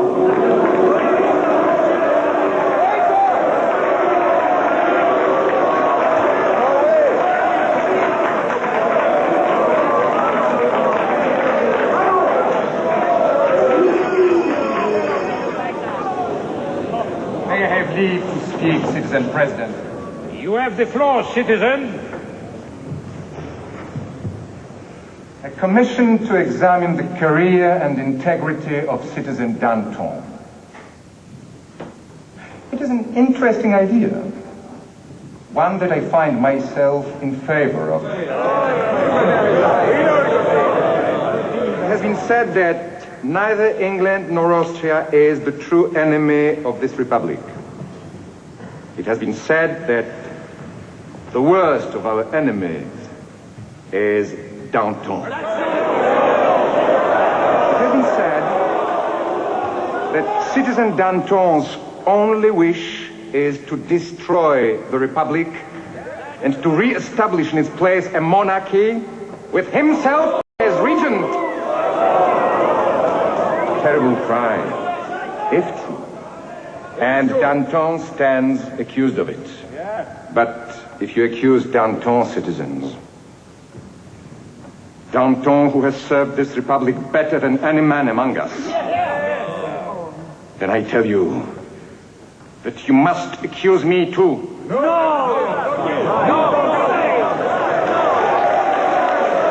And I tell you, those accusations are as false and fraudulent as the liars and hypocrites who bring them. Hypocrite! I, Robespierre, denounce and condemn them. Vive Robespierre! Vive Danton!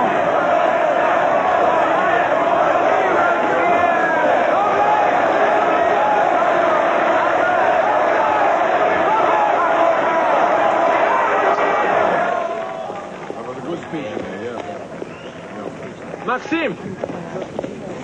Maxime!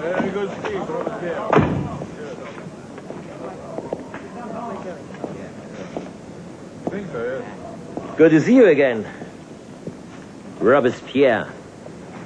You have been greatly missed. Not by everybody. Thank you for what you said in there. We are all threatened by madmen like Hebert. We shall not stand by while the inmates take over the asylum. We must talk. You and I. I hear you have remarried. I'm very happy for you. You must meet her. I hope I shall. Give my love to Lucille and little Horace.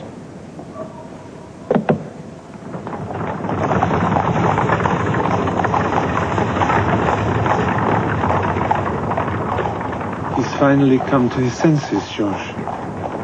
I thought it was too late. But if the two of you can work together, it's going to be all right.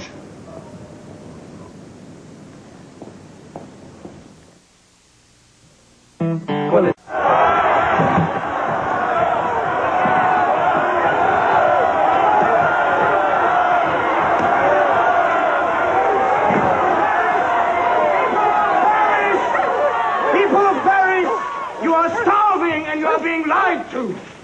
I am brother the fanatic because I demand death for profiteers and enemies of the revolution.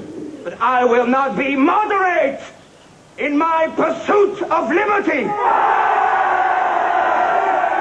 of Paris, there is only one course left to us. One weapon that Robespierre and the friends of Danton can never take from us. Insurrection!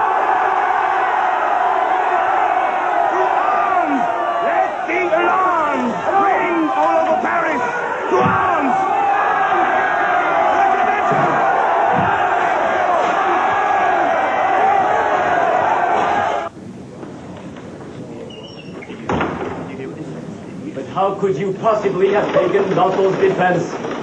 Why did you defend Danton against Hebert? One is as bad as the other. Couton is right. You must arrest them both. If we arrest them both together, we risk uniting them. In which case, this committee would lose its majority in the convention.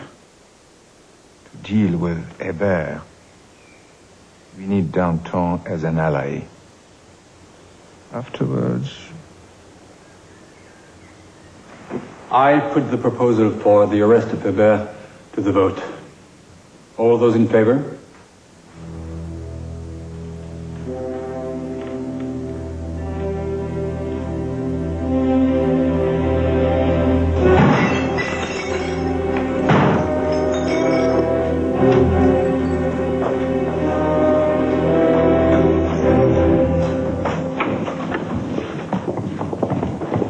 Citizen Hébert. Yes, what? You're under arrest. Under arrest? On whose orders?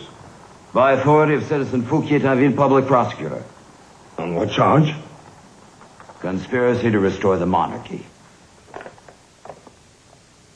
The monarchy?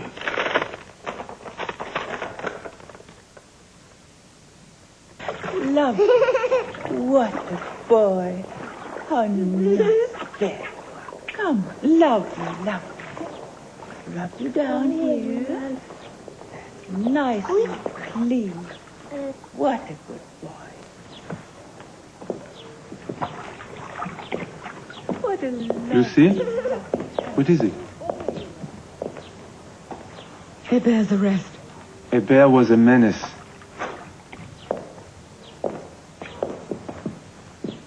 Maxime is only doing what I've been begging him to do for months.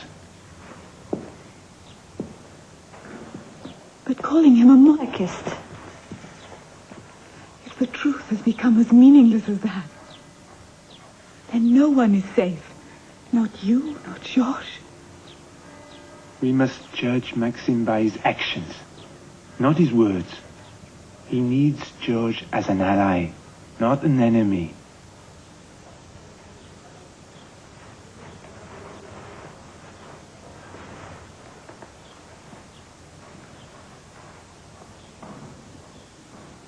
Now I must work.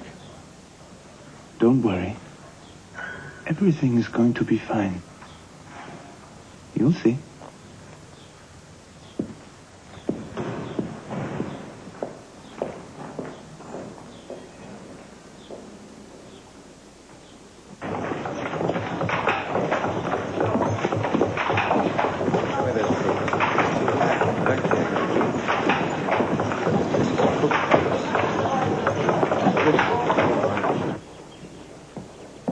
Your friend Desmoulins is losing his mind.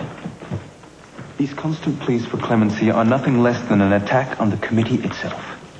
We cannot allow it. This is Danton's voice.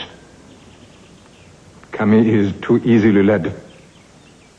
But those who oppose the terror have no desire for virtue, and that is a crime against the Republic. Camille must be saved. He must be made to see that he is wrong.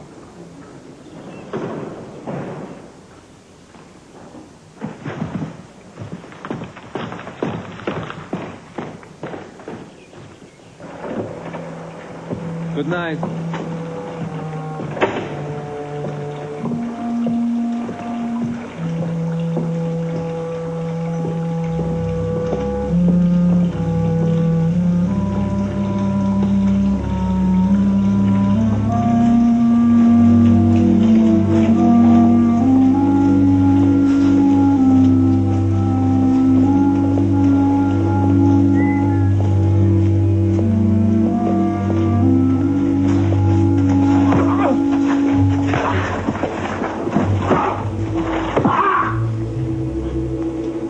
This is a warning.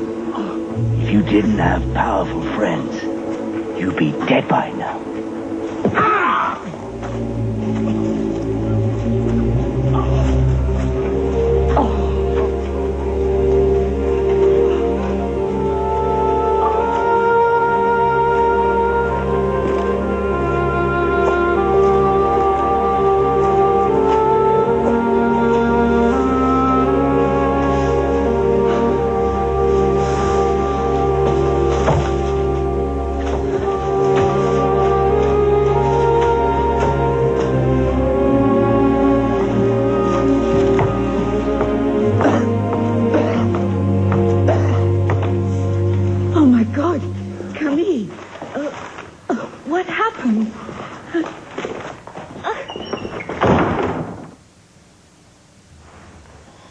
would he do this?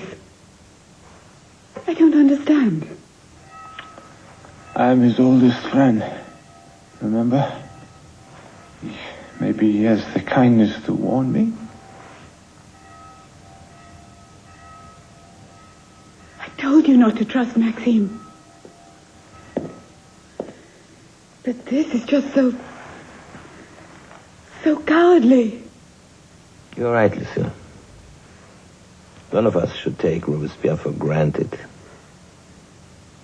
You must go carefully. Come in.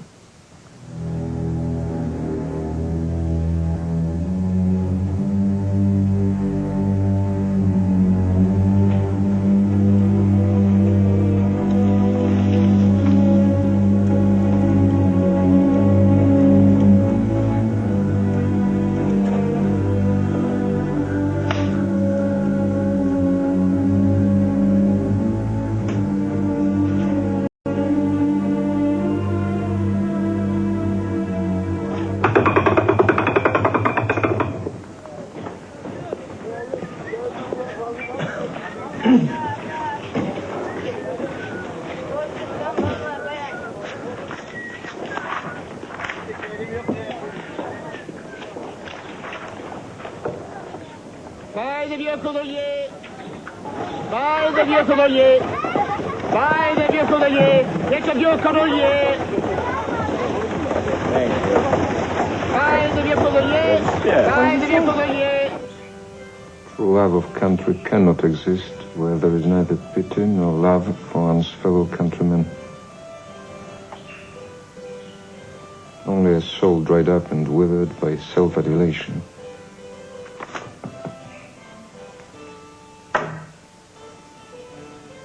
How can someone I have tried so hard to protect? It is a challenge you cannot ignore. Everyone knows to whom he's referring. I'm not concerned for my own vanity. It is not an attack on you alone. It is directed at the committee. And at all that we are working for. I know. I understand.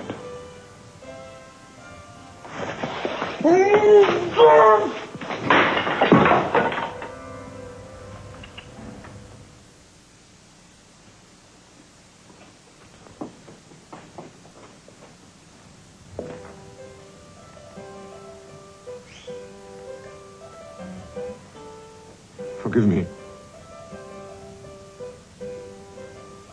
I am angry. Very angry.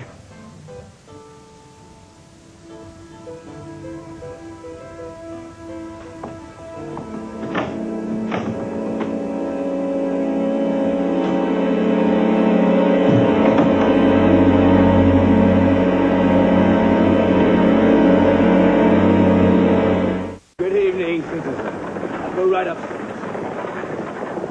Hey, good evening. I'm glad you could come. It's upstairs.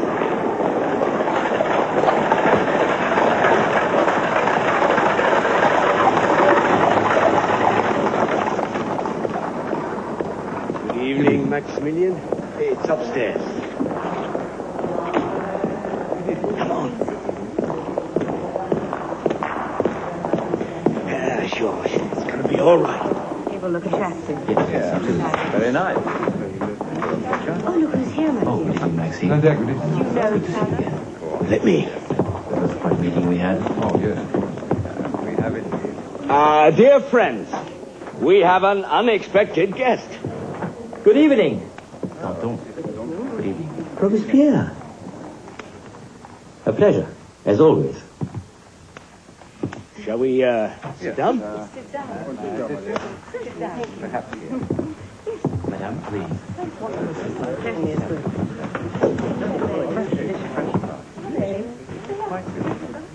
Very nice, le genre. Very nice. You're lucky to have it. Doesn't it?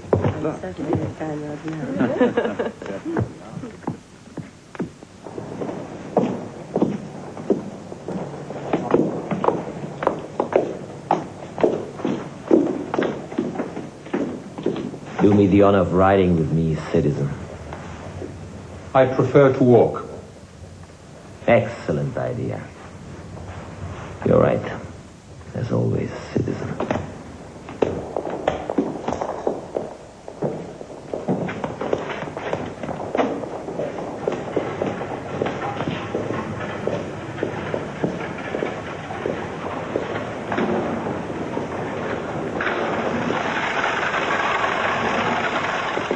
Camille is recovering well. You will be pleased to hear. Recovering? From the beating he received. What beating? As a warning against continuing to oppose your policies. Are you accusing me of... Didn't you try to warn him off? As a friend? I know nothing of this. Forgive me if I have misjudged you. I think we had better say goodnight. What has happened to us, you and me? We started out wanting the same things. We never wanted the same things, Liberty, you and I. Justice, equality. Words! You have never understood that unless the simple virtue of the people is our only guide. The virtue of the people? Bloodless abstractions.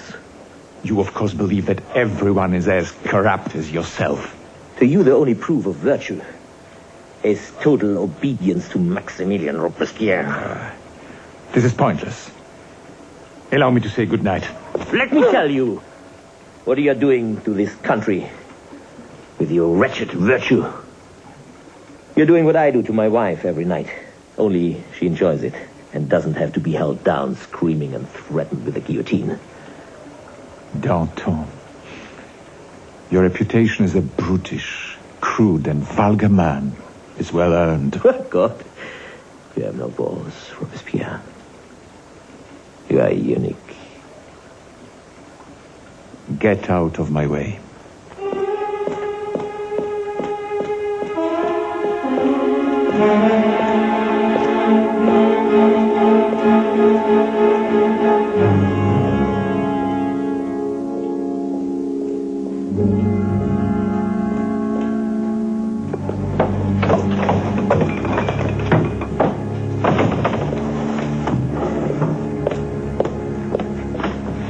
So, what happened? I was not at my diplomatic best. This committee must not act as though it were in fear of this man. It is intolerable. The simple fact is that Danton has a lot of support. You know it's true, citizen. Danton thinks he's too powerful to be touched. And if we are clumsy, we shall prove him right. Surprise is our best, perhaps our only weapon.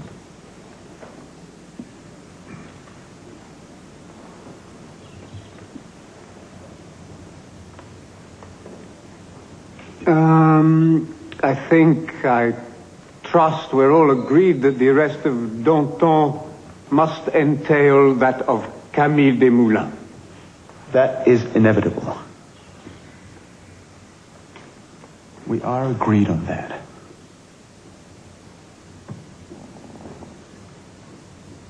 I accept the will of the committee.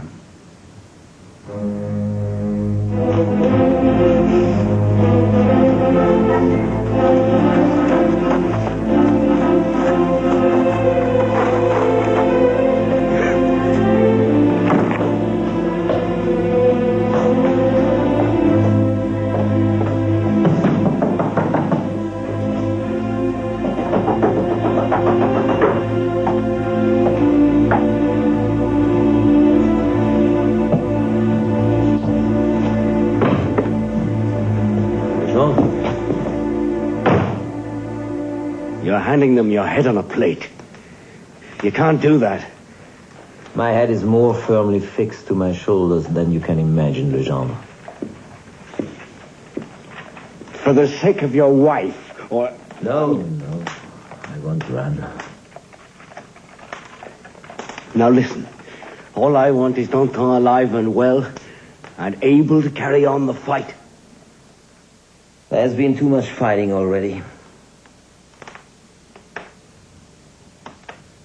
Too much dying. I won't be the cause of any more. Then what will you do?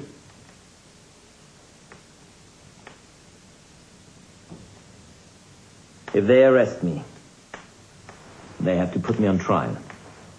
If they put me on trial, I promise you, Legendre, I'll start something they can't control, you'll see. It'll be the end of them. And after that, I shall go back to the country and go fishing. No man who has ever spent a day by the river would choose to waste his time in politics. I must have been mad. Don't worry. Don't worry. Let it go! Come on. No, let it go! Don't touch her! What's happening? Why are they doing this?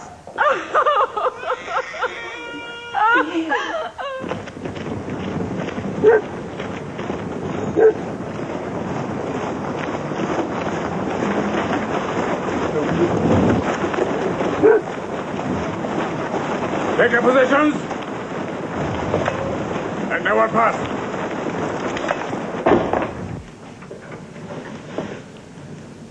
You wait in the hall. I will be back soon. I'm lucky man in France.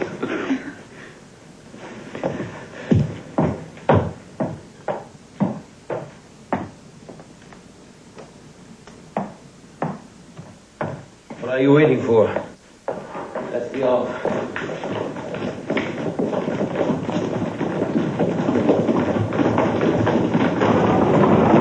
Read about the conspiracy. Danton Neighborman arrested. Read about the conspiracy. When our enemies threatened us on every side, who saved France from collapse? Danton! And now, 18 months later, he's not even allowed to answer the outrageous charges brought against him. And who brings these charges of treason and corruption? Those who, out of personal spite, would stop at nothing to see his downfall. Citizens, the question is not what individual acts of service to this republic a man may have performed, but what his life shows us of his dedication to its ideals. Let us then ask not what Danton did on one date or another, but how his life differs from that of Lafayette, Dumouriez, Brissot, or Hébert. All rendered individual acts of service, even bravery, and all betrayed the revolution and were condemned by virtuous men as traitors. Wasn't Danton paid by the crown? Wasn't he the friend of the most corrupt of men? Didn't he constantly conspire against this country? Only the guilty seek to shield the guilty, hoping by so doing to hide their own crimes from the light of truth. Beware, citizens, that you do not, by shielding others, condemn yourselves.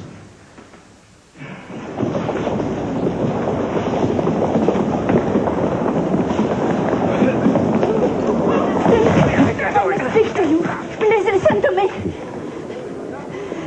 How can you do this to Camille? Your oldest friend. How can you forget everything you've meant to each other? Maxime, please. Please. No, godfather to our child. Maxime, talk to me. Listen to me. Maxime.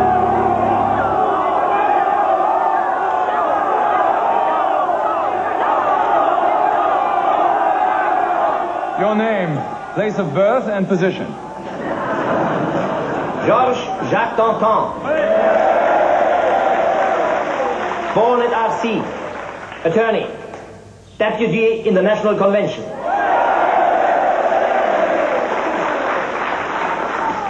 Your place of residence? My residence?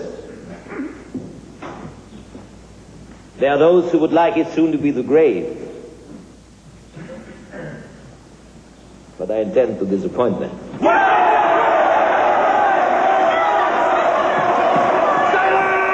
I shall clear the court! I think you'll find that difficult. I remind the accused of the respect which they owe to this court. And I remind you, citizen president, of the respect you owe to justice. No one here accused has been properly informed of the charge against him. That's the truth!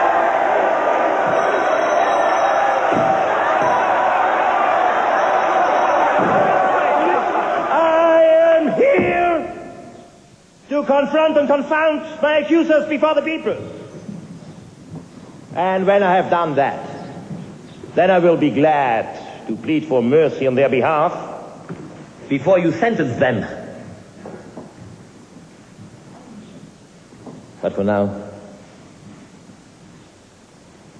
I intend to be heard. Wait!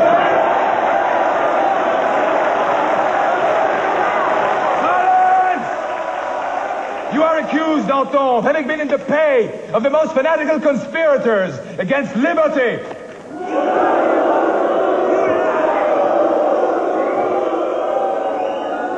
I was never bought. There is no price big enough to buy Danton. I challenge my accusers to show proof that I was ever bought. They cannot.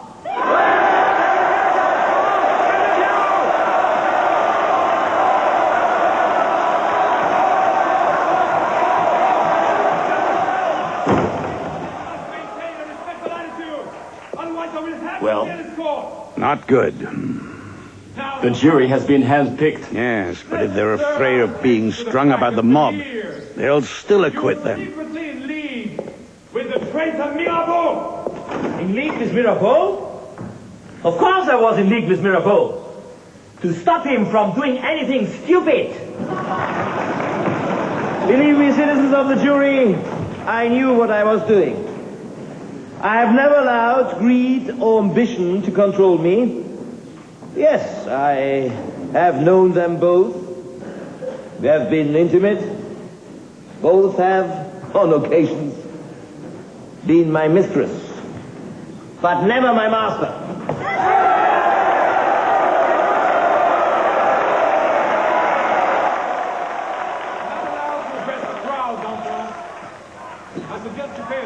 Go around the back. See that this gets to Herman. But be discreet.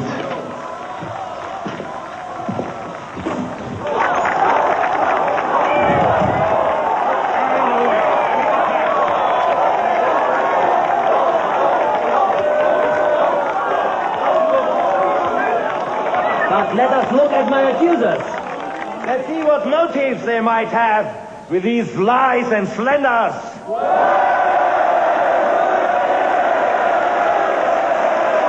The accused will confine himself to his own defense. You are accused, Danton, of having secretly and at all times favored and protected the monarchy.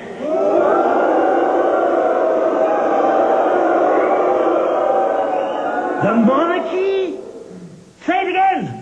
With a straight face, I challenge you! Danton, a monarchist? A monarchist? Bravo, George! The hearing is suspended. What?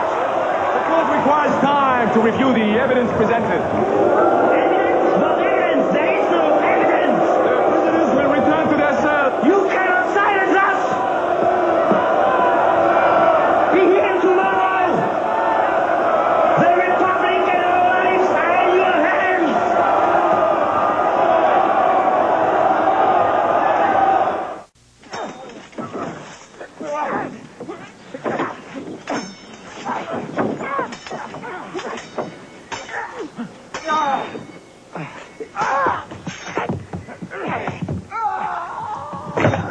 Death to the tyrant! Death to the tyrant!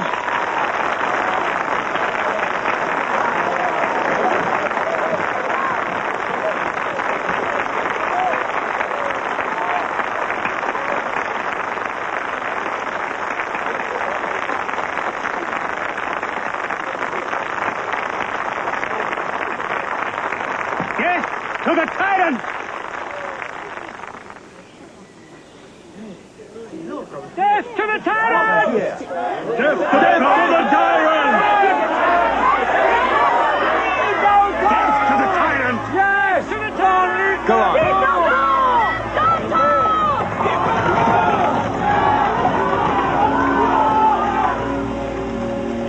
You should not have risked a public trial. We had no choice. He must not win. He must not. At any cost. Then he will not.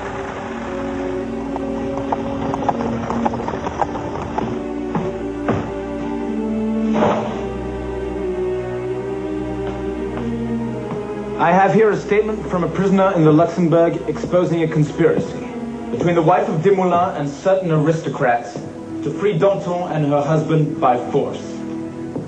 It is all we need, citizens, to act.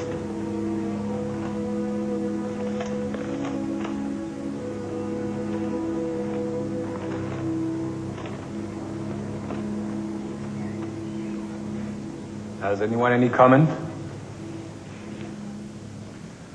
Only that this is so obvious and crude a forgery that I cannot believe that anyone will be taken in by it.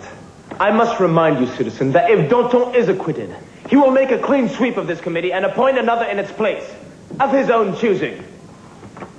If he does it in accordance with the law, it will be our duty to accept the fact. Citizen Robespierre, you have always been the one amongst us most determined to respect the Constitution. Where do you stand on this? Danton wins. This republic, which has survived all the attacks of all the monarchies in Europe, will be destroyed by corruption from within. We have no choice, citizens, but to accept the evidence that Saint-Just brings before us. Evidence. I move that this committee make known to the convention the existence of a conspiracy to free Danton and his accomplices. And I move that such evidence, being taken as proof of guilt, the prisoners be henceforth forbidden to plead their innocence in open court.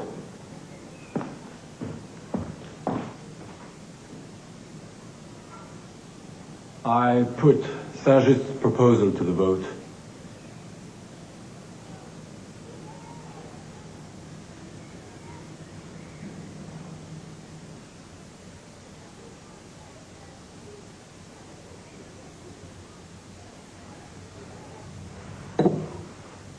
Then you are agreed. My love. Be a good boy. Take care of us, Mother.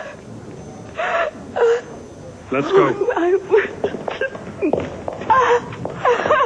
are you taking her? You have no right. She's done nothing wrong.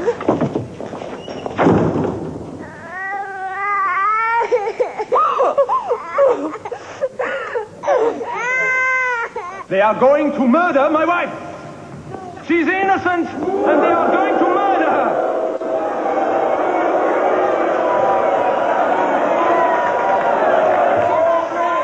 It's a mockery of justice. When a government sinks to these levels, it's merely showing its moral bankruptcy to the whole world. The names of Robespierre and Saint-Just will stink throughout history. I asked the jury whether they've heard sufficient evidence. Yes, Citizen President. That is a lie. You have heard nothing. This is Robespierre's doing. Remember that. There's a scaffold waiting for Robespierre. Take them away! The law requires that the jury give their verdict in the presence of the accused. In view of the unseemly behavior of the accused, I move the matter to be dealt with in their absence. The public prosecutor is granted! You don't have the right! You don't have the right! Don't touch me.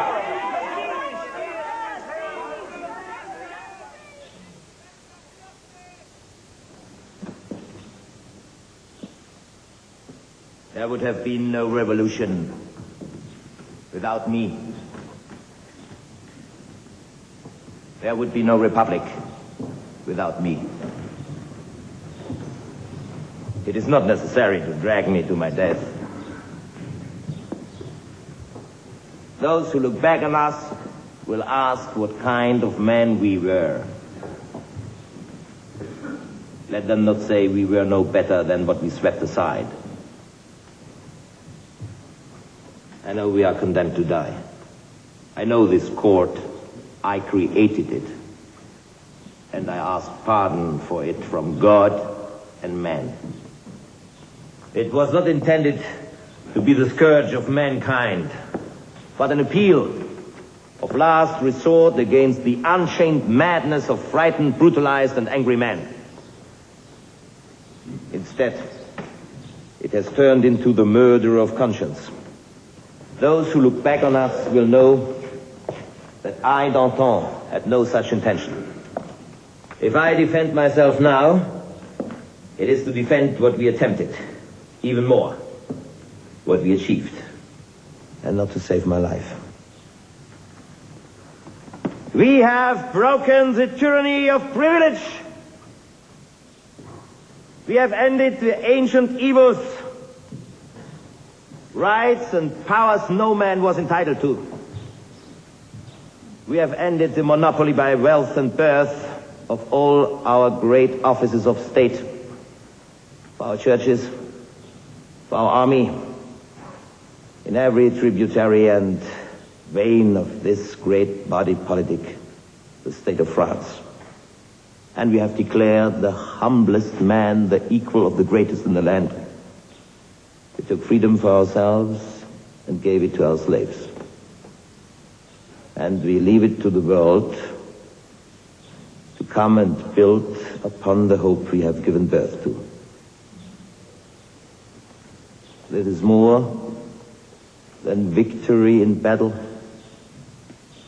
more than all the swords and cannons and all the charging cavalry in Europe.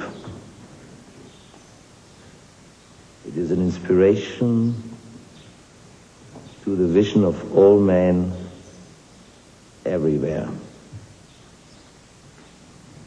An appetite for freedom that will not be denied.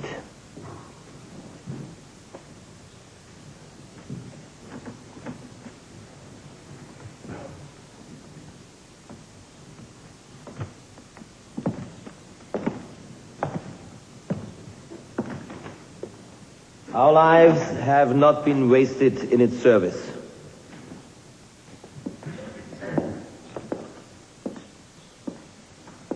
Allons enfants de la patrie, le jour de gloire est arrivé. Go on. Pour de la tyrannie, les bras sanglants élevés, les standards sanglants élevés. Entendez-vous dans vos campagnes, mugir cette féroce soldat.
Take this lock of hair. It's my wife's. Send it to her mother.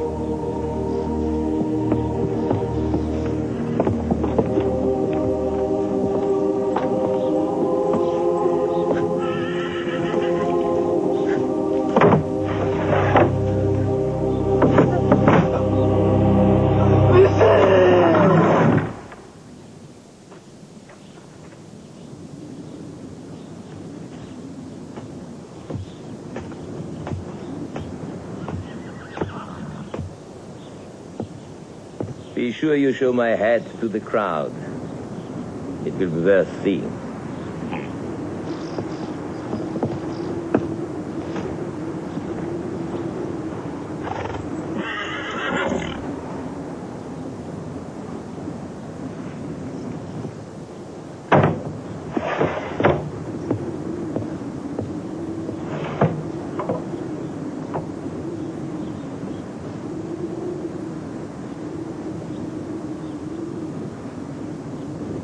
Now!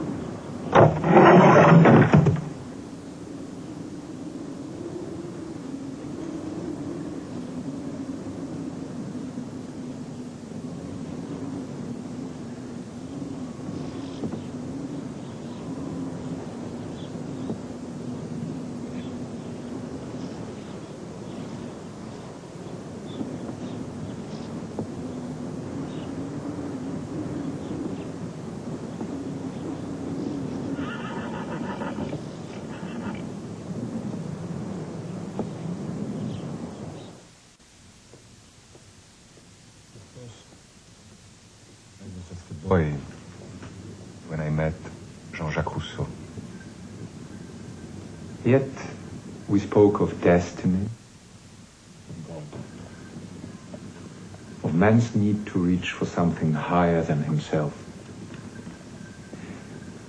Heaven knows I have been a poor Catholic, but I have never wavered in my conviction of some great power watching over us, protecting innocence, rewarding virtue, condemning the wrongdoer. Men cannot live without such a belief, and must not try.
France, of this beloved republic, I say to you beneath this tree of liberty that never has this world offered to its creator a spectacle more worthy of his sight than that of Paris on this day of tribute to his greatness. Here before his gaze, I What's he doing? all He's still those talking. who would persuade you Wake me up when he finishes. Are directed by blind force, and your souls no more than a breath of wind passing into nothing after death. You must think he's the Pope. Of a God. Priests, of the Supreme Being is nature. His temple is the universe. His worship is virtue. He's murderer! The revolution has been a transition. What's the matter? Get you run? The revolution has been a transition. The revolution has been a transition from a reign of crime to a reign of justice.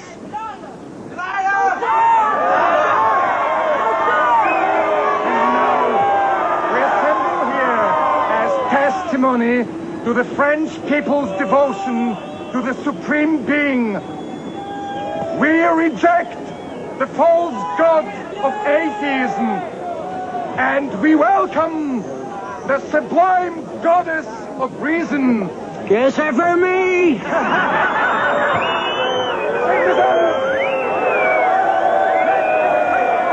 us that it is the Supreme Being and He alone who has it in his power to place fear and remorse into the heart of the oppressor and the tyrant. You should know, Robespierre! Tyrant!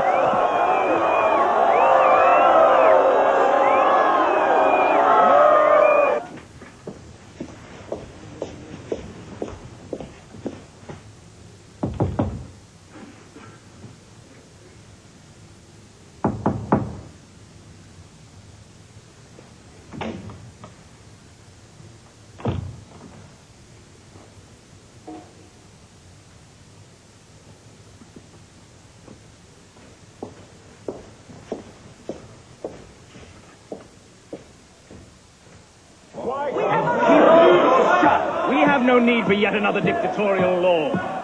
You are too weak, and you understand nothing. The prairial law was introduced solely to strike at half-dozen traitors in the convention. You have executed more people in the past 2 months than in the past 2 years. I have executed? Your law. Your justice. Or lack of it. So do you want to see more trials like that of Danton? There are no trials anymore.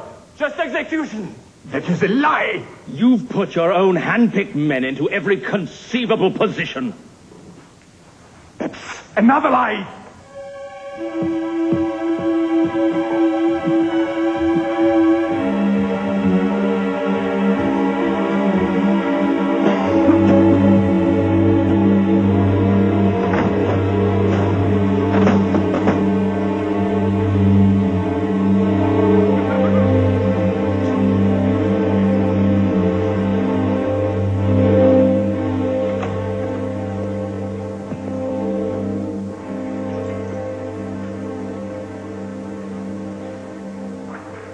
We have won a great victory, Maximilian, at Fleurus. My enemies will turn even that against me. Like everything else. Hush, Maximilian, hush. You are ill. Who can I trust? Who? Except you. My dear, dear friends. Only you. You are my family.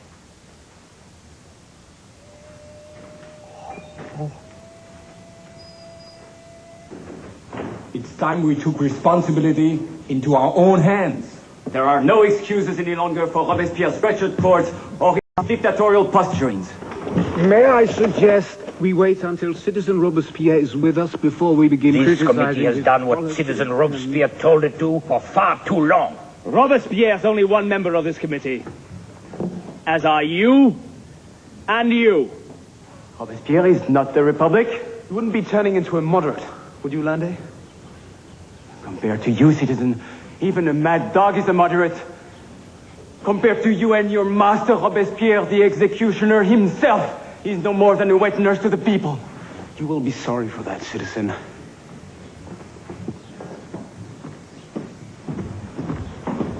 The only thing I regret is that I didn't say it sooner.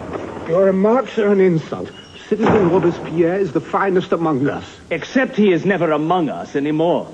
Go to him and tell the dictator this committee is no longer his lapdog.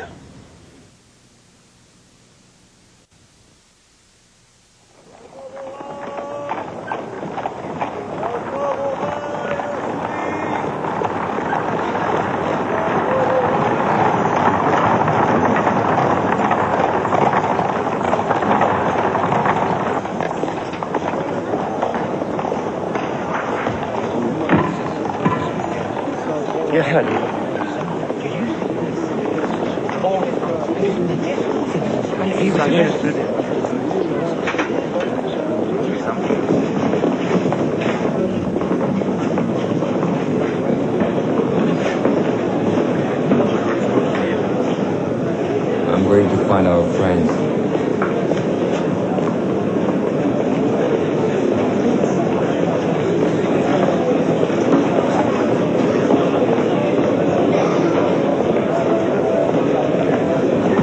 Citizen President, may I have leave to speak?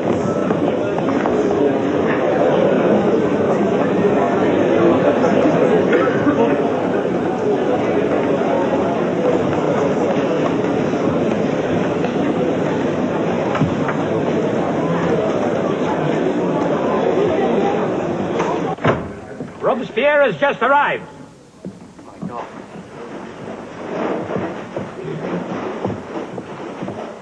I, who was born a slave to freedom, am called a tyrant. I, who have lived a martyr to this republic, am called a dictator. Why? Who tells these lies? Who sets out so deliberately to deceive you? We are told that the war is won and all is well. It is a lie. What's he said? We are told that the Made any law of accusations, burial yes, but and he will. revolution We can't let him have the floor. are We have instruments to of stop tyranny. him now. When they are all that stand between virtue and its murderers. Citizens, I was born to fight against crime, not to preside over it.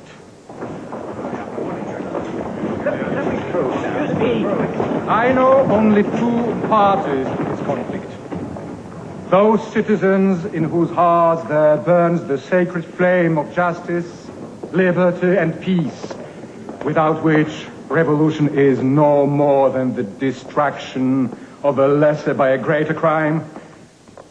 And those whose hearts are empty and are governed by the bestial strengths of greed and fear, corruption and ambition.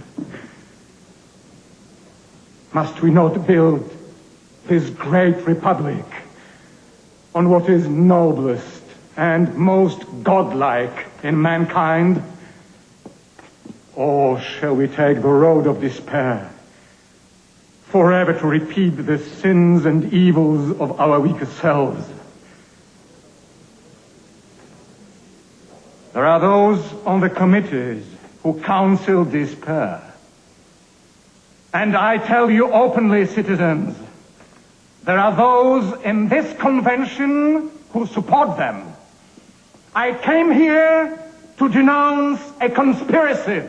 One moment, citizen. The committees must be purged and all authority given back to the National Convention. Citizen, I demand to know the names of those you refer to.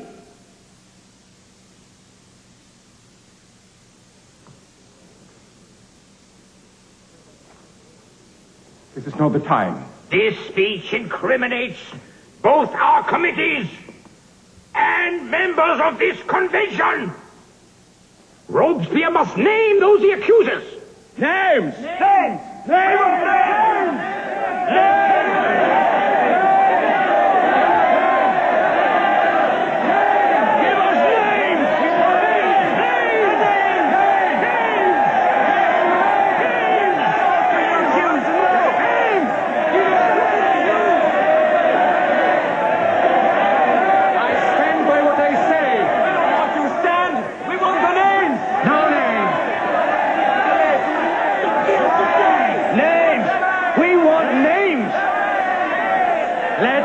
attackers prepare hemlock for me now.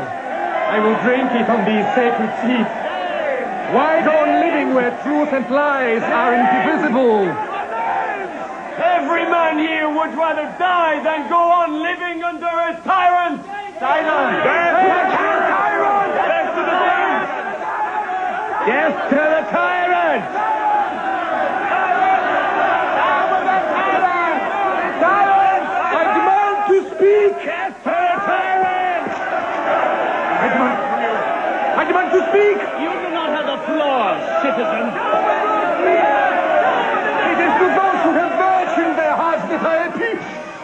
Not the corrupt, not the ambitious, not the outlaws of society.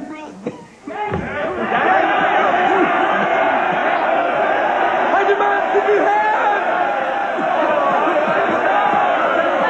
I demand to be heard. The blood of Danton chokes you. It chokes you. Not a step further. These are the seats of good men. You murdered.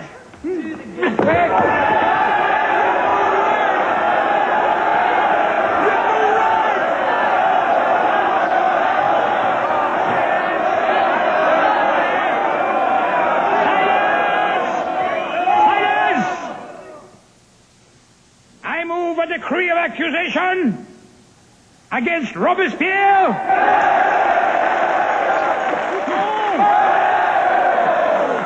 And Saint-Just.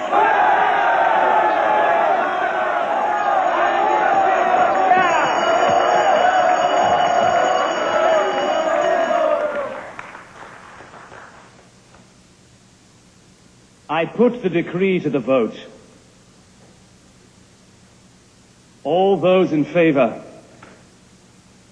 please raise your hand.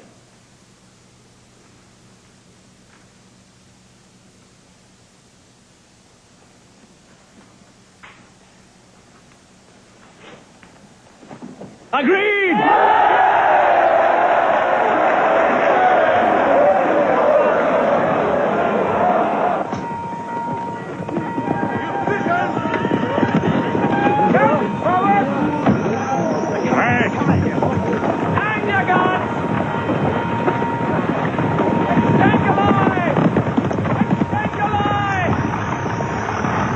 Defend the Hotel de Ville at all costs.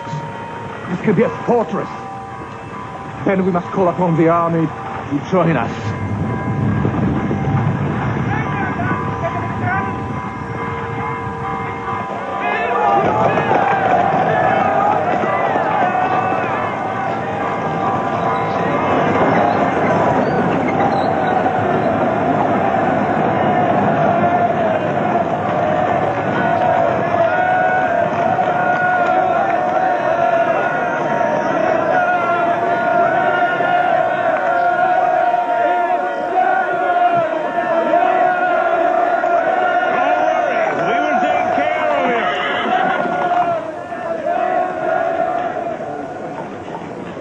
We're with you, citizen. Vive Robespierre!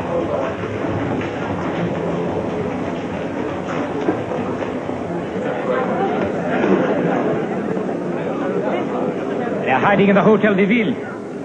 The Paris Commune has declared itself in a state of revolt against us.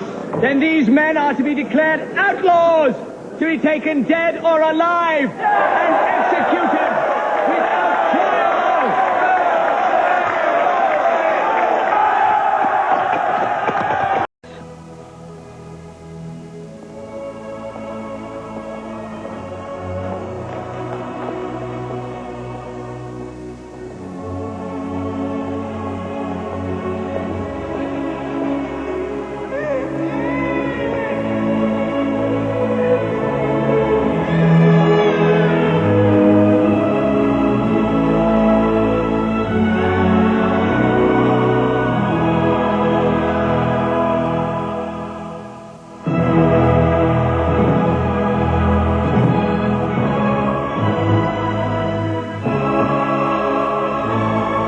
Sunday night, a peace-loving Amish community is thrown into turmoil when a young boy witnesses a brutal murder. But the police who swore to protect may turn out to be the worst of enemies. Harrison Ford and Kelly McGillis star in Witness, CTV's Sunday movie.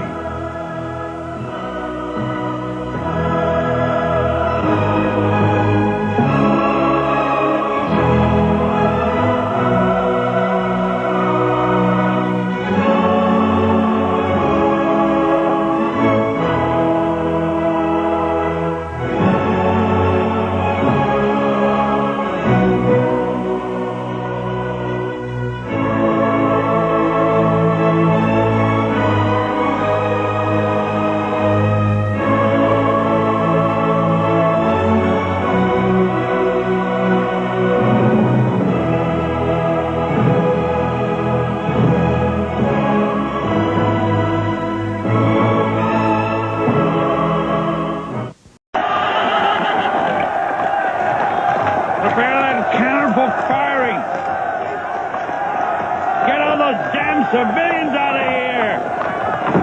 You, build that barricade higher! What's the matter with you? That's an order! Arras will lead our troops and take command of the Hotel de Ville, using whatever force is necessary. Third company, home ranks!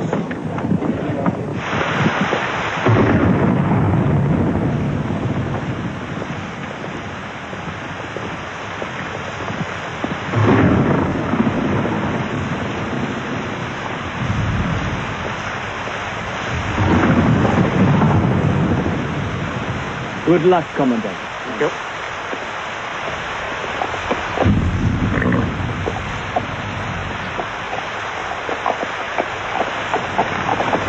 Come on!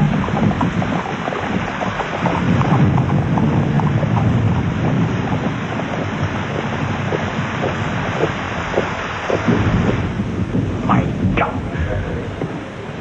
Our soldiers must fight men who wear the same uniforms. It must be done. Write this down. We must close the city gates, shut down all newspapers, arrest all journalists, and issue warrants of arrest for the leaders of the convention.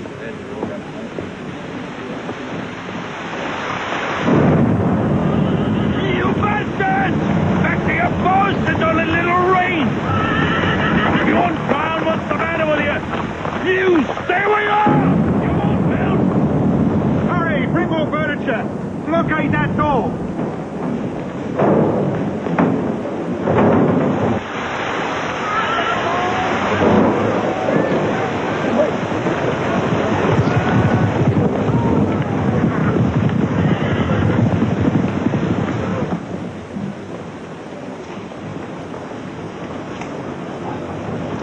Direct appeal to the army. It's our only chance.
At least we achieved something.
We have broken the tyranny of privilege. We have ended ancient evils, rights and powers no man was entitled to. We have ended the monopoly of wealth and birth, of all our great offices of state, for our churches, for our army, of every tributary and vein of this great body politic, the state of France. We declared the humblest man the equal of the greatest in the land. We took freedom for ourselves, and we gave it to our slaves. And we leave it to the world to come and build upon the hopes that we have given birth to. That is more than victory in battle, more than all the swords and cannon, and all the charging cavalry of Europe. It is an inspiration to the vision of all men, everywhere. It is an appetite for freedom that will not be denied. Our lives have not been wasted in service.